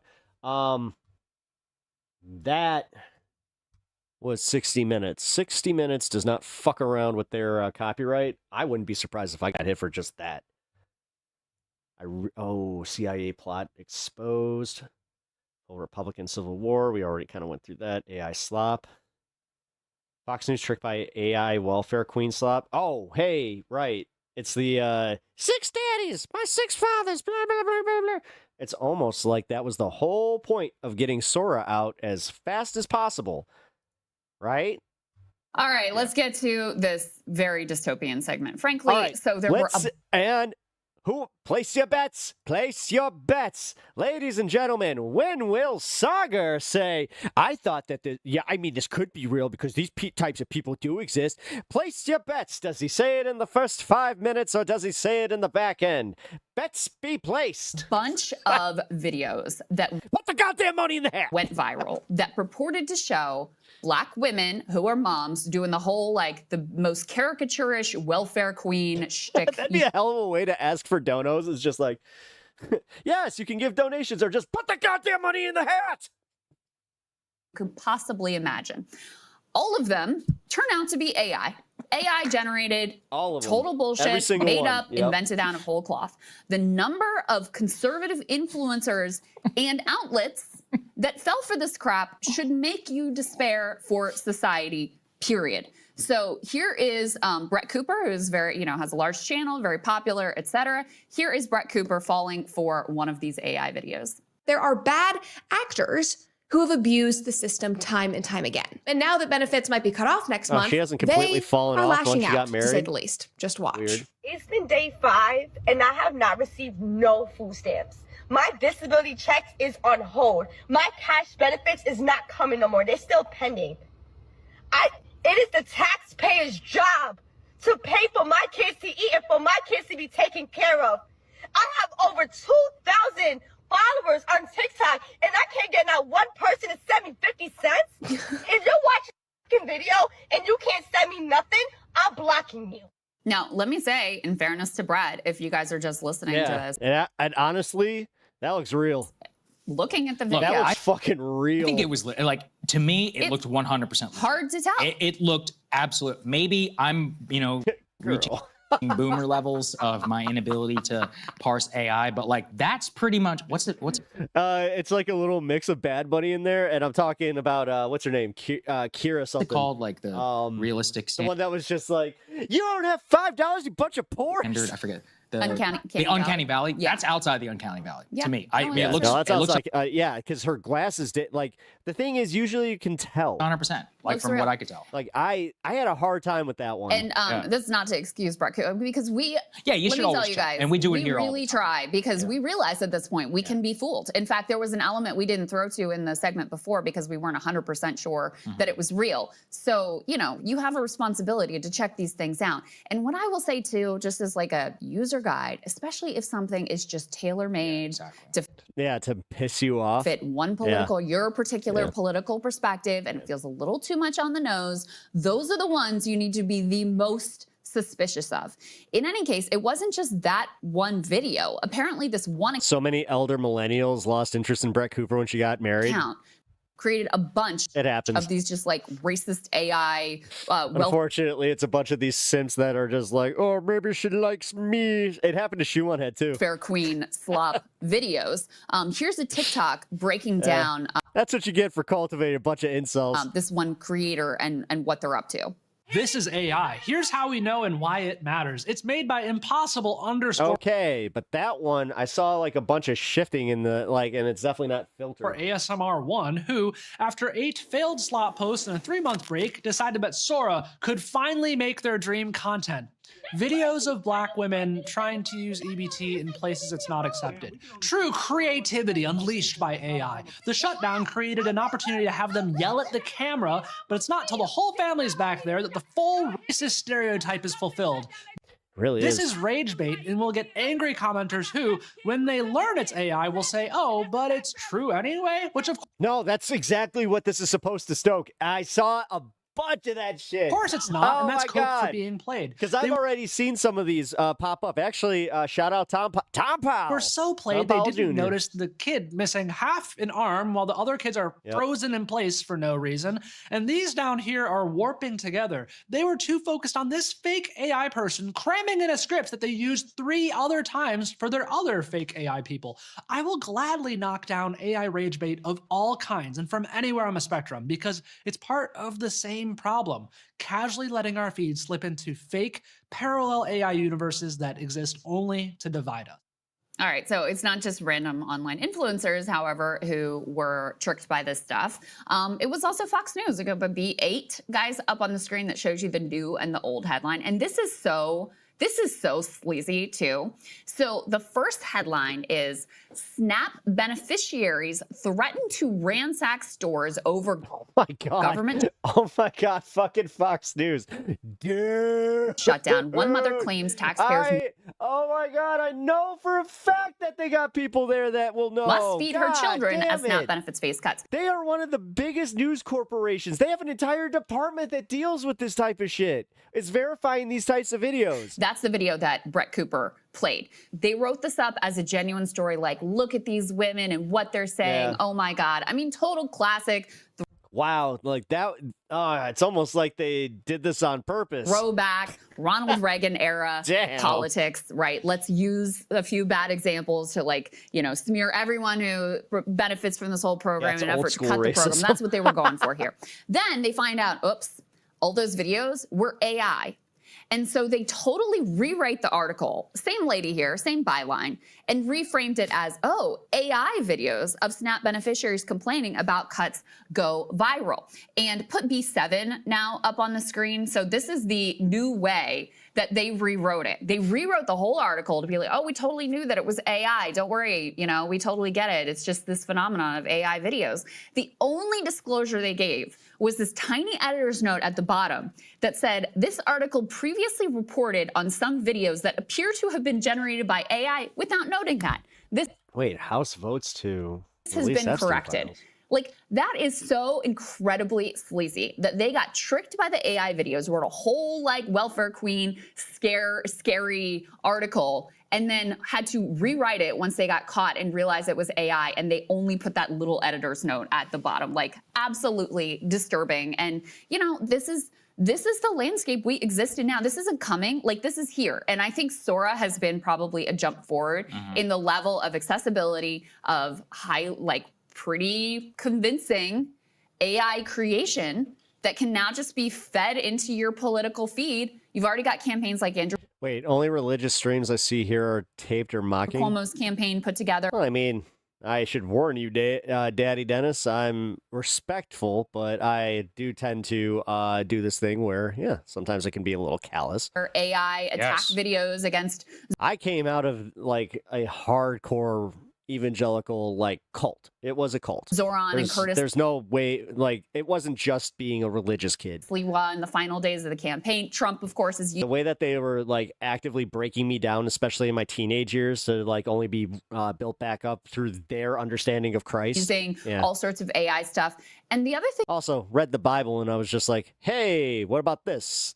that I've noticed, Sagar, too, is like some of the videos, even the ones that are I completely keep saying that the one thing that will get a a curious Christian that's already kind of on that path to losing their faith, even though I hate the fact that they do that too, because they're steeping it in shame. obviously AI, people will still be fooled by it. Oh yeah, I'm looking at it right now. I just opened Sora just to see. I haven't actually checked beforehand. I mean, if you look at some of this stuff, it looks real, right? It kind of does look real. Yeah. We could put some of these in here. I think that might literally be some, but this is the genre of like what? Okay, that one doesn't look real. That one I can't tell. Yeah. But I mean, it could be real, right? Yeah. You know, Mac was saying that I'm sure you guys probably we all get served all these like adorable animal videos, and I get lots of cat videos and whatever. And he was saying All the races saying the usual suspects are fatigued. that in these fatigue. TikTok compilations that he'll get served, some of them will be real and some of them will be AI.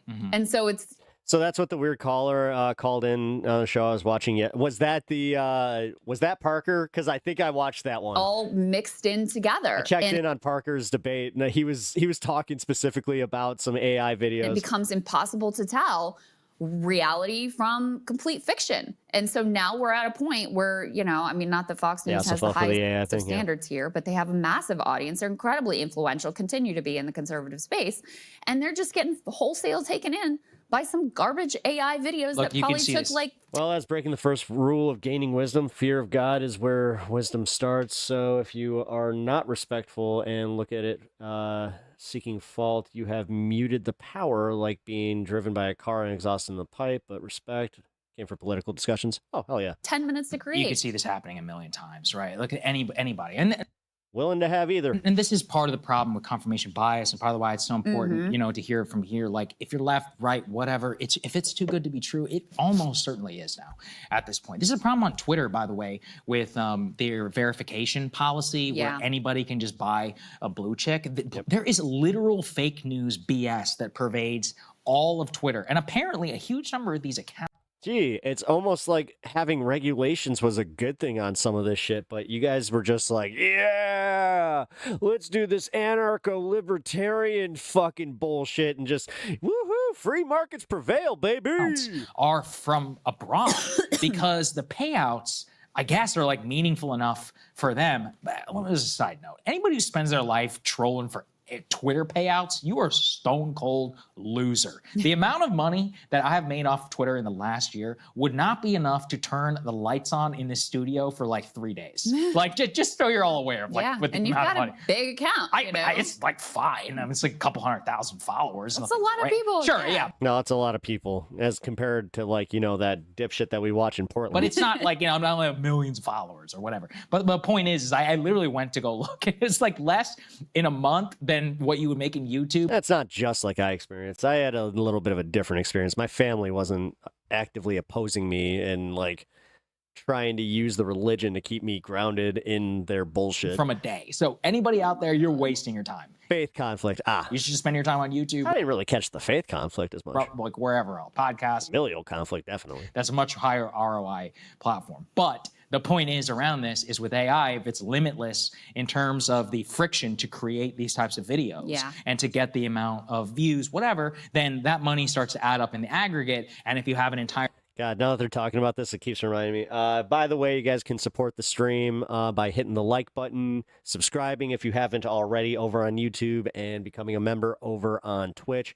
Really helps out the channel, really helps me out, and makes you very cool in my eyes. farm, let's say in And then there is the monetary side where you guys can for, what is it? What's everybody say for a couple dollars? Like it's literally, it's $3. It's $3 for $3 a month. You can subscribe to your favorite content creator and help me get out, put out in the algorithm, and also help me out. Bangladesh or China or wherever, where these types of Sorry, I was trying to do the typical YouTube thing because obviously I'm trying to fund something a little bit more. dollars can go a much farther way, then yeah, it might actually be worth it for them. I But don't know why just I do this. please, like for I get a little bashful is the word. I don't know if that's necessarily the word, but I do get like a little weird where I'm just like, yes, and all the funding supports my wife's cancer fund. real, everybody out there, if it seems too good to be true, you have got to make sure. And this Helps us pay down some of this medical debt. happens with everything. I mean, on the Israel conflict, right? You know, remember the Israelis were always like, oh, that's a Pallywood fake video. By the way, guys, got another one. Oh, right. I mean, it's hard, right? We're here. We're thousands of miles away. Another bill. We're trying to suss Ugh. out what's real and what's not. You have no idea. I mean, you know, me chasing this whole Venezuela thing, I mean, the amount of bullshit which is out there and trying to get to the source, it is not easy right now. And people will lie and they'll use AI. Like you said, they're Yeah, it's almost like this was by design. How do they just not see the broader picture here? Sora's not an accident. This was what they were pushing to have all these data centers do. They don't give a that's why they don't give a fuck about the profit model. The profit model is built in to the chaos it creates. Because now it gives you the genuine question of, is that real? There's a lot of that. Just wait till they don't have to have the watermark on anymore. Like they're gonna do that now, where it's like, oh, no Sora AI watermark on this anymore. in Latin America, right? Because there's a huge amount of like shorts usage down there. There's tons of slop. He said they're homophobic. In terms for propaganda. Oh, sorry, I missed that. Dennis, thank you. Purposes. So everyone just be careful. Everybody knows we are not ready for this. Everybody knows that. Then you can't find a single person who's like, oh yeah, we'll be able to handle this well. Like, look at how fucked up the political landscape already is. We can't handle this. This is insane. I've got one more piece for you. This is B9. This AI, this clanker, our quote unquote artist, we got to come up with another word, because if you're AI, you cannot be an artist. But in any case, we have the first AI song making an appearance on Billboard's radio chart. Xenia Monet debuts on the adult R&B airplay chart with How Was I Supposed to Know? We listened to it this morning. It's, you know, it's fine. It's fine. It's not my. It's not Your my wife is a cancer survivor. Oh, thank you, man. Personal- I appreciate the cheered bits there. favorite, but it's pretty good. If you told me it was AI, there's no way. I would. 162. Holy shit. I just, Yeah, I you would. know, I actually am pretty attached to Um, humanity. You know, I like the idea of art having human Is it weird that like now that's the number one thing I want in life is to hear that bell rung by her? sentiment and emotion behind it, and you know, connecting to some real experience, Been avoiding Twitch a bit. not some blame amalgamation you. of like, you know, farmed experience. Listen, when I'm not doing this, it is kind of something like I've been trying to, and I know this sounds bad, but I made a point to not watch any live streams this week or this weekend, and try to watch as little political content because I really needed that. Experiences from the internet. Kick with no ads is superior. I know, but it's I got a thing with that gambling content stuff and just That no robot. If I have to, I will, because I do want to keep this show going. That's also why I even have the Twitch. My primary is YouTube, though. Could ever truly understand or relate to. So I find it disturbing. Yeah, I think most people do. I've been on a big like post AI apocalyptic movie kick, and Oh, Elysium. really? Tell me. Elysium hits. It was not that well received at the time, but I increasingly think it's one of the most accurate films made. It's a Matt Damon film from back in the day. Again, not very well critically reviewed, but I just watched it the other day. I think that's where things are trending. All right, let's get to FBI. Hey, if you like that. Yeah, Kick is subsidized by pushing gambling onto kids. I will never watch anyone on Kick. Yep. that's why like I have an issue there. Well, don't say never, because if you do never know. Like if that becomes where I need to go, well, then I'll try to simulcast to Discord as well. But I also I have to try and retain viewership and memberships and all that kind of fun stuff. Trust me, I forgot that it was the first of the month, so I signed on today and I looked at my my subs and all this stuff. I was just like, oh yeah, duh.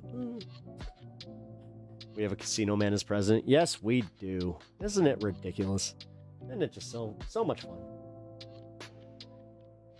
Casino stocks rising? No, actually, casinos are purposely trying to go under because most of them are trying to bail out and become like sports books and online casinos and shit like that, because they are starting to see, the hits. Whether or not it's from like, there's a bit of an economic one, but goddamn, I just saw the number of how many people are in debt because of sports betting since it was voted on in most states. Holy fuck, dude. So many dudes go into credit card debt to continue gambling, which that's a problem. It's almost like we had an idea on that being a problem. I'm gonna thank you for hearing my issue. Oh, hell yeah, man. No, I'm glad that we could be a ear to listen, because I spend a lot of time on this here interweb, and yeah, what kind of person would I be if I couldn't give you even 5-10 minutes? Sorry, hardline for me. If they get rid of the problems, I'll go. But as long as they push gambling to kids amongst other issues on the platform, I'll never go there. You need someone to hear it out. Well, see, that's therapy in itself. And Sylvia, I get it. Trust me, I get it. I'm right there with you.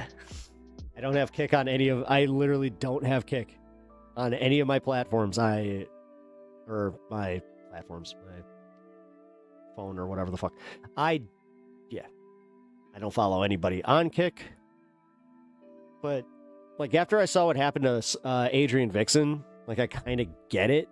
Where, the payout structure, especially if she's trying to maintain streaming as her source of revenue, which, believe it or not, man, even with some of the smaller streamers, like, that's a real thing. I know Christina's going through it, and she does, like, full-time streaming. Now, here's the thing, guys. Like, if I'm having financial issues to the point, like, just trust me, you won't see me as much on stream, but I'll make sure to take care of that. But also, as somebody who is damn close, like, I've been damn close, yeah. I'm hoping that I do cross over there. That's my whole goal here, is to not necessarily make it huge. Honestly, I think that, I keep saying it, like, I think that'd make me uncomfortable. But comfortable enough to have a consistent viewer base to make a living. Is that too much to ask? According to some, yes. Because according to some, this isn't a real job. Dude, I got into an argument about that one. Woo! Kick is where Sneakos and I don't know. Nux, I have no idea who that is. You know what? I'm gonna take that as a W. I don't know who that is. I should be happy about that. I'm sad that I even know who XQC is, because that's a bit, more exposure than even I need to some of these dipshits, like Aiden Ross. But yeah, all those guys are kick assholes now. But the thing is, they're not the model to really look for. I understand the appeal, and I won't blame someone for going there, but I won't follow someone there. No. I appreciate the honesty. That is something that I have to really look into. Oh, by the way, 420.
Oh.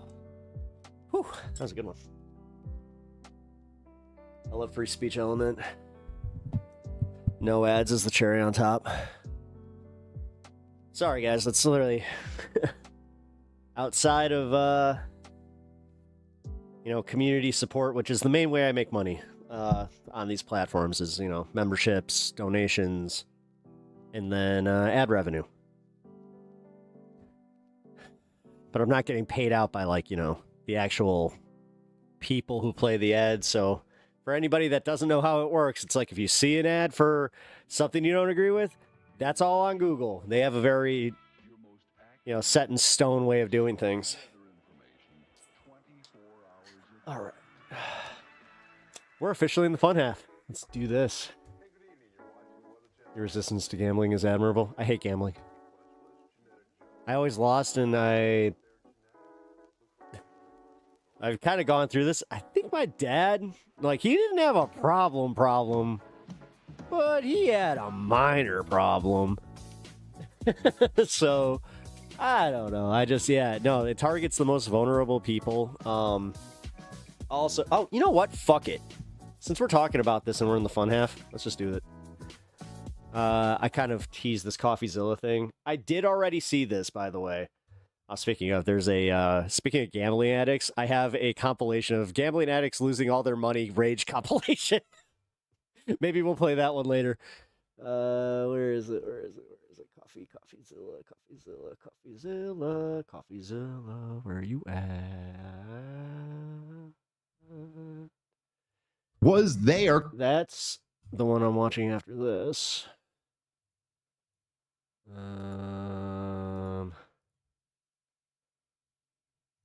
You know what? Fuck it. I'll just look it up. Because apparently it's going to be one of those videos that's just buried. Gambling has... Whoa! Yes, gambling has done something. Twitch has gone to Amazon, nothing like it used to be, and YouTube copyright strike Battlefield algorithm is overloaded. Yeah, it is. But what's up? What up, Natch? How you doing? This is where I've been building my platform, and honestly, as a content creator, I am comfortable with the stuff that I signed to be on YouTube. Believe it or not, even with some of their TOS restrictions, if you can't follow the TOS restrictions that they have,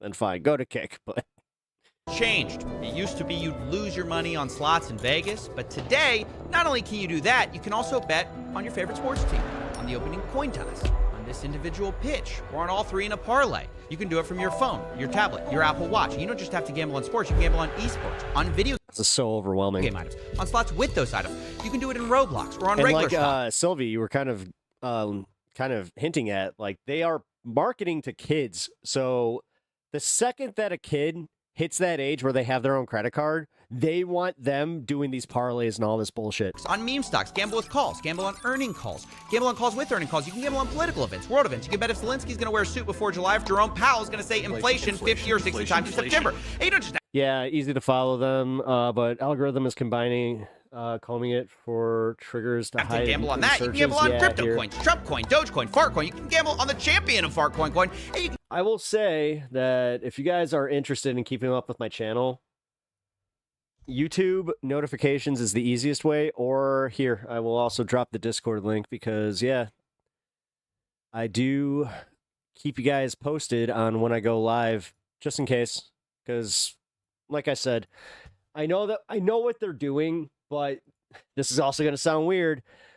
I am a small enough creator to where I'm kind of, I'm noticing it, but because my community, I am such a community-based show, I'm not really seeing much of a shift. You know what I mean? You can gamble on any of the posts the champion of Fartcoin has ever made on whether they will become popular or not.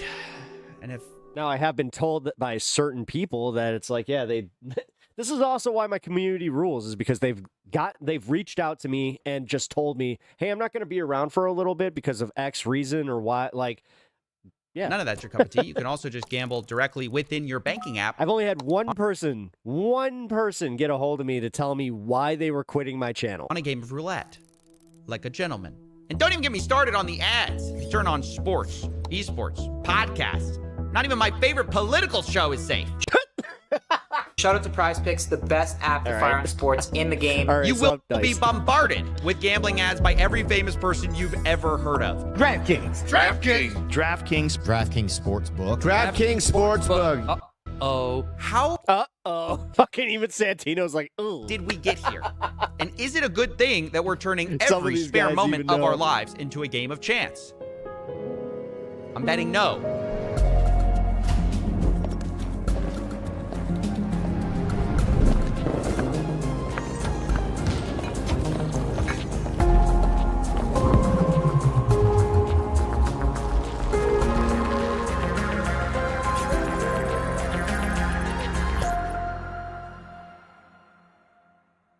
There are three things responsible for gambling becoming more mainstream, but the first and biggest trend is simply the mainstream I mean, yeah, once the stock market fucking becoming more like got gambling. See, involved. Silicon Valley learned a decade ago that gambling mechanics aren't But that's where, again, once the stock market collapses, it's going to change, like, again, the meaning of stocks. And incredibly good it's going to take years for your average American to even buy into it. user retention, so they put them everywhere. Let's say you're shopping online. Well, now you can spin a wheel to unlock prizes. Or if you're playing video games, you can open a loot box, get some randomized items. You can even use those items as virtual currency in a casino. We've I really wish there was an ethical platform made to a stream on. three-part series about. Unfortunately, Or maybe you don't have a problem with loot boxes for adults. this is where Jon Stewart kind of hit on it, where it's like sometimes you're knowingly doing something that you ethically kind of disagree with because it is the only way to do something. But we've also put them in kids' video games because, got to start them young. Roblox is the largest game for minors, and they are stuffed with I still can't get over this whole model. randomized Like loot when I found this out, I was like, what the fuck? boxes. And people let their kids do this? But even if that's fine for you, what The about house always wins. the third-party websites? And if they don't, then they're gonna kick you out of the fucking casino. Which against TOS allow full This is like a tale as old as time, man. gambling based on a kid's game. I don't understand where all of a sudden gambling addiction made a comeback and they're just like, oh, it's online gambling addiction. It's like, what the fuck? Dude, when I heard about those NBA players rigging the game where it's like the guy knew that he was gonna he had like a injury they didn't disclose, so he knew he was gonna play like shit, and then he had his buddy bet. Like, that's one of the there's a fucking movie that was devoted to that with Keanu Reeves called Hardball. And like, yes, there are that's the whole reason that sports betting was illegal. actual kids gambling on these apps. Right, I just won a bit of profit there. I had 200 Robux. No, I had 200 Robux in profit, 100 Robux in profit, but I lost them. But I had 50 Robux and I lost it, and I thought I got 50 Robux again. So on this, mine, on Robux World, what I'm gonna do is buy 40 crates now. No, not 40 crates, but like 44 crates. That looks good. This one. The fuck? It's a roulette? What the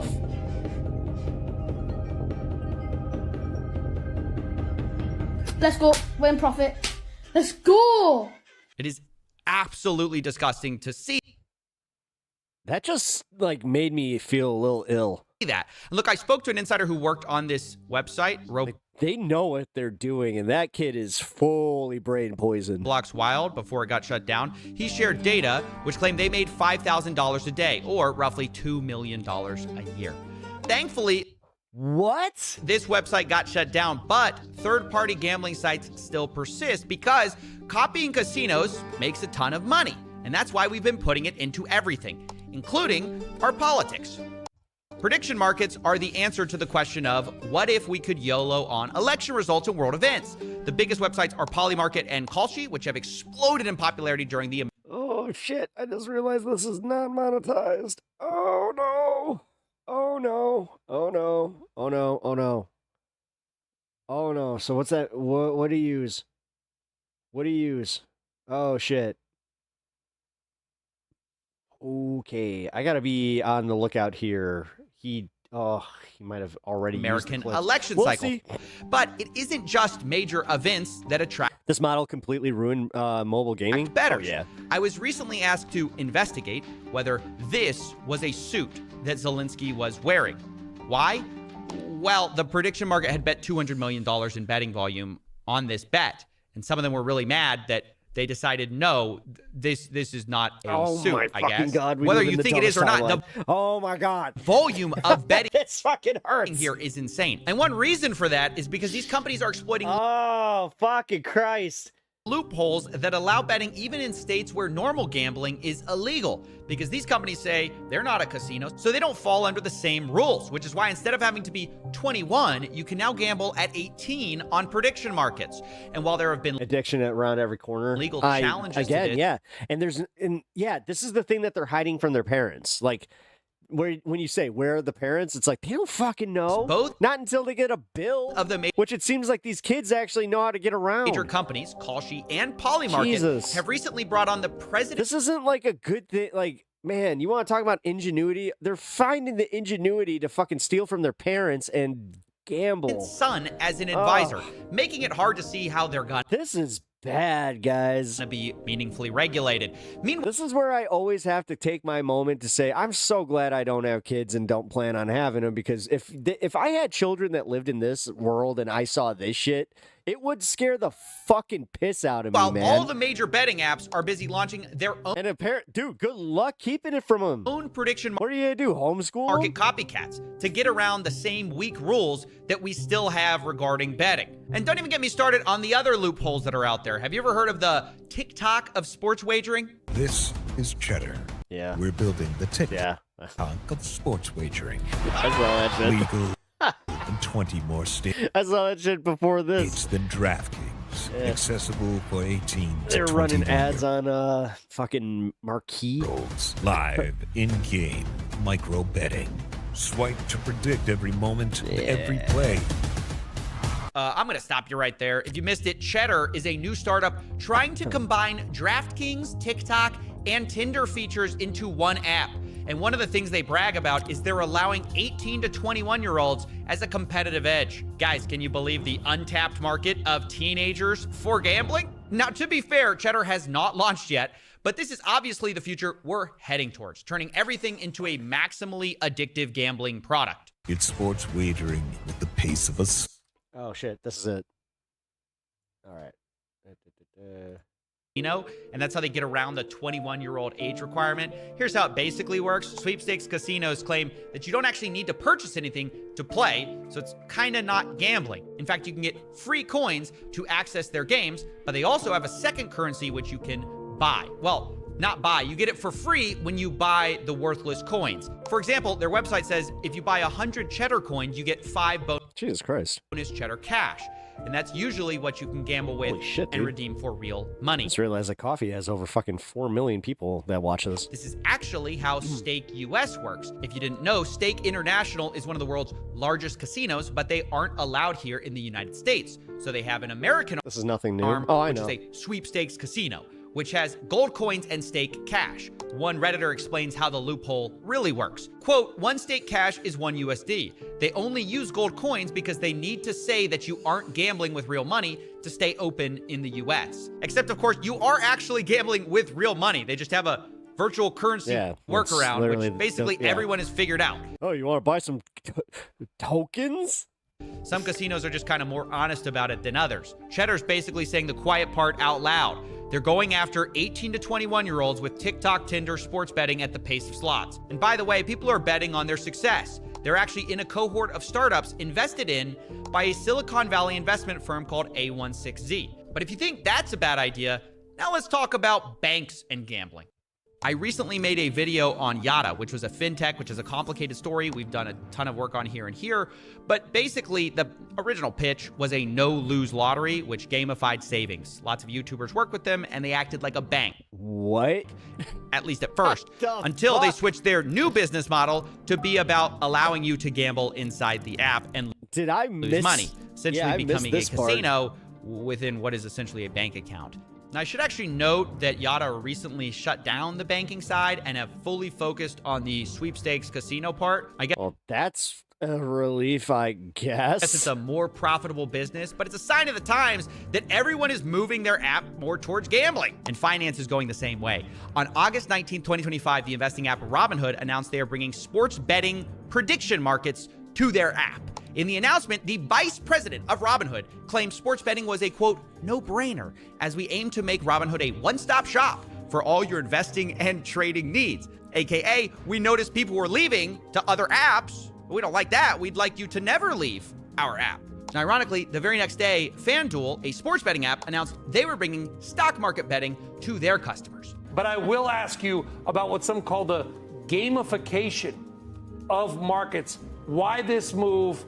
Why FanDuel? Why now? For us to have a partner like FanDuel and be able to have 14 million accounts on day one, I'm not becoming a casino, contrary to popular opinion. I didn't buy a casino.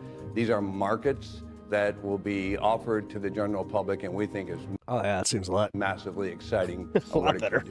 And you couldn't have a more perfect image of how finance is embracing the casinos and vice versa. Actually, correction, you can have a more perfect image, because after I wrote this, the New York Stock Exchange's owner invested $2 billion into Polymarket.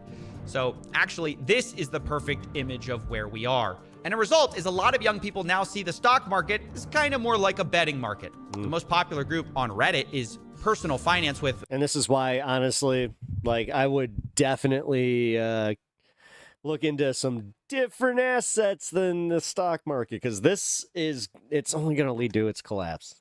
This is unsustainable. About 21 million followers. In second place? Especially when the only thing like really backing up the stock market is a bunch of these AI things that are being used in, it's like a fucking Ouroboros, but again. Wall Street bets. Where gambling. Like an Ouroboros that was turned like a coin and it's just going to fucking fall. On the stock market is embraced and celebrated. It grew the most during the meme stock craze of 2020, which shifted how some people thought about investing. Instead of being driven by earnings, prices, or fundamentals, people gambled on memes, attention, and vibes. People are chasing bigger returns and taking on bigger risks to do so. One measure of this is the amount of debt people are taking out to fucking invest. mental gymnastics. Margin debt is at an all-time high of $1 trillion, which even on an inflation-adjusted basis is near all-time highs and up 5x over the last few decades. Not only that, the rapid growth of zero-day options by retail traders is also a telltale sign. It's grown 5x in volume over 5 years. Jesus Christ. It's all the same shit. This is what led to the subprime mortggage crisis. People are trying to gamble more. Zero-day options are the stock trader equivalent of... I barely follow this shit because I... red or black at I've the already casino. been there. Fast action, massive wins or losses on a single day. But if the stock market is America's casino, then meme coins are basically the back alley bookie who will break your legs. Bigger price swings, faster action. Meme coins are even more degenerate than meme stocks and pump and dump usually within a single day. Among the people who trade these, Pump.Fun is the leading destination as the one-click launchpad. Anyone can make a meme coin in seconds, and there is no value in it other than the expectation that someone might be more foolish than you and buy at a higher price than you did. And of course, Pump.Fun is happy to take a cut and make most of the money. Most traders will lose, but now you can also get a cut if you're a content creator who pushes one of these coins. We've seen the same thing from launchpads like Meteora. They allow creators to have a split of some of the trading fees, and it kind of democratizes the grift. Now, anyone can farm their followers and fans for money. You don't have to be particularly sophisticated. And that's actually how Trump made millions of dollars in fees with Trump meme coin without ever selling. He just farmed the fees. And to be clear, this money doesn't magically appear. It's being siphoned away from regular people who mostly lose. It creates a sad ecosystem where most creators are racing to the bottom for attention to get their audiences to pump their worthless coins, leading to a predictable spiral where most are scamming, rage baiting, or otherwise trying to shock each other into becoming the biggest grift of the day. Cups have got drained. Boo-hoo. Thanks for the 20 bandos. It's ripping. What? Muffin! If you've ever heard... Well, this is dystopian as fuck. Heard of a zero-sum game where someone has to win for the other one to lose?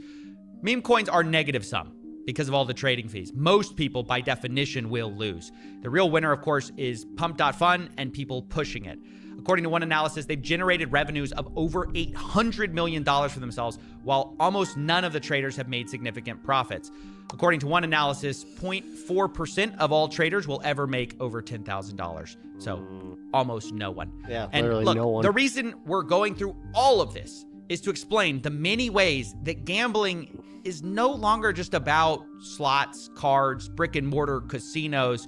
We've injected it into every conceivable aspect of our lives. And that has two effects. One, it's inescapable. You cannot avoid gambling by avoiding Vegas anymore. It's literally everywhere. And then two, it's also harder to understand and study because most researchers are studying like casinos, sports betting, but so much of gambling is not that anymore. So as we get to the numbers of this stuff, remember, everything's going to be an undercount. But it is still important to talk about those casinos, and that's where we're going to shift now. Starting with the biggest trend that has happened for these casinos, and number 2 on our reason, which is sports gambling becoming legalized. Rewind the clocks for a second back to 2018 when the Supreme Court overturned a federal ban. At the time, basically, you could only sports bet in Nevada. But after this, you can see in a few years, we completely flipped on the issue. Most states now allow sports betting. And along with that, the advertising budgets for these companies is absolutely enormous. DraftKings, FanDuel, Underdog, Prize Picks. They've spent hundreds of millions of dollars getting celebrities and influencers to push there's more of these? their product every Oh, year. damn. And man, has it worked. As I'm writing this, the number 1 sports app on the App Store is not sports. It's not ESPN. ESPN and the NFL are second and third. The number 1 sports app is actually DraftKings. And in the top 10, half of those apps are sports betting, which is insane. There are 2 reasons for this. Obviously, one, hundreds of millions in advertising, but the second is what are called inducements, which is when these apps will incentivize players to download them and place a bet, sometimes literally offering what seems like free money. It's got an NFL offer. Don't play with me. Just turned $5 into $150 in bonus bets. New customers bet $5, get $300 in bonus bets if you win. New customers get It's so weird how I can tune these out, though. bets up to $2,000. Now look, the reason casinos do this is kind of obvious. If they can make you place one bet, they're more likely to place the second, third, and 100th. But even setting aside the fine print of these weird offers, does it not strike anyone else as weird that we're allowing gambling companies to give away free stuff? Imagine the cigarette industry told you, buy your first pack, get 50 free packs free to get you started. Imagine Budweiser said, shotgun one, they'll send you a case for fun. It's insane. And yet, that's exactly what these sports betting apps are doing. It's the lifeblood of how they get new players. And once you're in, these apps will also cater to their biggest players, biggest losers, called VIPs. They will send them gifts as they spend their life savings. And there have been multiple lawsuits actually about this. And to make it worse, if you do the opposite and you actually win too much on these apps, they will try to limit your betting, as one investigation found. If you show any real ability to effectively handicap a game and beat the sportsbook, they will limit your bets and essentially kick you out of the sportsbook. They will not let you win. Can you talk to me a little bit about how sportsbooks treat you once you start winning? They don't want to accept your bets. Yeah, it turns out the casinos actually hate the exact player that's featured in all of their advertisements. The guy who Surprise! actually Dude, there's literal, you ever seen the movie Casino? wins too much money. Which is actually so crooked when you think about it, that if you're one of the few people who achieves what they're promoting, they actually don't want you. Now, as I was writing this story, another massive scandal actually broke in the sports betting world, which is even more corrupt than not allowing winners. But as you now know, individuals such as Chauncey Billups, Damon Jones, and Terry Rozier were taken into custody today. Former, current NBA players and coaches. What you don't know is that this is an illegal gambling operation and sports rigging operation that spanned the course of years. That's right, the FBI just exposed a massive sports rigging scheme that was using these apps to win money on rigged basketball games. One example of this was March 23rd, 2023, when an NBA player, Terry Rozier, told a friend ahead of time that he was going to go out early on a foot injury. And so that night, $200,000 in bets were placed on his underperformance because no one else knew that he was injured. And a few minutes after Terry kind of limping around, he left the game and the bets paid off. A few days later, Terry Rozier and his friend allegedly counted the money at his house from the fraudulent wagering scheme. And this was one of several games the FBI alleged. But the media was quick to point out this isn't even the first time someone was caught doing something like this. Jonte Porter, who played for the Toronto Raptors, has already pled guilty. He's already pled guilty. He's awaiting sentencing for doing just what Rozier and Jones are Wouldn't be accused surprised if Trump commutes all these of. sentences. So this train has already left the station, Laura. And I have to tell you, when Jeff Teague, an NBA player, says, oh, there's betting everywhere, it is everywhere. I've done ads for DraftKings. LeBron James has done ads for DraftKings. In fact, ESPN, when they were she was very happy to be like, I'm in the same circle as LeBron. reporting this story this morning, they're having programming, people talking just like you and me, talking about this scandal on the press conference the FBI was giving, and underneath them on the ticker was an ad It's good for and all, but he just ESPN Bet, which is ESPN's own sports book. Yeah, the irony of all of this is that the same people who condemn illegal betting going on are simultaneously pushing the sports books which create the opportunity. And at some point, the producers on ESPN actually noticed it. And see if you can spot the moment they try to sounding fix confused as usual. the sports book ad in the corner. You hear a lot Problem about with this scam like this is legal sports gambling on this oh, show. gets in the hands of idiots. The Bussin' Boys, obviously, sports gambling is a huge part of what you do, so we put those all out there as a preamble because it might be in the back of people's minds, and we acknowledge that this is a different time and place. However, there is a fine line, not so fine. There is a bold line that obviously has to be drawn. Well, that's a little awkward. You're actually supposed to remove the ad for sports betting before talking about sports rigging. And honestly, we've only hit the tip of the iceberg here because we've since learned these professional leagues are useless at catching this stuff. Turns out the NBA already investigated Terry Rozier before the FBI indictment for that exact game, and they cleared him because the NBA commissioner said there was insufficient evidence. Ultimately concluded that there was insufficient evidence despite that aberrational behavior to move forward. Right. So even with aberrational activity, they had the right game, the right guy, and the NBA couldn't find enough evidence. I mean, the more money that goes into sports betting, the more this will be a problem, and the leagues are clearly not equipped to handle it. But people just look the other way because the money's too good.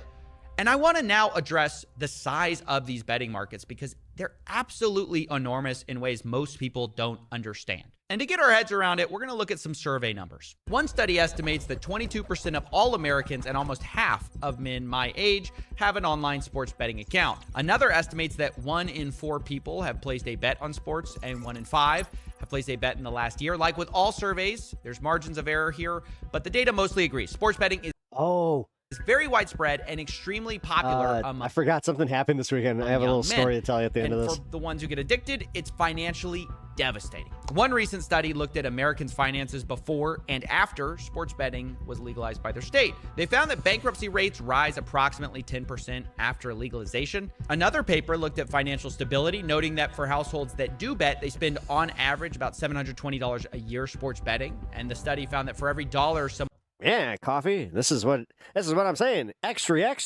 Read all about deposits for betting, there's a reduction in sports gambling's getting out of hand. Net investments of just under $1. As people gamble more, they invest less, which means their financial I'm quite literally a man of many hats. Future is worse. Makes sense.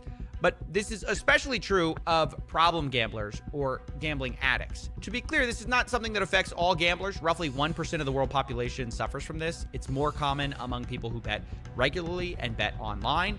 Two of the things that's 1%. Really? Sports gambling encourages. Problem gambling completely. I would have bet on 12. Obliterates people's finances and affects more than just the gambler because as they beg, borrow, or steal to continue their addiction, they affect everyone around them. And I do mean steal. Roughly half of gambling addicts will commit a crime, and most of those crimes are to continue gambling, often leading to a spiral where the addict doesn't see a way out, which is why problem gambling has one of the highest suicide rates of any substance addictions.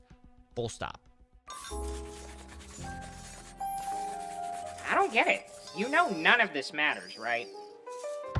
Yeah. You've tried this before with Roobet, CS2, and it did nothing.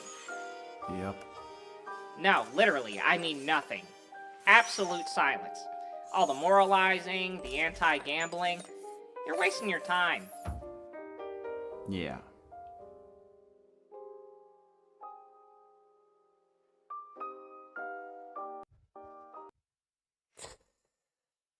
Yeah, I do kind of feel like, yeah. Here. Shit. I didn't mean to get rid of that link. All right, so if you guys want to see the rest of this video, I'm going to share it. You guys can put this in your queue. I got one more thing to get to for tonight. There's a perfect halfway point to stop that on. Okay.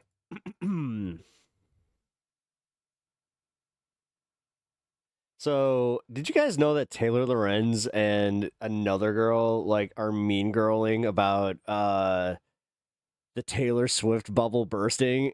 I'm going to go out on a limb and just assume that neither of them are Swifties. We're not watching that video, by the way. We're watching Steven Crowder versus Dave Smith. But yeah, it's definitely very Taylor Lorenz. So if you guys are Swifties, apparently, yeah, I think that Taylor Lorenz is not part of your little crew of, you know. Oh, God, do I have any Taylor Swift jokes? What do I know? My wife's into her. That's, oh, then it's not Taylor's version. I know. Not very life of a showgirl. Alrighty. There we go. Stop trying to make Swift happen. Ha! God damn it, Natch. You got that. Iran was there to negotiate down the 60% enrichment. They had been down to 3 to 5% when America was good standing members of the JCPOA. The obvious alternative would have been to keep negotiating. So you believe that it's a more effective form of world leadership in an impeachable offense to set a date, a timeline, say last call. I've counted to 3, count to 3, and then say, I didn't mean it? No, I'm saying. But that would be what he would do effectively, right? If he, yes. Yeah.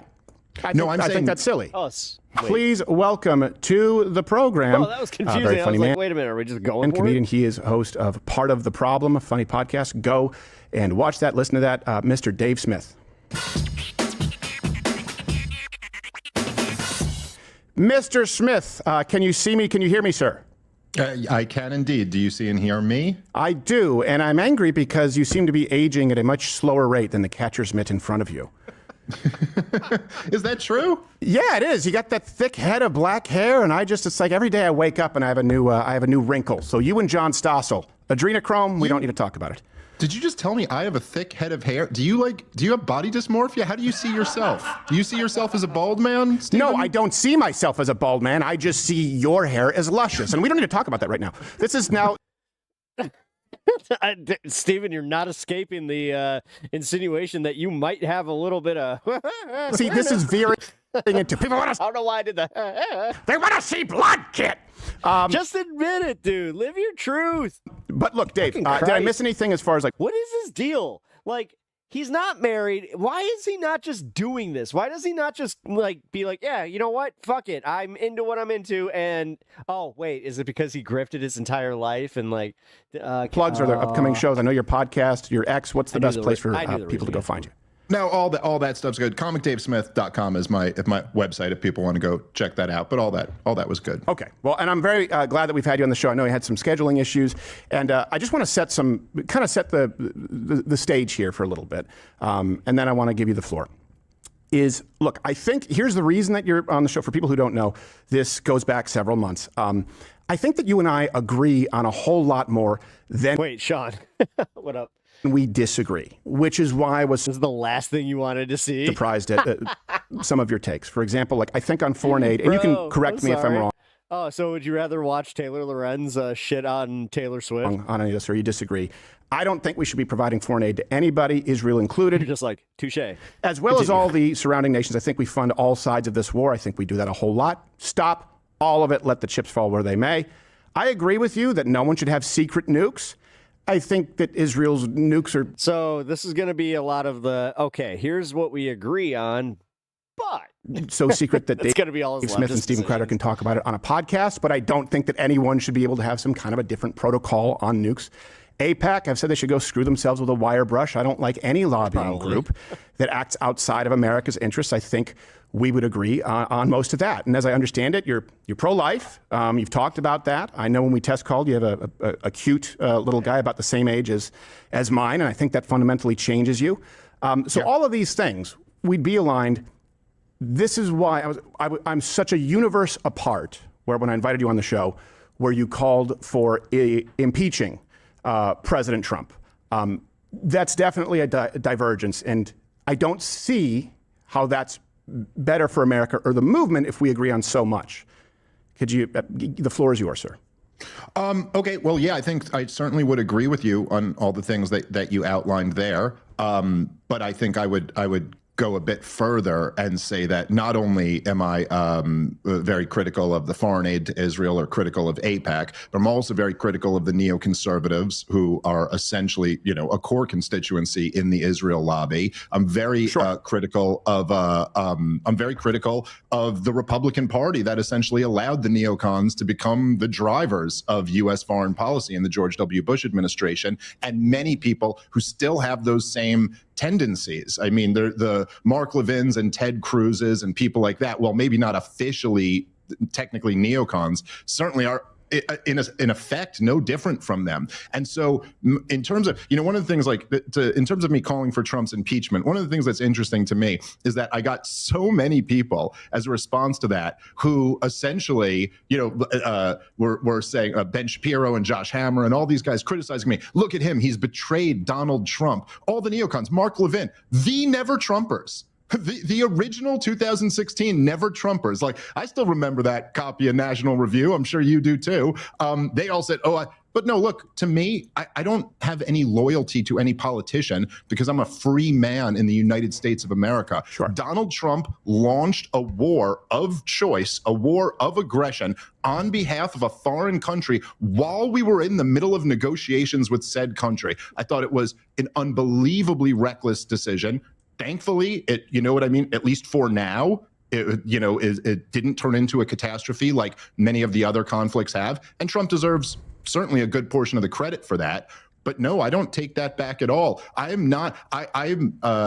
believe that America should only fight wars when America is threatened. And I don't believe in this adventurism, which I think is absolutely crazy, which continues under the Trump administration, continued under the Biden and obviously the Obama and Bush.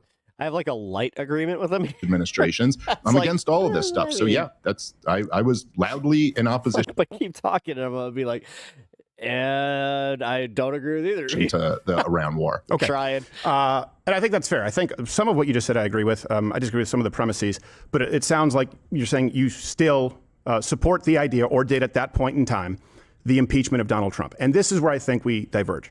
And I know that you've also pointed this out. And by the way, I think rightfully so. You're a libertarian, but you are not an open borders libertarian. You've talked about the need for borders, correct? Yes. Yeah. Because I always said, small L libertarianish, but I've always labeled myself conservative. I've never agreed with him on that. Were you ever at any point, like the Reason magazine sort of open borders approach to libertarianism?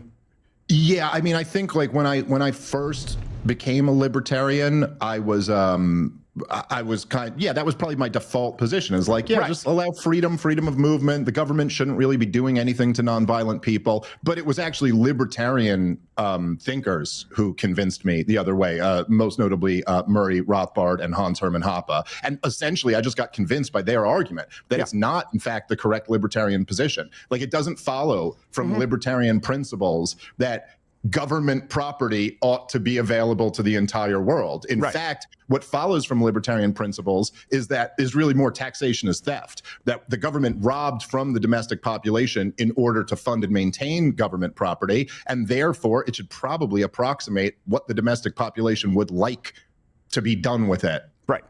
If that makes sense. I don't know that that's mainstream libertarianism, but I think that your view is the correct one, and I agree with you, to be clear. Listen, but I do want to...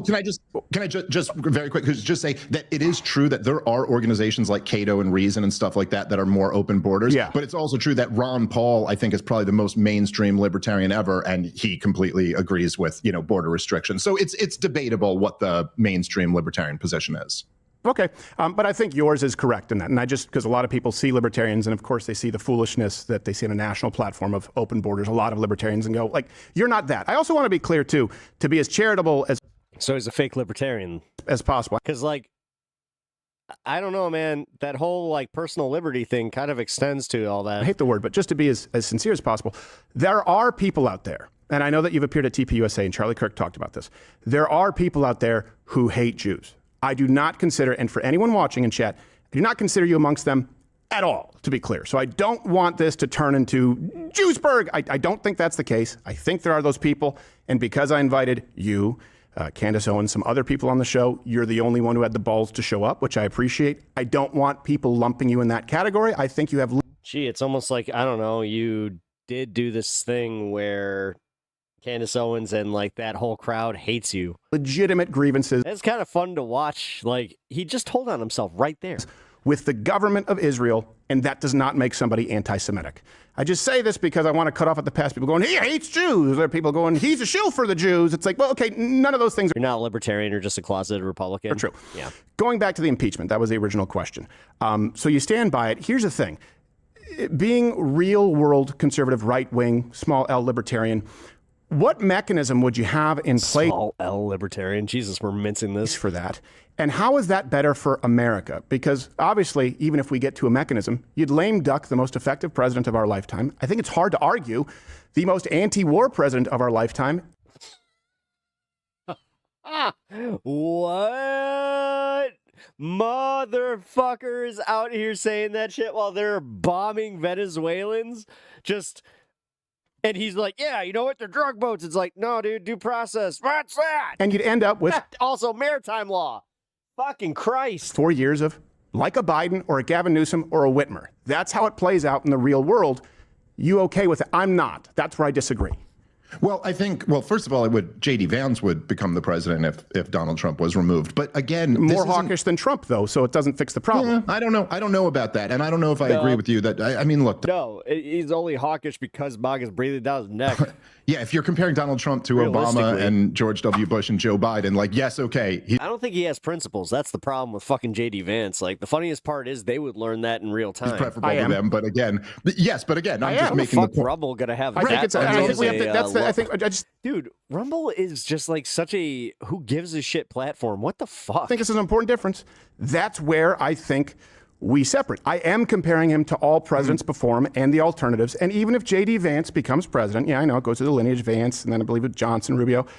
It would be a lame duck presidency, right? Because the public would just see this man's impeached for announcing boots on the ground operations without congressional approval. Third time corruption, and it would be no. We're doing a maybe. We're maybe gonna do the boots on the ground. We don't know. Waiting out the clock until there's yeah, right. You remember Rumble's a thing. Another election.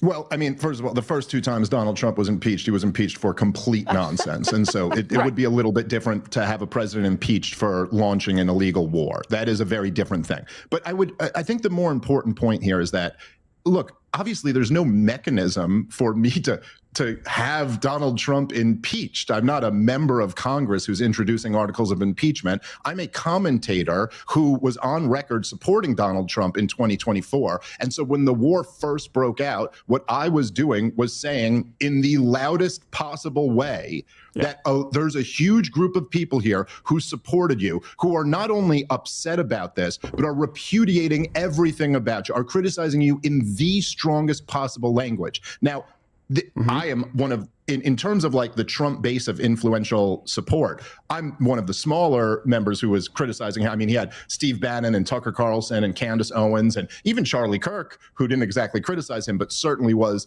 critical of the idea of getting into a regime change war with Iran. And I felt like at the time, like, but did they call for impeachment and execution?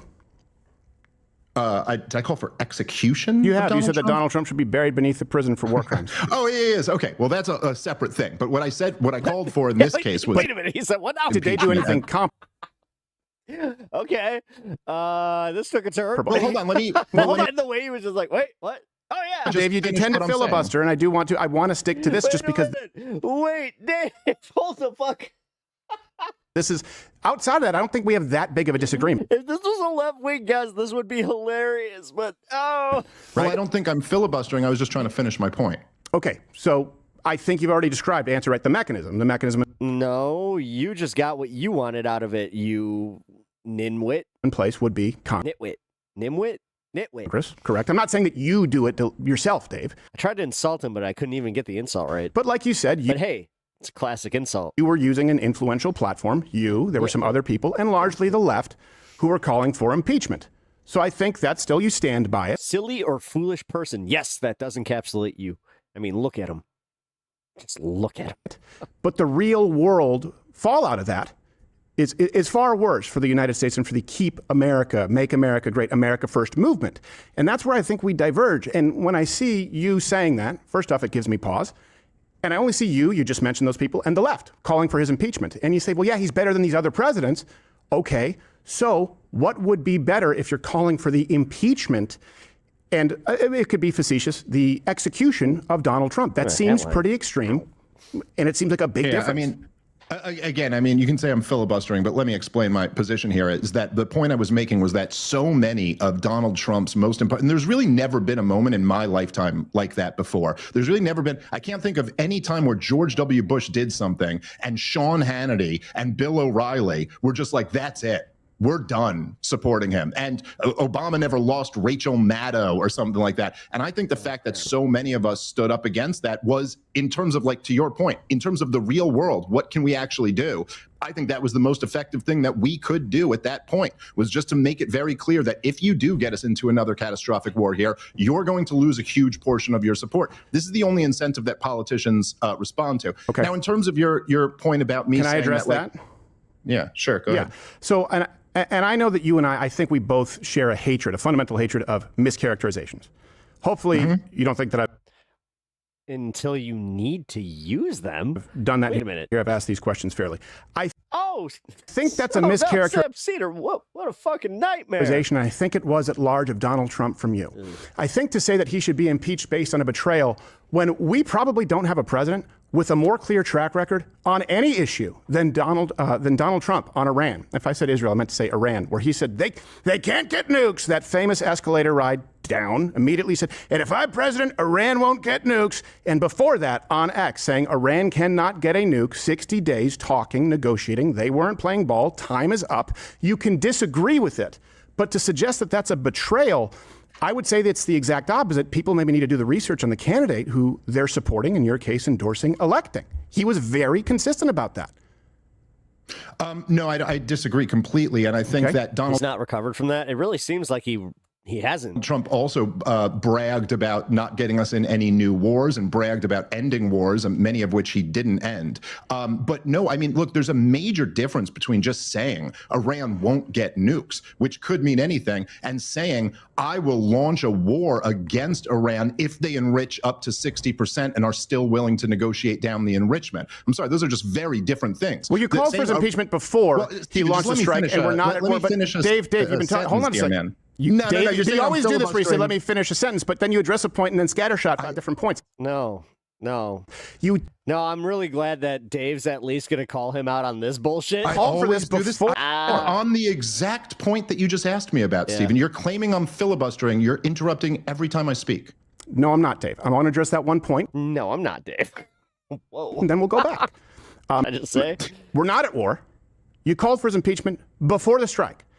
I do think if you're talking about, what other option outside of diplomacy, because you said there are many other options, it could mean anything. Donald Trump, again, in context, if you look at the context, said, fuck it, I'm gonna drive to Austin and find the bar he goes to. It was a huge failure, Barack Obama's policy on Iran. He said that you cannot set red lines that you do not enforce. Shit, is he from Austin? And I will enforce my red lines. Donald Trump was very clear. He set a red line, 60 days are up. So we've tried the diplomacy. Well, what other mechanisms are in place to prevent it? Yeah, okay, well, I don't think, I mean, again, if you're saying that enriching up to 60% was the big problem, then the JCPOA wasn't a failure. They weren't enriching anywhere near to that level until Donald Trump tore up the agreement. Oh, you don't like that he can literally just look at something that Obama did that was good. Then, excuse me, or walked away, pulled America out of the agreement. And yes, he...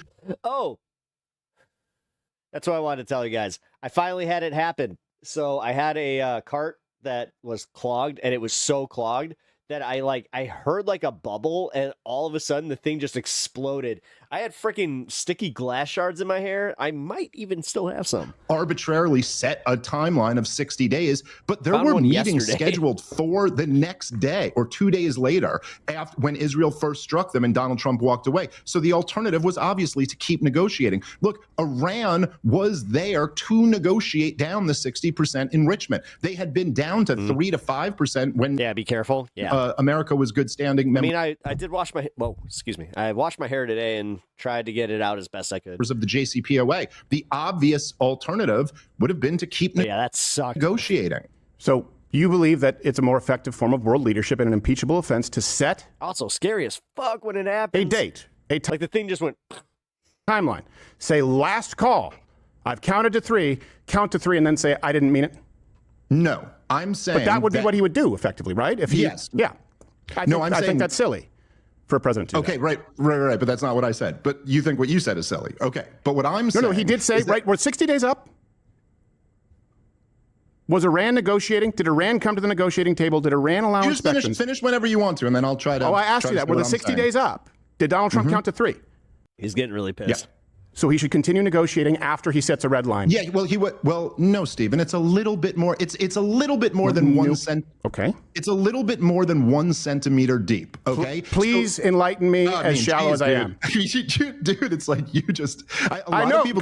Go ahead. No, just a lot of people told me that, watch out, he's going to be constantly interrupting you, but I didn't realize it was actually going to be like this. Okay, so Donald Trump, what happened was Donald Trump had signaled at the beginning of the negotiations that he would be open to some enrichment, but that he wanted it to be brought down. And then Mark Levin and all of the hawks, they insisted that you put in the poison pill of absolutely no enrichment of uranium whatsoever. And he went along with that. And Iran was like, yeah, and then he set the 60 days. Now, look, I think it was a bad move to ever put that poison pill in and to ever set those 60 days. But yes, at that point, once you've done that, diplomacy in this case was obviously preferable to force. And I think, in fact, probably we are in a more likely position now that Iran breaks out and tries to get a nuclear weapon than we were if he had continued the negotiations. But certainly you exhaust the negotiations. You try diplomacy as much as you can. War should always be an absolute last option. And he didn't exhaust that. Instead, he supported attacking them in the middle of the negotiations.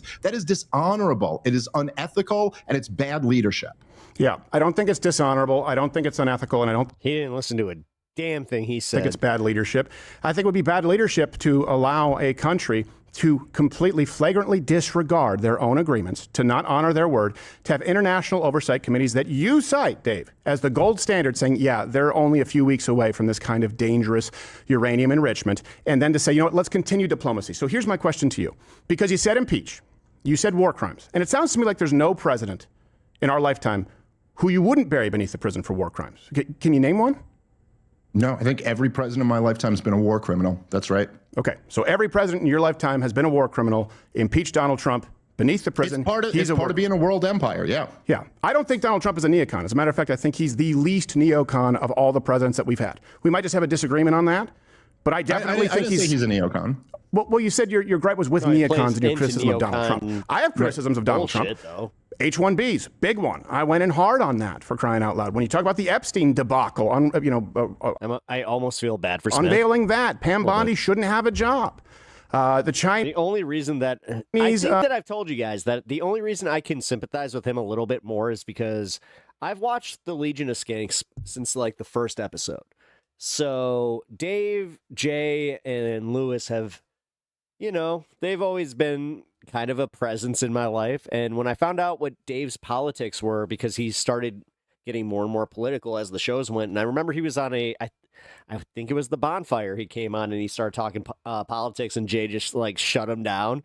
It's like, enough with your libertarian bullshit, dude. And student foreign visas, right? I think that it kind of changed him. Like after that because I remember it didn't happen on Legion, but all of a sudden he was like, I'm gonna go start my own podcast. I'm gonna start breaking away from the comedy world a little bit. That's a big problem. I criticize him on a regular basis, calling for impeachment and buried beneath the prison. But like I said, it's the reason that I can watch him and just be like, it's Dave. When this man has ended more wars than any other president, at least that I can recall, pretty close. He's ended many wars. The only one that he hasn't ended is Ukraine. Which ones did he end? We're talking about conflicts right now. I mean, for 12-day war is done, if you want to, because you've attributed that to Donald Trump and Israel. I mean, we now have a ceasefire. Okay. Before that, we had the Abraham Accords. I mean, if you look at the invasions that have taken place. None of those ended a war. The Abraham Accords didn't end any wars.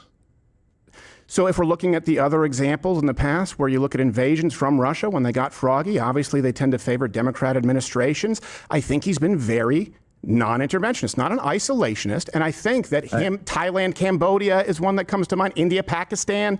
None of those count. Israel, Gaza, India, Pakistan. No, it's not that none of them count, Stephen. It's just Azerbaijan, Armenia. I know that because I have a lot of Armenian friends. I mean, you keep interrupting me. Do none of these count? I don't think any of them are wars that Donald Trump was conducting that he ended. I mean, Donald Trump, look, in his first 4 years, he inherited the war in Iraq and the war in Afghanistan. We had troops in Syria. We had troops in Somalia. He talked about pulling them out. And in fact, I think he was the major reporting about him being lied to about the number of troops in Syria, but he never did get them out. He kept the war going in Afghanistan for 4 years, surged it, even though he knew it was an unwinnable war. I will give him credit, he eventually wrote the plan. I hate those internet hiccups. That did get out, but it was for his second term. And then, of course, he left it to Joe Biden to completely. It really is leftist media. So anytime that he starts going a little bit left, all of a sudden is fumble. There. He kept the war in the Saudi invasion of Yemen going his entire first 4 years. He just broke records for the most strikes in Somalia in any year. We've been bombing them since 2002, I think. I mean, I don't know. And he's backed Israel his entire time in their destruction of Gaza, and he's failed to stop the war in Ukraine. So, like, again, his rhetoric is certainly better. And there are a few things I could look to that I would point to, go, hey, he did a really good job there. But I don't know. I don't really agree with your overall characterization. Well, it's not that you disagree with my overall characterization. Your question was, name me any wars he's ended. And then you moved the goalposts, right?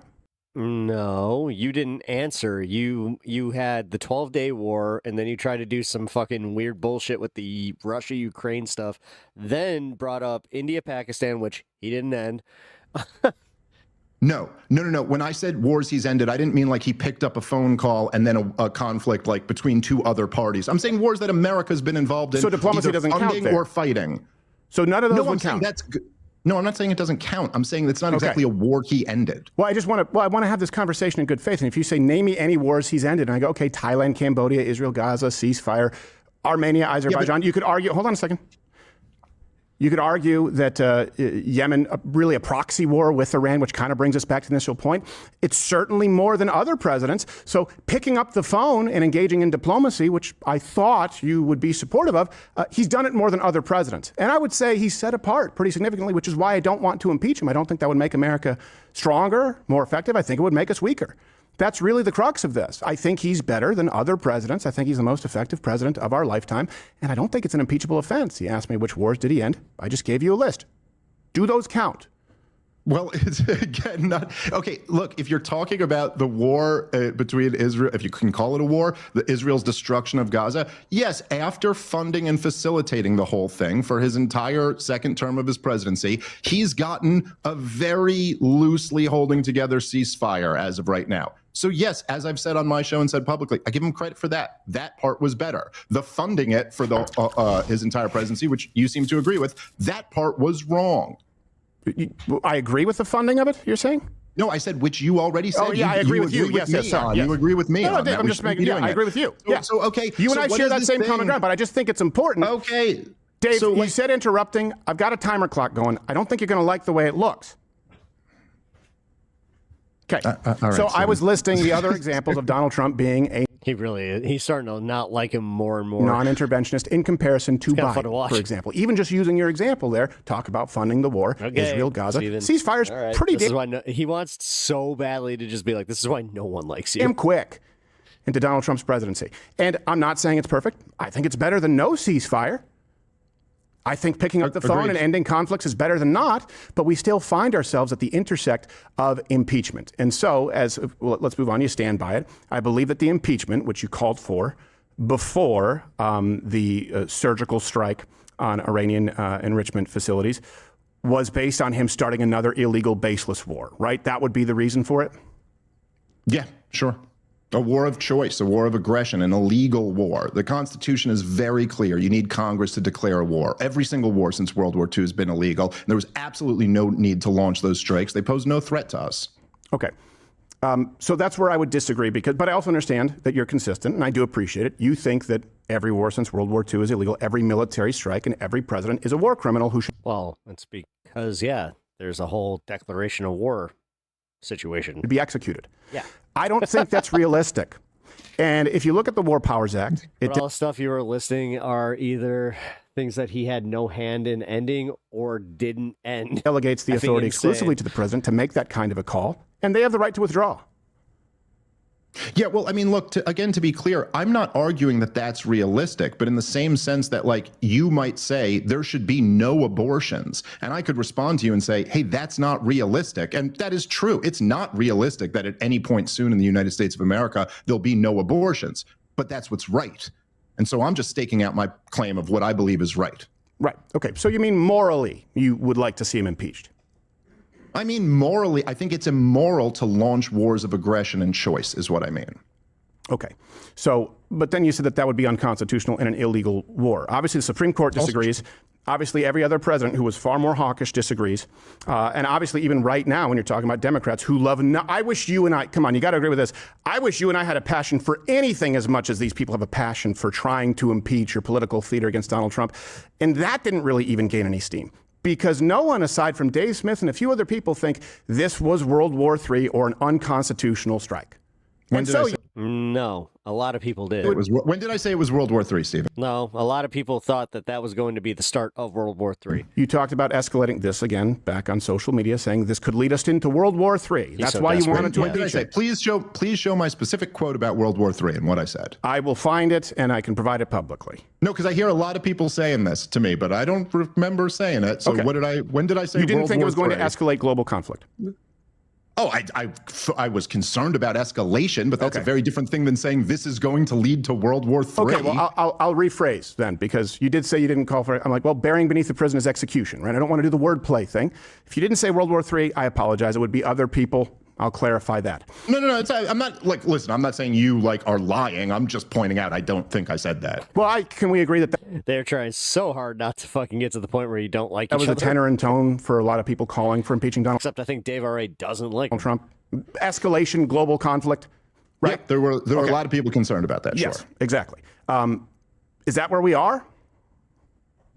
Are we in World War III? No, I didn't say World War III. Has it escalated or has it de-escalated? Because I'm looking at it. Hold on a second. I said don't impeach because I actually think that our only chance at de-escalation is a president.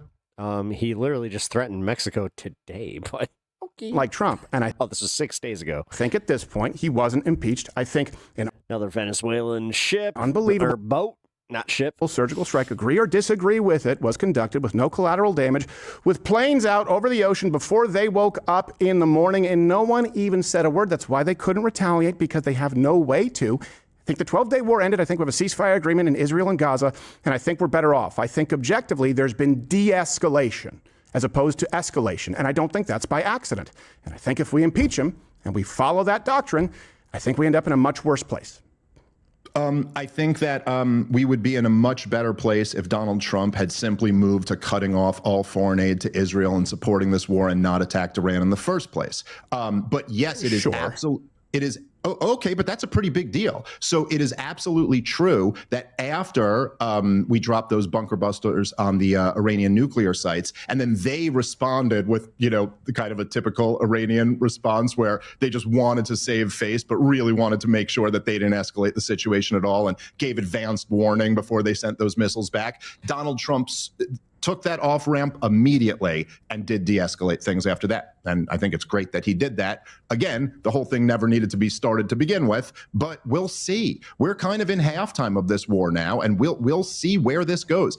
Every time Netanyahu's interviewed about this, he's still talking about the capabilities that Iran is building back up. They're vowing to rebuild their nuclear program. Donald Trump is saying that'll be a big problem if it happens again. I don't know. We'll see. I don't think Iran saber rattling is anything new, right? I think that's happening no matter who's president. Yeah, that's right. And we'll see. We'll see where this goes. I do think the ceasefires are pretty new. I think they're pretty unique, and I think it's kind of a calling card of Donald Trump, which is why I wouldn't want to see him impeached or buried beneath the prison. I also, and here's the thing, when we're talking about Israel funding the war, we can go to that. We can go back to Iran if you would like to. But I agree with you in not funding. And this is a genuine question. If we stop funding Israel, right, stop foreign aid, I want to use the correct term, foreign aid to Israel, as well as, for example, Syria, list the country, my answer is yes. We also bridled Israel quite a bit, which I will say I'm a fan of. They don't know what the fuck they're doing, one of the greatest moments in presidential history. I don't think there's a world in which Netanyahu apologizes to Qatar outside of President Trump walking him. And I think that we saw even since then, going in the timeline, Donald Trump and Vice President J.D. Vance saying, if they annex the West Bank, we'll stop all funding, right? I think that we're leading the dance, and I think that without the bridling of the United States. In other words, if it's two guys, we lock them in a racquetball court, Israel, Palestine, you work it out, I think you'd see a much worse genocide. But I'd let the chips fall where they may, either direction. I think it's absolutely not the case that if America wasn't backing Israel, and when you talk about this, because you say foreign aid to all the countries, right? You got to think it's not just that we prop up Israel and give them all types of weapons and intelligence, communication, and veto every critical resolution at the UN, but it's that we also prop up Jordan and Saudi and Egypt and all of their surrounding countries to be friends with Israel. And so the idea that if we pulled all of that back, Israel would be more aggressive, I just think is absolutely wrong. I think they would have no choice. In fact, it's the moral hazard that America always creates when we go and back. Like, okay, Ukraine's willing to fight and not take the deal because they got a blank check from America. And same with Israel. They get way bigger than their bridges because the U.S. is backing them up. And I think we should just get out of that business altogether. And honestly, if we agree on that, there's really not much else to argue about, because that's the whole game. The whole game is that America is involved already. We are propping them up. And if we weren't doing that, I don't think we ever would have even attacked Iran. I don't even think we would be talking about Iran right now. Yeah, see, that's where I disagree.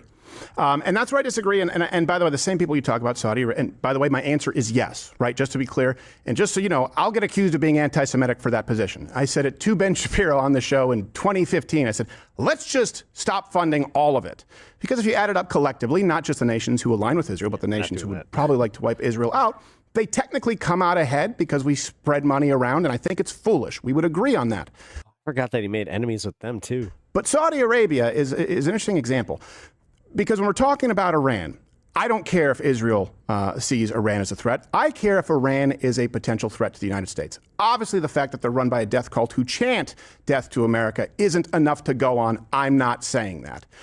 But I do think it's notable that every single one of their neighbors, including places that we would consider, certainly in the West, radically Islamic, are very concerned and keep saying, hey, Iran can't have a nuke. So it's not just us. Saudi Arabia has said that if Iran nuclearizes, they absolutely would have to. It would be an arms race. Why do you think that every other surrounding nation who would be more sympathetic through religion, through culture to this nation have begged those capable to prevent Iran from getting nuclear weapons and overseeing governing committees? I know we don't want to use the word intelligence because people do wordplay with that. The IAEA saying, yeah, they're close. Why does everyone think that a nuclearized Iran in that world, and pretty much every president or war criminal also acknowledge that it's a problem, and Dave Smith has caught something that all these people miss to the degree that it's an impeachable and executable offense? That's my differing opinion. Yeah, I mean, again, to say, oh, Dave Smith's caught something that all these people miss. Like, what are you talking about? The government and the Sunni Gulf states? Yeah, okay, I've caught something that all of that. This is like saying, well, oh, you think you caught something that the CDC missed in the height of COVID or something like that? No, it's not. Yes. I think you did catch things the CDC missed. I think you were right in COVID.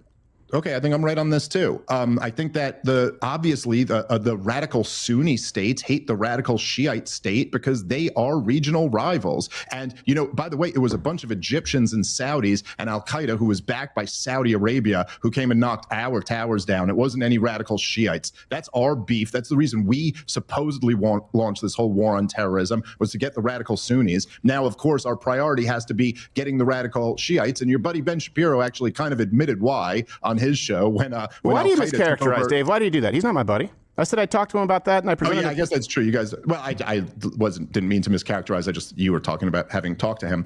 Yeah, I forgot you guys you're falling out. But regardless, he was celebrating when Al Qaeda took over Syria because, hey, we broke up the Shiite crescent, and now Iran can't move weapons into Lebanon, and isn't that great for Israel? Well, I have a different perspective of that as an American, and so look, I'll say it like this, okay? Nobody wants Iran to have a nuclear weapon. In the wake of 9/11, the George W. Bush administration, led by the neocons in all of their wisdom, decided to put Iraq, Iran, and North Korea on the axis of evil. 3 countries who weren't friends, and the only thing they had in common was that they had nothing to do with 9/11. Now, in this paradigm, North Korea decided to go nuclear. I didn't see it that way.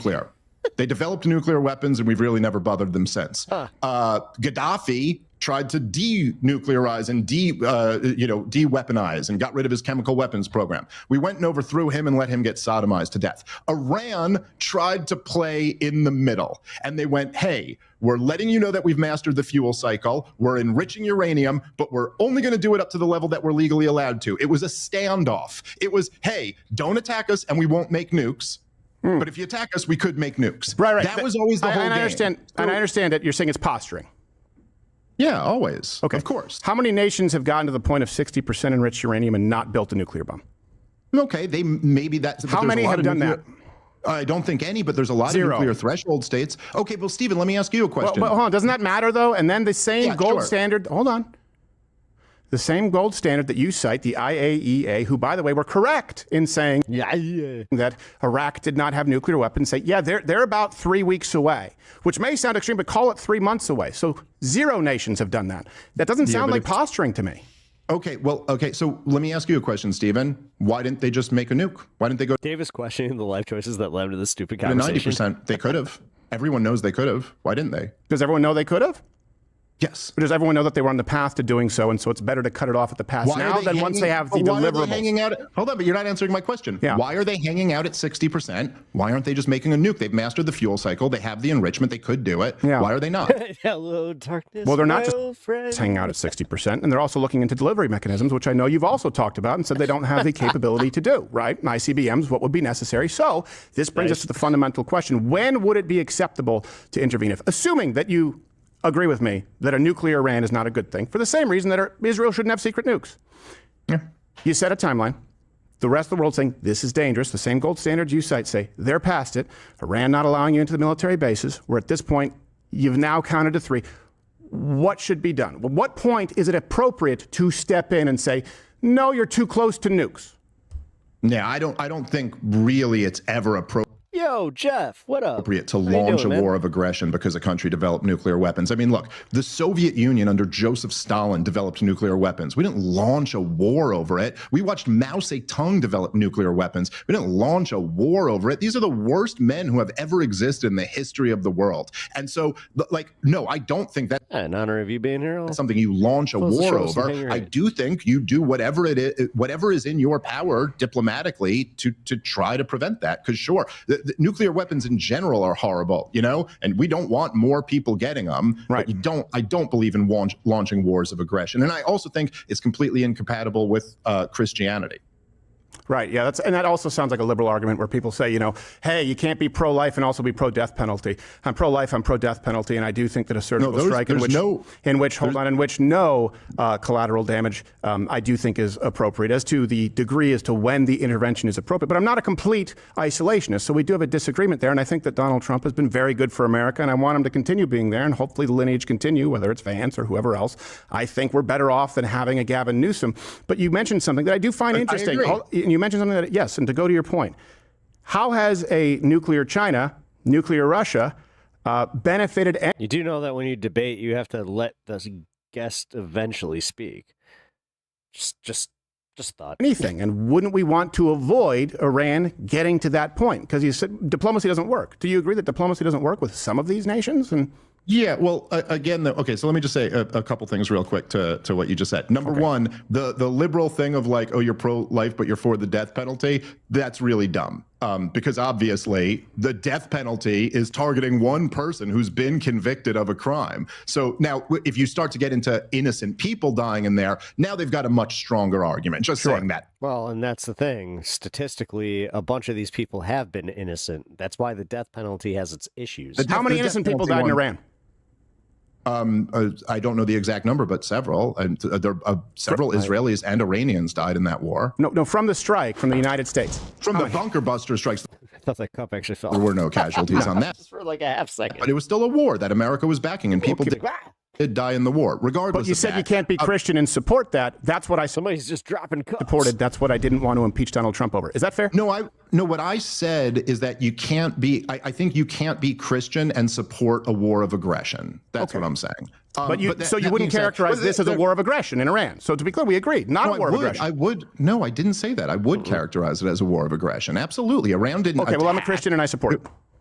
Okay, fair enough. So we have a disagreement over that. Good. Okay. Anyway, to your point of say like diplomacy didn't work and Russia has nukes and China has nukes now, and that's not great. We don't love that they have nukes, right? But you're missing my point. My point is, yes, but launching a war of aggression over them would have been worse. So yes, diplomacy doesn't always work, but that doesn't mean anytime it fails, you just launch a war. A war is something you should only launch when it is absolutely necessary. You have no other option. Donald Trump's out here just being like, might be a drug boat, might not be. Kaboom, motherfuckers. It should be a last resort. And I think it's absolutely just morally criminal that we have these young boys' lives. And over the last, just say the last 25 years, we've just thrown them into war of choice after war of choice. It's horrible.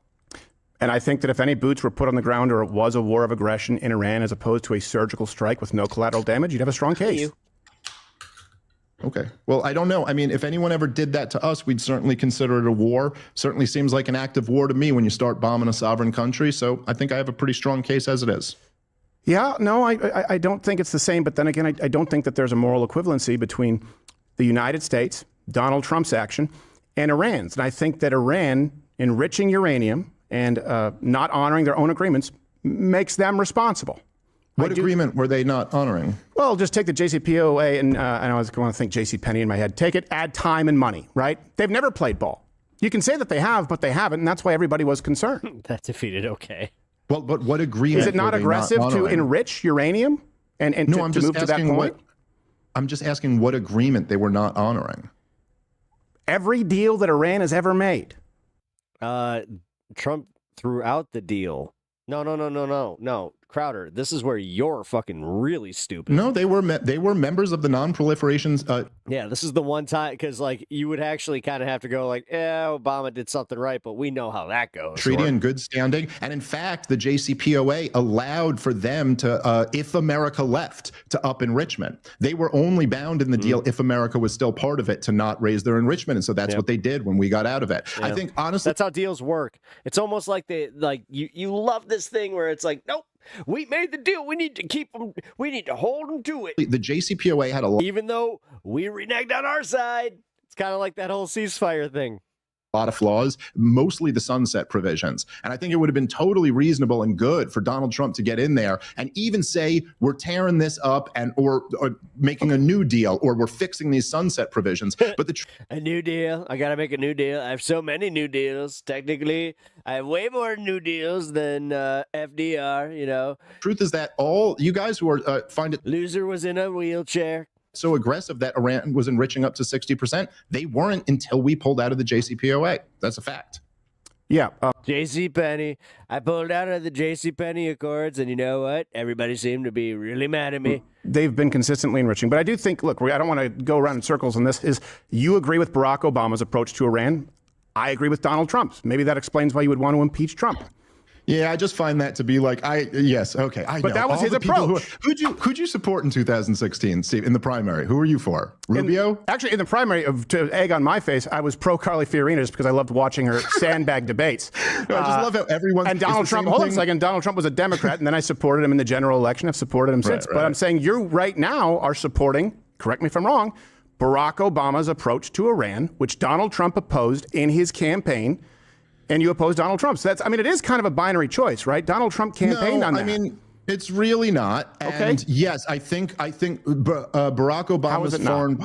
Barack Obama's foreign policy was horrible. Over maybe the only thing he did good was getting the JCPOA done. So yes, in this very specific example, I do think that Obama did a better ACA was good job with Iran than Donald Trump did. Okay. That is not true for the countries that like Iraq, Afghanistan, Libya, Syria, Somalia. Also, he did make, like, whether or not you disagree or agree with some of the policies that pulled us out of the Great Recession. Yeah, Yemen, Obama was horrible, but I do think the deal was better off than not. I think that it's some of those stimulus checks. It's kind of a cheap thing on a conservative show to go, well, you're with Obama rather than Trump. I didn't say that. The most critical thing. I am the most critical of Obama of probably any commentator. I didn't say that. Okay.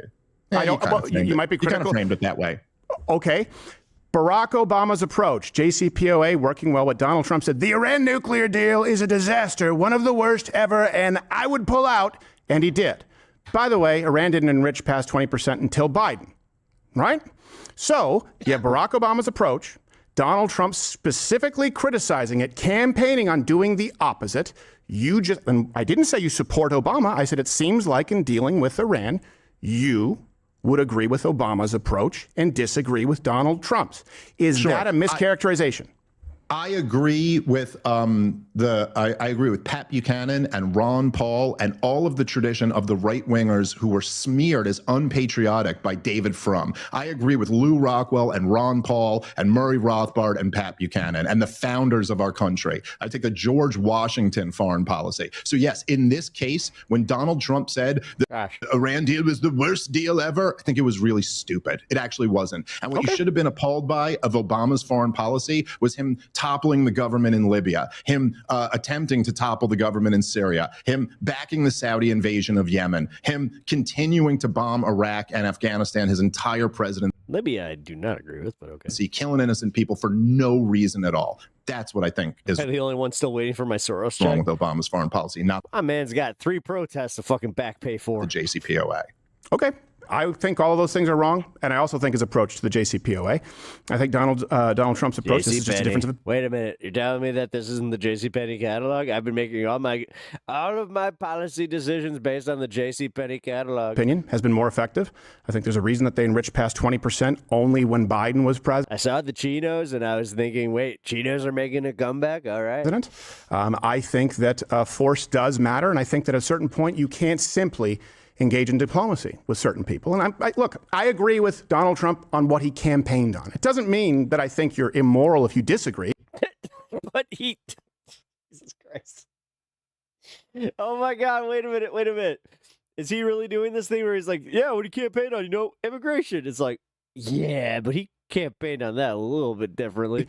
I just want to clarify our positions. That might be why we're worlds apart on this idea of impeaching Donald Trump. That, to me, was a shock when I would think that as more libertarian leaning, as more non-interventionist leaning, you might say isolationist, non-interventionist, varying degrees therein. For example, I would love, right, like I said, opening statement, to defund all of it.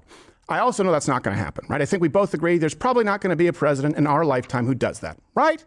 So it's not an impeachable offense. Okay, I don't think so. I mean, I don't know about that. We're going bankrupt at an alarming rate, and things are changing very rapidly in this country. I mean, I may have agreed with you 10 years ago if you go, we're never going to see a president who cuts off all foreign aid. I'm not so sure about that today. And I think that not only are we going bankrupt at an alarming rate, and I mean, you know about this stuff as well as anybody, it is really like the day of reckoning that guys like me and you were warning about 15 years ago is really here. I mean, the interest on the debt has overtaken the entire budget. It's our biggest budget issue is now just paying interest to foreign central banks, not even for a welfare program or for a war that we want to fund. And no, I think it's quite possible. Do you think when Steven Crowder's done sucking Trump off, he goes, dangerously cheesy? Well, that we will live through a pretty big seismic shift in this area in the next few years. Well, I do genuinely hope that you're right. I think, this is just an opinion, I think it's very unlikely if Donald Trump were to be impeached that we'd end up with that. Right now in this scenario, I think what's more likely is a lame duck presidency and the public losing confidence in the Trump administration and voting in a leftist. And I think that would be far worse for America. I think that's I see. I guess I look at it a little bit differently. Okay. Whereas I think that, and this is kind of always the dynamic with two-party politics, right? But I actually think that Donald Trump launching wars of aggression, wars of choice, Donald Trump backing Israel at every stop, Donald Trump continuing to spend us into debt, burying the Epstein files. I think all of these things are what make it very likely that we might be looking at a president, AOC or something like that, which we all should really be concerned about, because they tried last time they were in there, and they're going to be coming back with a vengeance if they get back. And so I think essentially by Donald Trump not draining the swamp in any meaningful way, I think he is leaving J.D. Vance with nothing to run on to continue his legacy. So I think that's actually where our ire should be directed. Yeah, no, I don't think so. I think that a big part of if this administration fails, an AOC would be elected or someone like that of her ilk. Whitmer is the one who frightens me the most, having come from Michigan, because people don't realize how radical she is. I think friendly fire would be a big part of it. What? Gretchen Whitmer for president, huh? Not AOC? Uh-huh. All right. Keep focusing on that one, Steve. I think friendly fire would be a big part of it. I think closed-handed issues, not being treated as closed-handed issues, and I think wanting to impeach the most effective president of our lifetime, as imperfect as he may be, I think that would be a big part of it. I think Donald Trump has done a lot of good. I think he has a lot of flaws. Epstein files, huge one, by the way. Bondi's the only hearing we didn't cover because I don't like her, and I knew it wouldn't end up well. But I do think that culturally we're in a better place. I do think that, for example, the proposals to sort of instill work requirements, 20 hours a week, right? We just talked about that for social safety benefits, for Social Security, verifying, checking it. I think this is big. I think the single biggest budget cut proposal, while not perfect, but the most in our lifetime of $1.5 trillion, I think it's a good thing. And I think if we only aim for the perfect and hold Donald Trump to a standard that we don't hold anybody else, but I think you do because you think they're all war criminals, I think we actually paved the way for far worse. I don't think there's an equivalency. I think he's a lot better than the alternative. And that's why I was so very much caught by surprise in seeing people say impeach him over an issue that I don't think is impeachable. And in the real world, I think it ends up really bad for the United States of America. Yeah, I think it was definitely the right thing for especially people who had been on the record supporting Donald Trump to as loudly oppose us getting into another war as possible. I think it was the right thing. And who knows if it had any effect on ultimately, at least making there be a political price tag to him thinking about escalating the thing. I think that, when you say cutting $1.5 trillion, it's like, God damn it, I did a run-on sentence. That's why I need Nightbot. Yeah, and in Democrat math, I guess that's what the budget was doing whenever they say, you're cutting the growth of the rate of increase of spend. Every time I do too many ands, I always feel like I'm a 10-year-old kid where I'm just like, can you can you hit the like button and subscribe and hit the membership button? And did you know that I also I had to also get a little bit of money too? You can also do the memberships and ending over the next decade. But guys like me and you never looked at budget issues like that, Stephen, and we're driving off a cliff in many, many different ways. Billy Balls. I agree with you. And this is part of the reason why I voted for Donald Trump. It would make me a man. I agree with you. I think the culture is in a much better place now. And weirdly, I think the first time Donald Trump won, the culture actually swung more to the left. I think it was a very interesting dynamic. I think under Joe Biden, the culture still sounding older started swinging back to the right. And I think with Trump winning, it really destroyed the corporate media in a very profound way. And so I think in a lot of ways, we're in a healthier place as a society now for those reasons. Kamala Harris could not win. That was, and not just for policy reasons, but just because Kamala Harris being the president of the United States is a humiliation that could not be survived. Yeah. You just can't have that woman be president. So yeah, I agree. I think there's an area we can all agree on. Yes, I think we all agree that Kamala Harris would be an embarrassing drunken bitch leading this country, and it probably wouldn't. When people always used to say, "Oh, Jesus Christ, standing is hurt because of Donald Trump," I think it could be a whole lot worse with Kamala Harris. I was arguing with my co-host, Rob Bernstein, about this the other day, where I was like, look, AOC is a lot smarter than Kamala Harris. And he goes, she's so dumb. And I go, yeah, I didn't say she wasn't. Yeah, exactly. She's a lot smarter than Kamala Harris. Yeah. Okay. But is she really, that's how dumb Kamala Harris is. Or at least how dumb she publicly presents herself. No, actually, this would be kind of fun to watch AOC, kind of take on Dave Smith. It's how dumb she on the is. back It's how side. dumb Yeah. she is. Well, I mean, she's good at playing the power game on the other side. Like, she rose up the ranks for someone with such little discernible talent. But the thing about it is, right, is that this is what I meant when I say there's she's a always marvel when you consider how talented she is. Think about that. We agree. Think about it for a minute. Honestly, it's very Chauncey Gardner. You're like, how do we? And that's where you go, yeah, it seems like people are propped up. And I mean, do they understand the more they rip on her, the more they're kind of telling on themselves? Because Trump didn't win by that wide of a margin. So for someone to be that unpopular, that also kind of speaks to like, I don't know about that. You should worry. I agree with you on that. I mean, if somebody is just a little bit more popular, then you guys are going to have to, actually do some shit. Well, okay. So, but I will say that, and again, this is what I meant by this is the big split always in the duopoly, in the two-party system, right? Is that everybody goes like, well, you can't attack our guys. Wait a minute. Did you just actually insinuate that I would make the draft? Aw, this guy thinks that I'm like draft age. Adorable. Because their guys are worse than our guys. And there's a plausibility to that. Like, I understand it can weaken your side when you're attacking them if you're trying to unify to beat the other side. Sure. But there's also a problem. Not gonna lie, I'd like to hang out in not attacking your side and not criticizing it when they're going down the wrong path, because then you lose all that energy. Look, the reason why Donald Trump is president twice in one simple. Do you think that when she gets drunk, she slurs her own name? Kamala. Sentence is like drain the swamp. It's the Kamala. That's where I came up with it.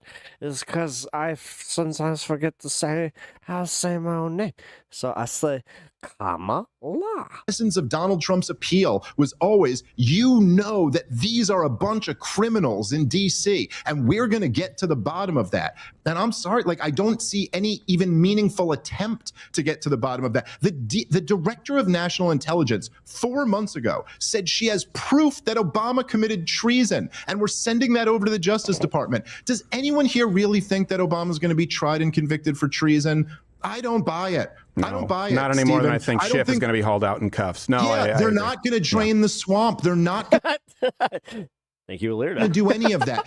And why is it not incumbent on us then to call that out? I mean, hey, we got the I think it is, opportunity Dave. right now. If I can say, I think it is.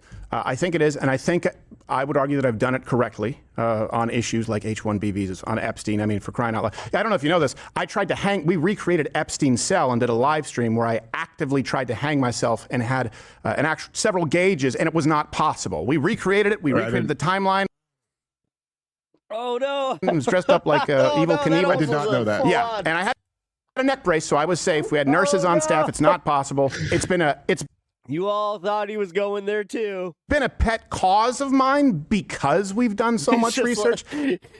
He's starting to recreate. He's like, harder, daddy. And that was an absolute disaster. I would say, and this would just be a difference, I think that I've done it correctly. And hopefully I've also done this correctly in presenting differences of opinions and not mischaracterizing you, because I think there also is a rot in people going off the wall using Mr. Crowder, we know what you're into. Hyperbole. I would categorize impeachment and execution in that, but I certainly would categorize under that. And you are not guilty of this.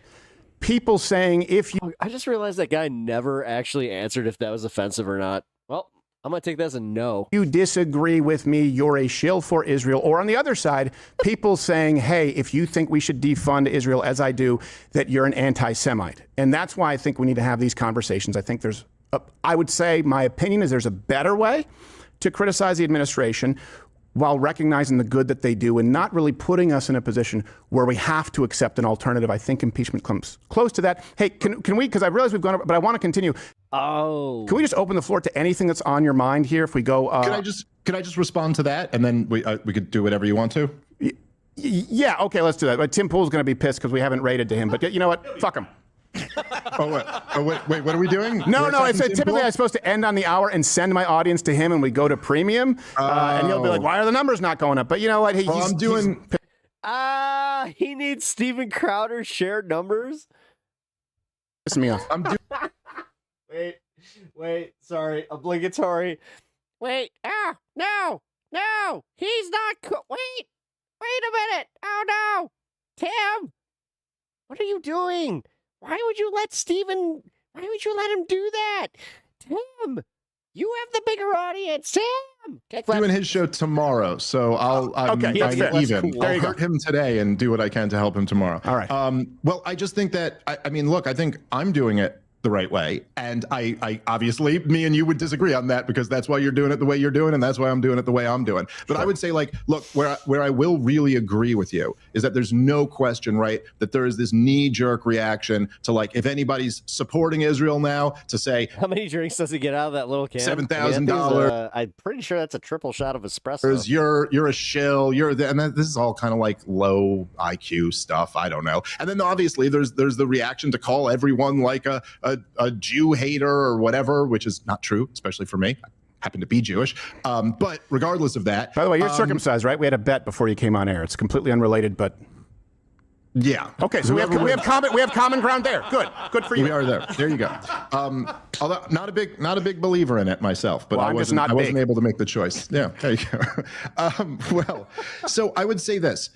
I think that, yes, there's a lot of craziness on all sides, but at the same time, I think that there are, like, if you're saying that you're also a non-interventionist and you also don't want to be getting involved in these wars and you also don't want to be funding all of these other governments, well, it does seem to me that, and again, I don't watch enough of your show to know this, like maybe you're doing other stuff that I just happen to see the stuff where you're being critical of me.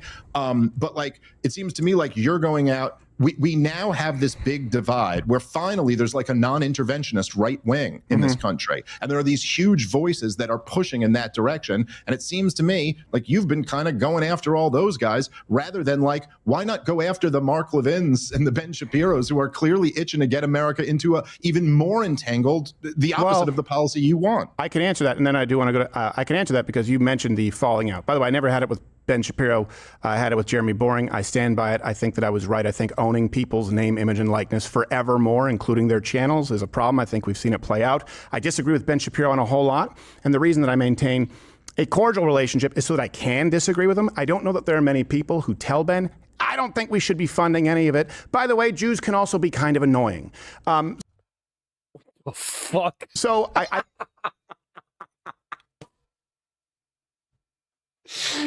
reconcile with that one, Dave. Look at him. This is the perfect. Oh my God. If I was making a thumbnail covering this video, boom, right there. I think there's some health in that. I will say this. I will say this. Yeah, I know. Not yourself, actually. There's enough Gentile in there.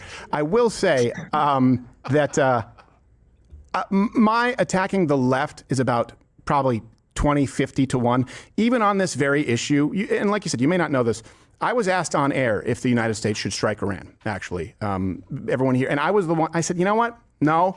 I said, and the reason is not that they're not a threat. I said, I know it comes to that at some point if they continue down this path. I said, but I know that if it's done now, the optics will seem like we did it for Israel, which I don't believe, this is where we disagree, I don't believe is true, but I would rather it not happen now. I just think that it's played out pretty well. I'm glad that it's de-escalated, which I think we can agree on. I think if you look at the numbers, I do think you punch right more often than I do. Mine has been in response. But I think we're in agreement in spirit that, yeah, we should be, and I wouldn't just say going after the... He'll manage to say something even weirder in the next 2 minutes. Neocons. I would say going after... Man. No, like, for real. Does this guy, like... I thought I, like, could say some awkward shit. This dude... The left. Because... Like, I'm pretty sure he leaves every social event just... like happy as a clam, but everybody's just like, did you hear what the fuck he said? Donald Trump is nowhere near, as we both agree, a neocon, and I'm not satisfied with him as perfection. I mean, he did admit that Candace Owens, Ben Shapiro, and all, the other ilk of the right would not even entertain this. But I like him, and I want to actually celebrate the wins. Dave, I want to continue on premium here, so please don't go anywhere. We'll just open it to whatever you want. But tell people the best place to find you. I know funny podcast where you do Part of the Problem. Anything else, any upcoming shows? Don't care. All right. Oh, excuse me. All righty, folks. Well, I have to call it a bit of an early night. I have to prepare for doing the show tomorrow. Got a big day tomorrow with the election day. It's going to be a good time.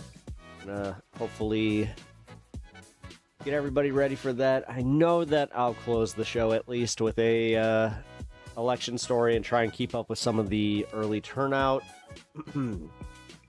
apparently New Jersey's turnout was insane.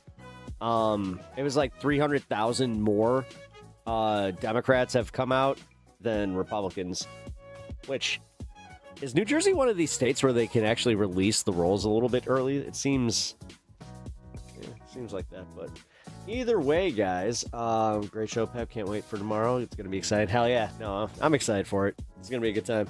And then, yes, I'm going to be part of the This Space creator coverage of the live results from the election. I do expect it to get a little crowded, so obviously I'll dip and make room for other people and maybe hang out, maybe not. We'll see. Regardless, come catch the show tomorrow over on This Space. Oh, shit. I just realized that my notepad went away. Second. Let me get the link for y'all. Here we go.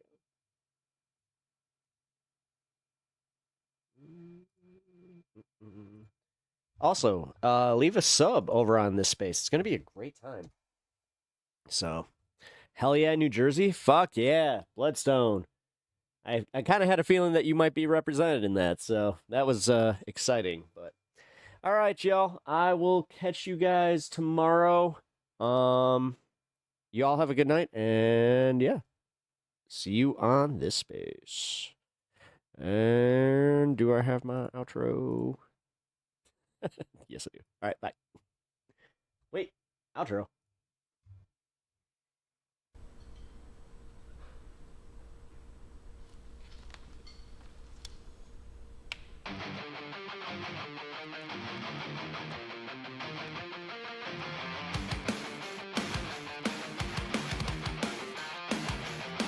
Big waves, sharp pains, blocking all my ability to You're listening to WPUP.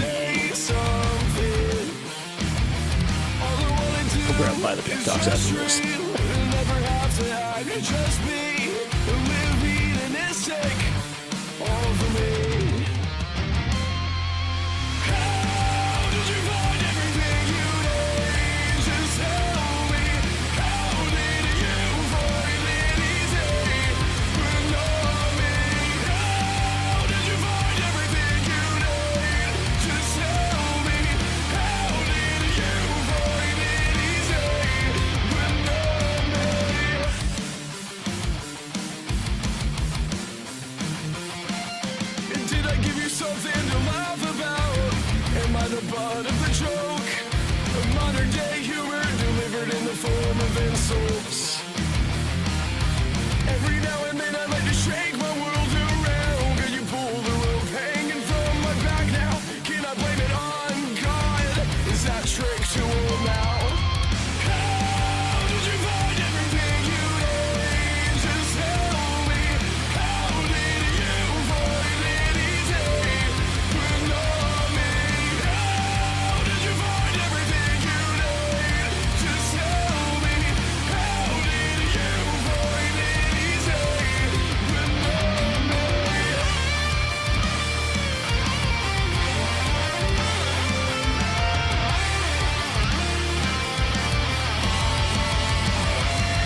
Who the heck is Pep Talks? I'm not gay, but I fantasize about Marco Rubio. Pep Talks. Pep Talks. Pep Talks. Let's eradicate the Kung Flu. I'm literally coming. Pep Talks. Pep Talks. Who the heck is Pep Talk? They want our women. They want our children. Pep Talk. Sometimes no means yes. Grab them by the pep talk. Grab them by the Marco Rubio. Obama is a racist. Pep Talk. I'm literally coming. I'm literally coming. Pep Talks. We found weapons of mass destruction. My fellow Americans, it has been confirmed today from Pep Talks that we are indeed all high on politics.